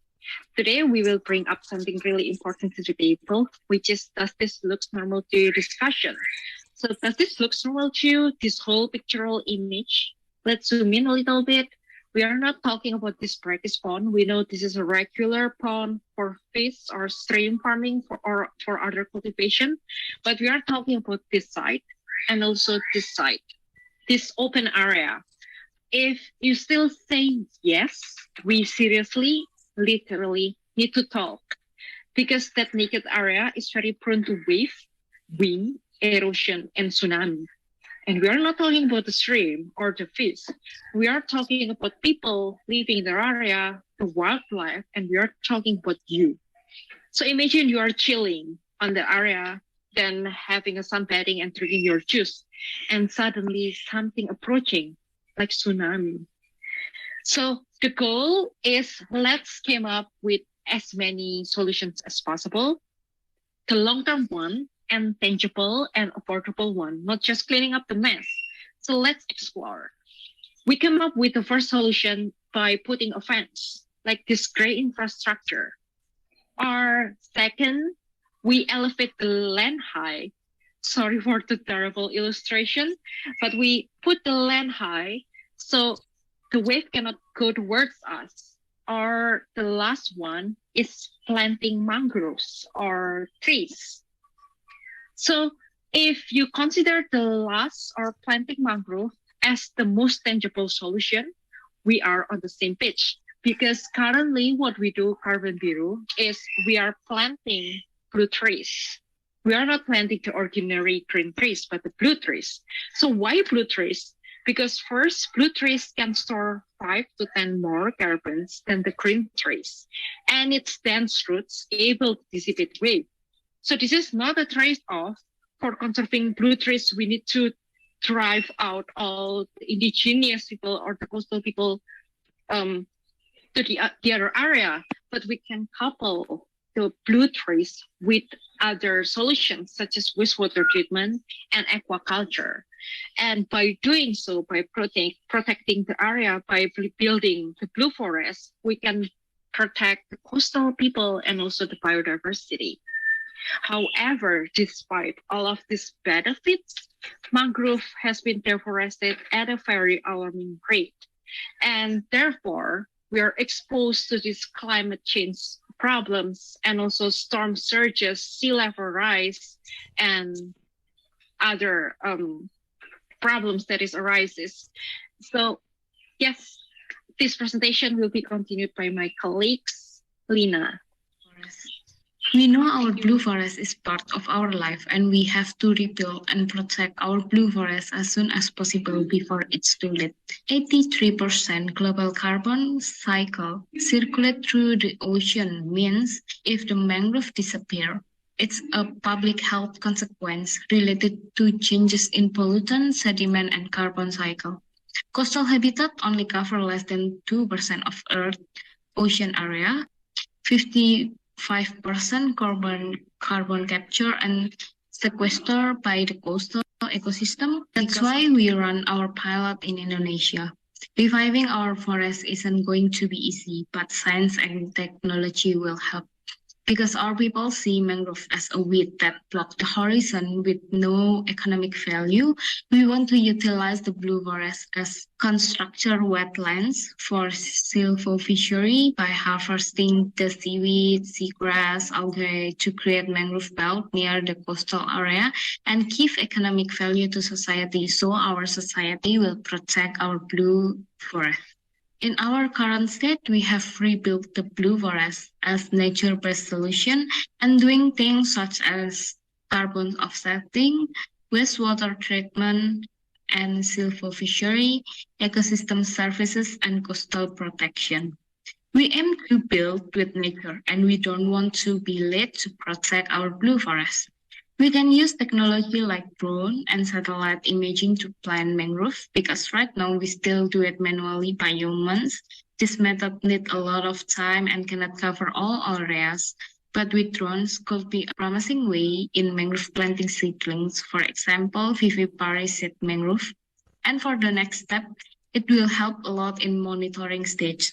The drones can be used to get images for mapping hard-to-reach areas, easy to launch on demand, and to repeat survey when required.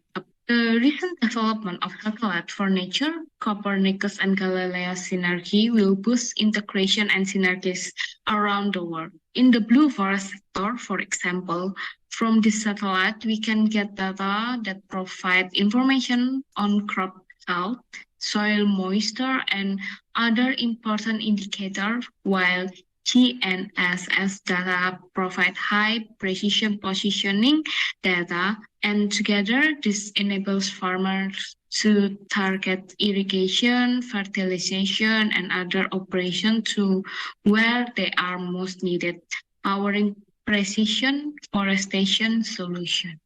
So why Carbon Biru? In Carbon Biru, we have objective to clean the environment from carbon pollution by planting mangrove and work with local community to give impact to the society, such as create blue industry for economy and sustainability. Furthermore, Carbon Biru also monitors and measures our impacts to society seriously. All of us know that climate change has become a big issue these days. By planting and preserving mangrove, it has capability to mitigate climate change for long term. Mangrove captures carbon 10 times more than terrestrial trees. The second benefit, it protects local erosion, flood, storm, and wind. It is because mangrove has capability to reduce the energy from sea wave toward land. Hence, Carbon Biru recovers coastal areas by planting seagrass, coral, and mangrove. Other benefits from mangrove are it has capability to recycling wastewater by absorbing nitrogen and phosphorus. Mangrove also makes the growth of microbial for carbon, nitrogen, and sulfur cycling fast. Mangrove in coastal land has impact to reduce methane emissions. Mangrove has impact to the society by providing sustainable aquaculture for blue economy and product innovations. Biodiversity, such as crabs, fish, birds, and many other species, will get the advantages of mangrove. Mangrove provides a good and healthy place for animals to live, interact, and grow. And our next steps, we have a plan to grow not just in one place, but also in many other places.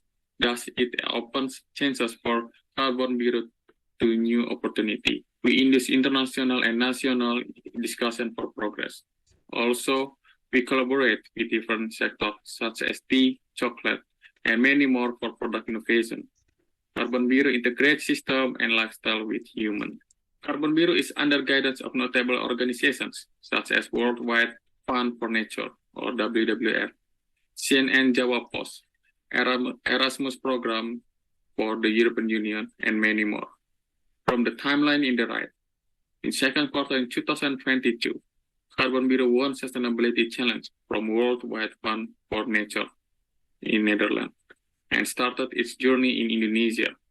From third quarter until fourth quarter, Carbon Biru has planted 3,345 mangroves.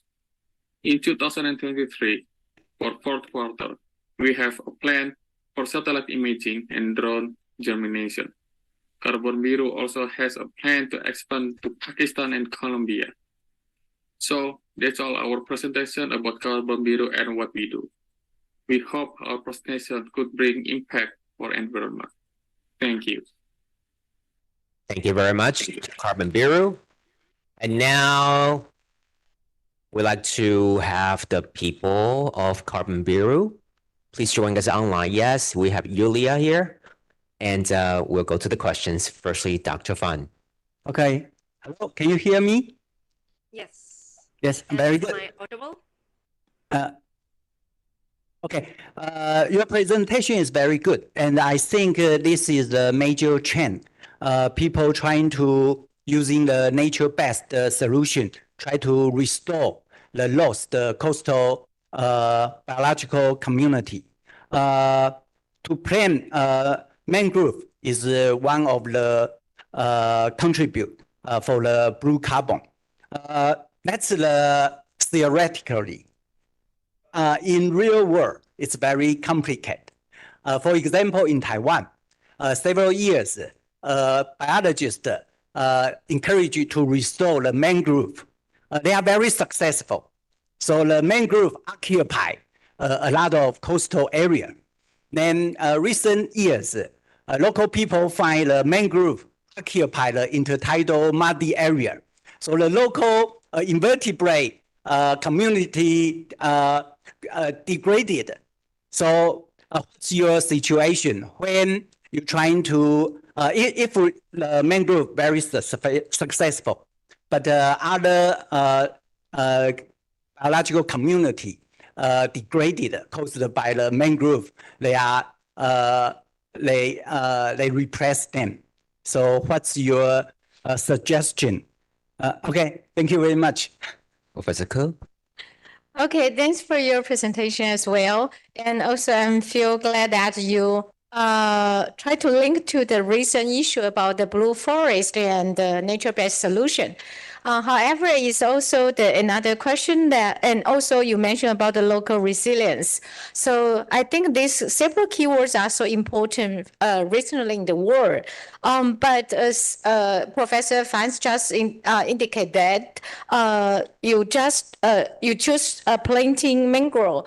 It actually affect the original ecosystems, and also for the real nature-based solution, it's not just the plan, just not and randomly, but actually you need to evaluate the situation or the original systems that they can really host another kind of the ecosystem. So I also have the question is when you try to, or can you persuade us that when you choose this area to plant the mangrove, do you have any reference or its original ecosystems belong to the mangrove, or actually it doesn't really fit the mangrove? How do you think about, why did you really suggest us to plant the mangrove in your study area or in your support area, in your proposed area? Thank you. Professor Liu? You have drone and satellite in your title, but in your presentation, I didn't see how you're going to use those tools for site selection. Can you explain a little bit? Because from some of your picture, just a single site visit is very clear that you have a place of erosion problem.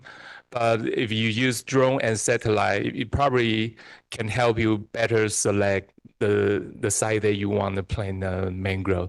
And then the second question is that I thought you guys are from Netherlands, is that correct? Or from Europe? Europe is too north to plant mangroves.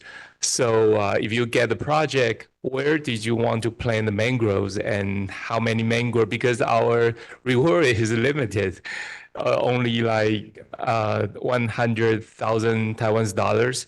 So for that amount of money, how many mangrove can you plant, or acre-wise, how big is your site? Okay. What's this, Chen? Thank you for your presentation. I think it's quite a common sense that planting mangroves is a very good nature-based solution to like coastal erosion, or just you mentioned coastal erosion, on the increase community resilience and also store carbon. I think it's very quite common knowledge. And in your presentation, you just mentioned, okay, yeah, planting mangroves. Yeah, we know that. But how you to put this idea into action? Maybe you can be more specific or elaborate more. Which area, okay, okay, in your mind that you want to demonstrate this action, okay? And you in your first slide, you just show that the breakage ponds, right? And we know that especially in South Asia countries, there are many mangrove areas. Mangroves are cleared to make way for ponds, okay? So do you think it's possible to replant mangroves in these breakage areas? In my view, maybe it's not possible because the breakage ponds are the livelihoods of our local communities. So would you like to put your idea into on this place to demonstrate that it's possible to replant mangroves on the breakage ponds? And do you think the local people can accept it? I think the acceptance of a local community is also very important in deciding whether the initiative you proposed is workable or not. Okay, thank you. Professor Zhang. Okay, yeah, I agree with your ideas. Of course, they are very inspiring. I mean, planting trees and nature-based solution are very popular right now. But still, some judges just mentioned about the conflict of the interest of the local peoples. So I would like to suggest you just have a explanation about the stakeholders, the analysis of stakeholders and the interest conflict and how you deal with the issue, okay? All right, Yulia, now you have 30 seconds to think about the questions. Okay. So I actually received 5 questions, and some of the questions are mostly considering about the sites choose selection and as well as the blue economy benefits. So I'll try to answer the first question first. When there is a conflict of interest and there is no economic benefits, how the local society can accept it? I think it's our first consideration when we want to launch current bureau, because when the local area or the local society see no economic benefits at all, they will choose to chop down the trees as a firewood input. Because in our case of Indonesia, the first degradation is because of the aquaculture plus the firewood usage. So I think one of the solution is we try to make mangrove has an economic value, such as make it tea or syrup or crab cultivation, for example, because the crab lives in a muddy pond. So we want to integrate the silvofishery or aquaculture with mangrove belt. So when the water comes in, the mangrove can purify the water influent, as well as when we try to discharge it, the water BOD can be also decreased. So that's one of our approaches. And as well as the second questions, it's also relatable because some areas in our sites, as in Indonesia, the natural area is not planted by mangroves. It's planted by other species as well. So mangrove, if we plant it in those areas, it will be like an alien plants in that area. So we use satellite, but in a limited terms at this moment. So we use the Google Earth and try to see the historical areas and check if that's mangrove or not. But we also try to compare it with some peer-reviewed journal, because we have some journals listing is this forest natural mangrove or just artificial one. So before planting as well, we try to check the salinity, the muddiness, pH level, if that area is suitable. Because some of the organization plant mangrove in a sand or beach area, and it's definitely killing the mangrove if the natural forest has not been established. So we use 3 tools at this moment, is by measuring the pH, the salinity, and also oxygen level, and also the muddiness of the sands to plant mangroves, as well as the satellite, the historical one. And the third question by Professor Liu is, for the satellite, it's a preliminary idea. So we try in some countries, such as in some countries, they already deploy the satellite plantation for mangrove reforestation, because mangrove seed is like a needle, so it's a vivipary, so it's directly going through the soil. So it's still a preliminary one. So we want to dive deeper into it, but based on the previous attempts of effort of other nations, it resulted in a successful plantation. So we want to deploy the satellite and drone solutions. And also relating to the EU status, yes, we are students from EU, so we want to establish the mangrove solutions in some areas nearby in the tropical areas, such as in Indonesia. This is our first project. And also we want to expand it to Colombia or Mexico or Pakistan, because our founding fathers and mothers are from Pakistan, Colombia, and Brazil. So it's a suitable solution. But if at the end we want to expand to EU, for instance, and mangroves is not suitable, we want to use kelp, for example, so other blue carbon solutions. And for the fourth questions is how to Yulia, you interact probably with... only have 30 seconds left. Okay. Okay, so for the fourth question and also the fifth question, what if the local people has a conflict of interest, so they don't accept? So it's relating to the economic benefit as well. We want to expand the mangrove raw materials as an input, so it has economic benefits such as chips and or furniture or some other uses. So I hope that answers. Thank you. Yes, thank you very much. And put your hands once again for Yulia from Carbon Bureau. Thank you once again for joining us online. Okay, ladies and gentlemen, everybody, that's it for all the presentation. Yeah, next we're going to give our judges some time to deliberate. And yeah, and before we take a break, can I go to the judges just a little bit? Because we all agree that the most difficult or the most challenging part is the QA. So we've seen people brainstorming and struggling and not knowing what to do, losing tracks of their thoughts on stage. So any tips from the judges? How do we survive QA?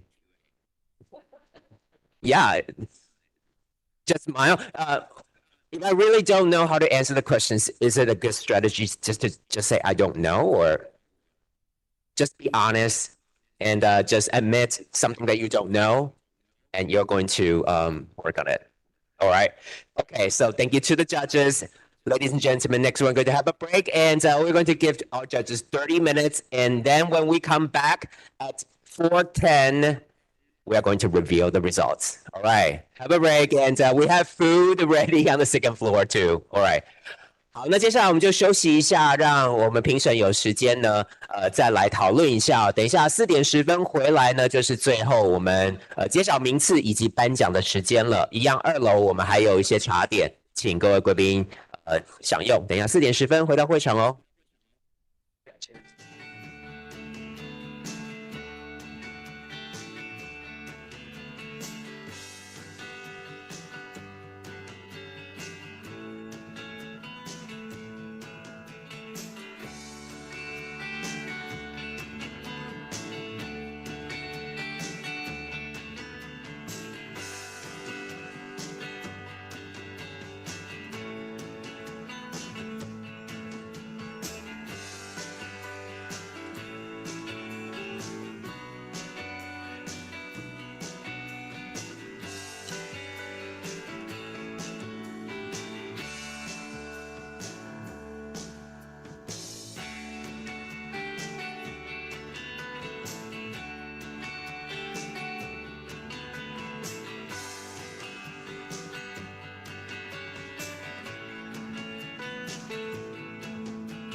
Hello, everybody. This is the moment we all been waiting for. 2 days, 4 categories, 22 presentations. And now it's time for us to find out who can take home the big prizes. So to do that, let's firstly welcome our presenter. Let's welcome the Deputy Minister Wenling Hong of Ocean Affairs Council to the stage. 那接下来呢，我们有请海委会的洪文玲副主委到台上来准备来颁奖了。OK， 副主委有请。We'll go to the teen category first. 首先，我们先揭晓青少年组。The 5th place goes to Ocean Detector. Okay, give them a big round of applause and all the team members, please come up to the stage. 好，我们有请 Ocean Detector 所有的这个团队成员，我们到台上来好吗？我们现在赶快到台上来哦。同时也请准备您的这个对牌，也可以一起带上来。我们请这个洪副主委我们颁奖。Yes, please come to the stage. 赶快到台上来好吗？ Alright, Ocean Detector, congratulations for winning the 5th place in category. Congratulations.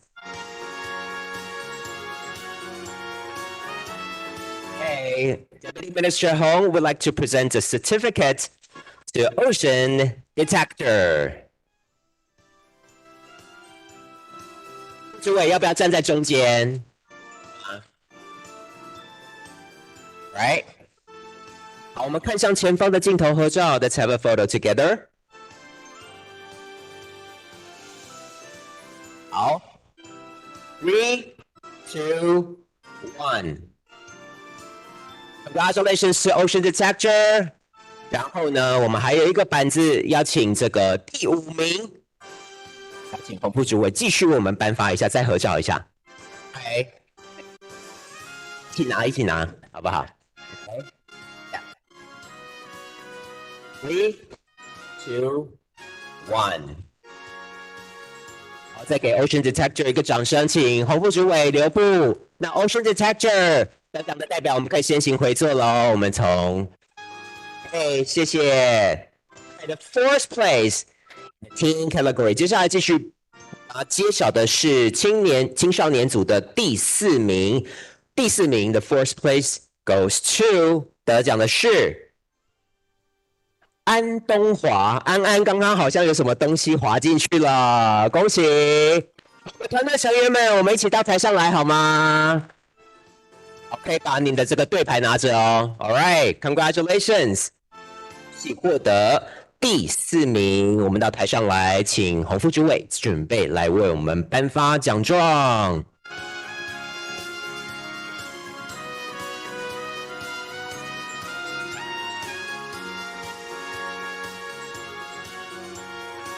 我们试试站在洪副主委的两边，好不好？这样拍照比较好看。我们有些同学可以站到右边去，站两边，不然站后面会挡住哦。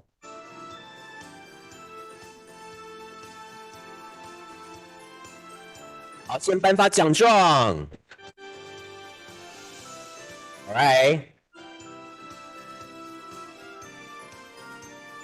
接下来呢，有这个第4名的奖牌，一样请洪副主委继续的颁发。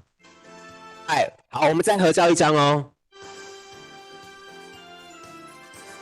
3, 2, 1. Congratulations， 恭喜！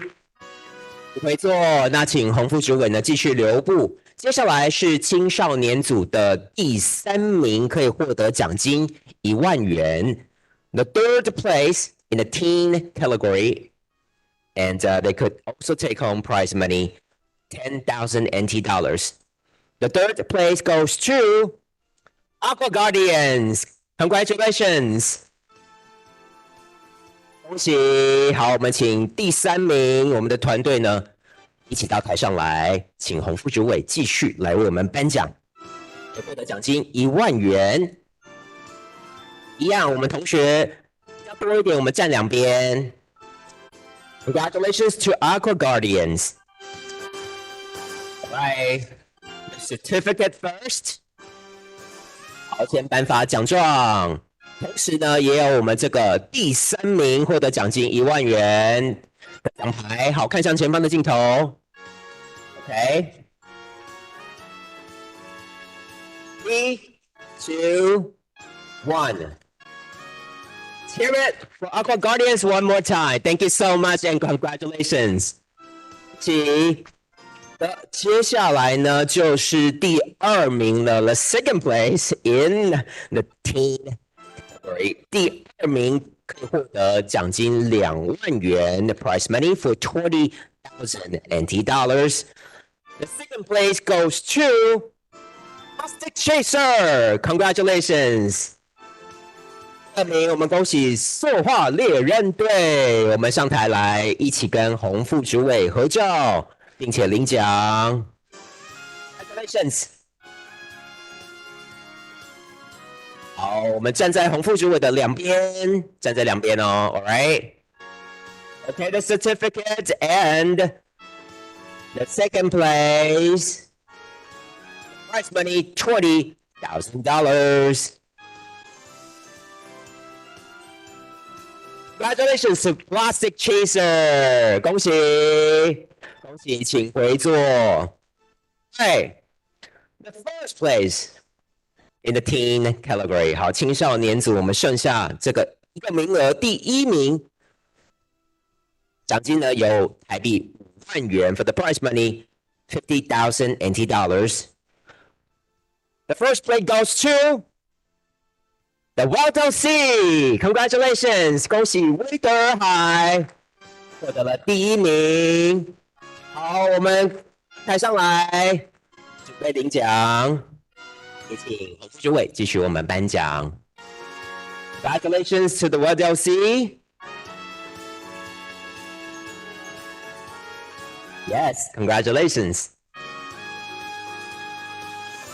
好，我们请洪副主委呢，我们颁发奖状，以及第1名$50,000 to the first place in the teen category. Let's have a photo together. 3, 2, 1. Congratulations！ 恭喜！副主委继续我们颁奖哦。好，青少年组颁发完之后呢，是要颁发青年组 ，and now we move on to the youth category。接下来我们要颁发青年组，首先呢，为各位介绍的是青年组的第5名 ，the 5th place in the youth category goes to 少废料做环保，恭喜 environmental protection with less waste。我们请上台来。洪副主委的手中呢，接过奖状以及这个第5名的奖牌。Congratulations， 恭喜 ！Photo together。好，我们再往旁边移动一下下，一起合照。恭喜 ，Congratulations！ 好，我们请副主委呢再留步一下。第5名之后呢，为大家揭晓的是青年组的第4名的 fourth place in the youth category goes to 这个不知道市场也可以买到邂逅，恭喜 ！Yes, please come up to the stage. 恭喜获得青年组的第4名。我们一样站在副主委的两边，请副主委呢为我们颁发奖状以及第4名的奖牌。Alright, OK。好，先把口罩拿下来哦。我们合照的时候，好，看向前方的镜头。Alright, let's have a photo together. 3, 2, 1, and congratulations to 邂逅。恭喜！好，接下来呢，副主委要为我们颁发的是青年组的第3名，可以获得奖金1万元。The third place for the prize money, 10,000 NT dollars. 恭喜 International Roots and Shoots Team, congratulations. Please come to the stage. 是国际根与芽团队获得了青年组的第3名，获得奖金1万元。我们一样呢，可以站在主委的两旁，一起来合照。请副主委呢为我们颁发奖状以及第3名的奖牌。好，一样要往您的左手边一点点哦。Okay, let's look at the cameras in front of you. 3, 2, 1. Congratulations. Now we come to the second place in the youth category. 接下来是青年组的第2名。第2名呢，也是跟动物有关。我们恭喜洋洋猫，恭喜！可以获得奖金2万元。Prize money 20,000 NT dollars. Congratulations to Yayama.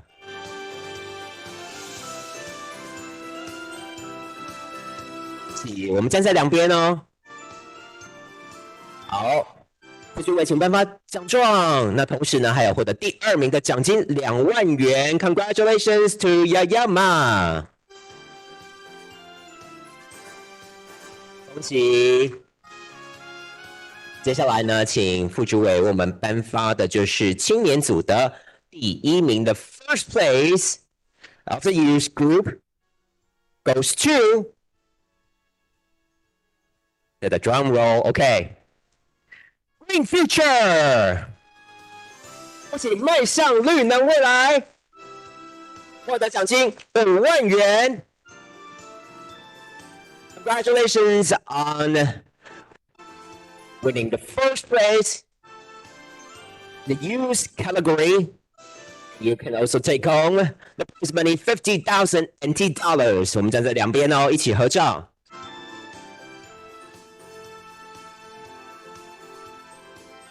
往左边一点点。看向前方的镜头 ，Look at the cameras in front of you. Let's have a photo together. 3, 2, 1. Congratulations to the first place in the youth category, Green Feature. 恭喜！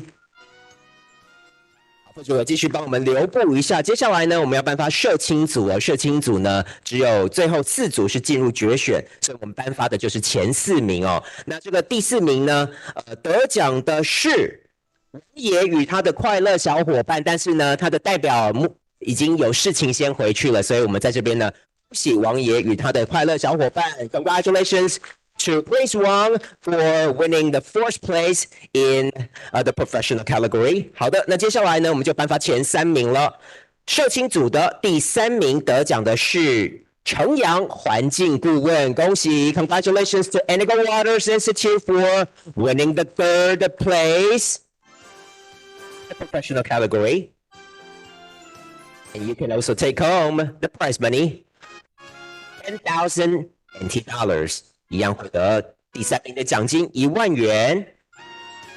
只有一个人，那好，这个不好意思，要麻烦副主委了，拍谁？OK, let's have a photo together. 3, 2, 1. 恭喜城阳。接下来呢，第2名的 second place in the professional category goes to Azure Alliance Taiwan. 恭喜台湾湛蓝海洋联盟获得了第2名，可以拿到奖金2万元。Congratulations to Azure Alliance Taiwan for winning the 2nd place in the professional category. 好，我们一人站一边，好不好？You can take home the prize money 20,000 NT dollars.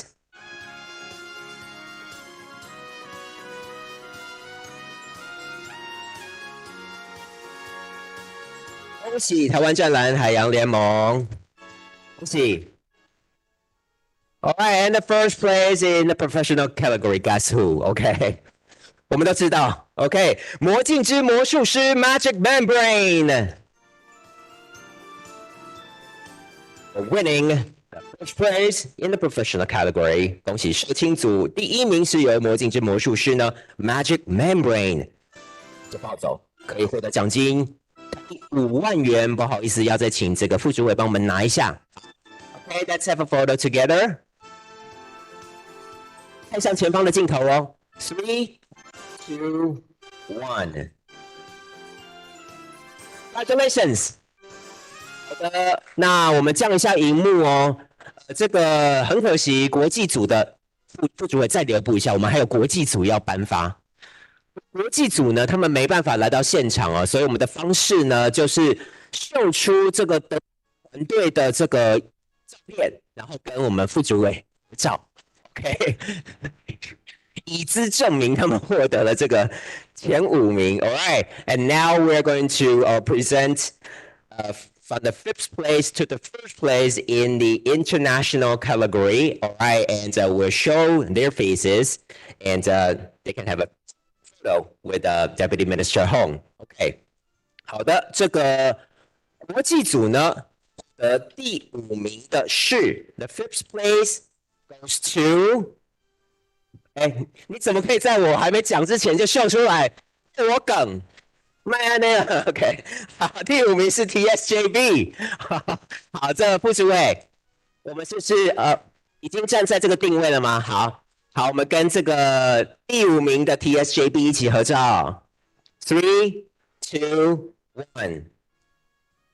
这个团队也还在线上看嘛，所以先不要秀出来好不好？我说了再秀出来。好，恭喜第5名的 5th place, congratulations。好，接下来是第4名的 4th place in the international category goes to Ocean Ghostbusters， 恭喜！好，洪副主委，我们跟第4名一起来合照，恭喜！那接下来第3名的 3rd place in the international category, and you can take home $10,000 NT dollars. Congratulations to C yes， 3名一起合照。那接下来呢，第2名的 second place， and winning the second place, you can take home $20,000 NT dollars， 可以获得奖金2万元。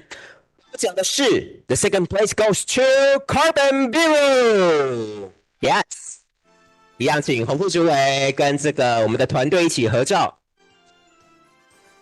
All right, the first place in the international category， 这个第1名得奖的是谁呢？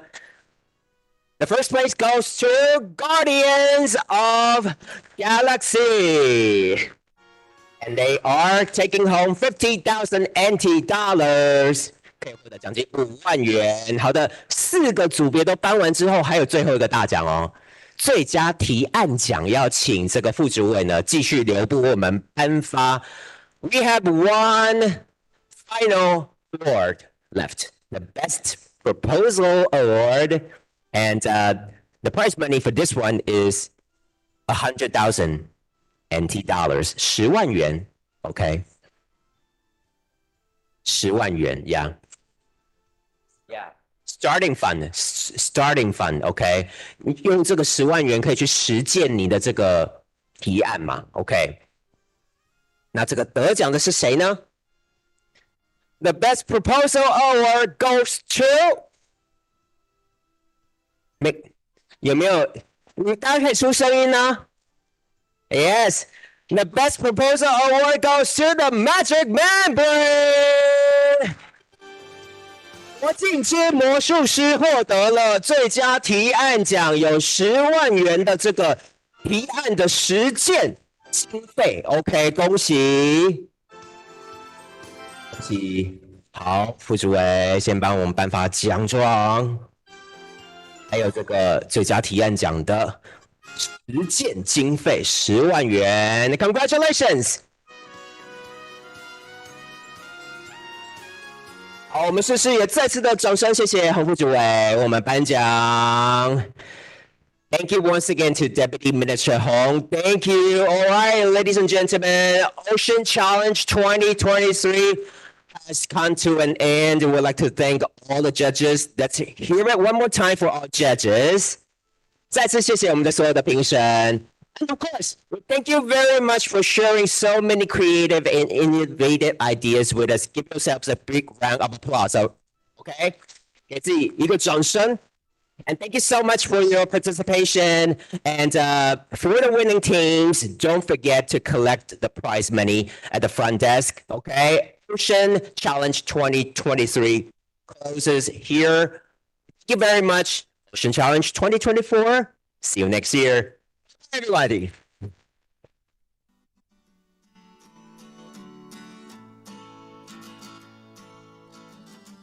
好，那提醒得奖的团队在离场之前呢，要记得到我们的前台服务台签领奖金，那帮我们归还识别证，同时要记得签退哦。那再次恭喜所有的得奖团队，没有得奖的团队呢，也不用气馁哦，您的表现也是非常非常的棒。再次恭喜以及谢谢所有团队的参与。Ocean Challenge 2023, we'll see you next year. Bye bye.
同学有要上台合照的都可以哦，把握时间，把握机会。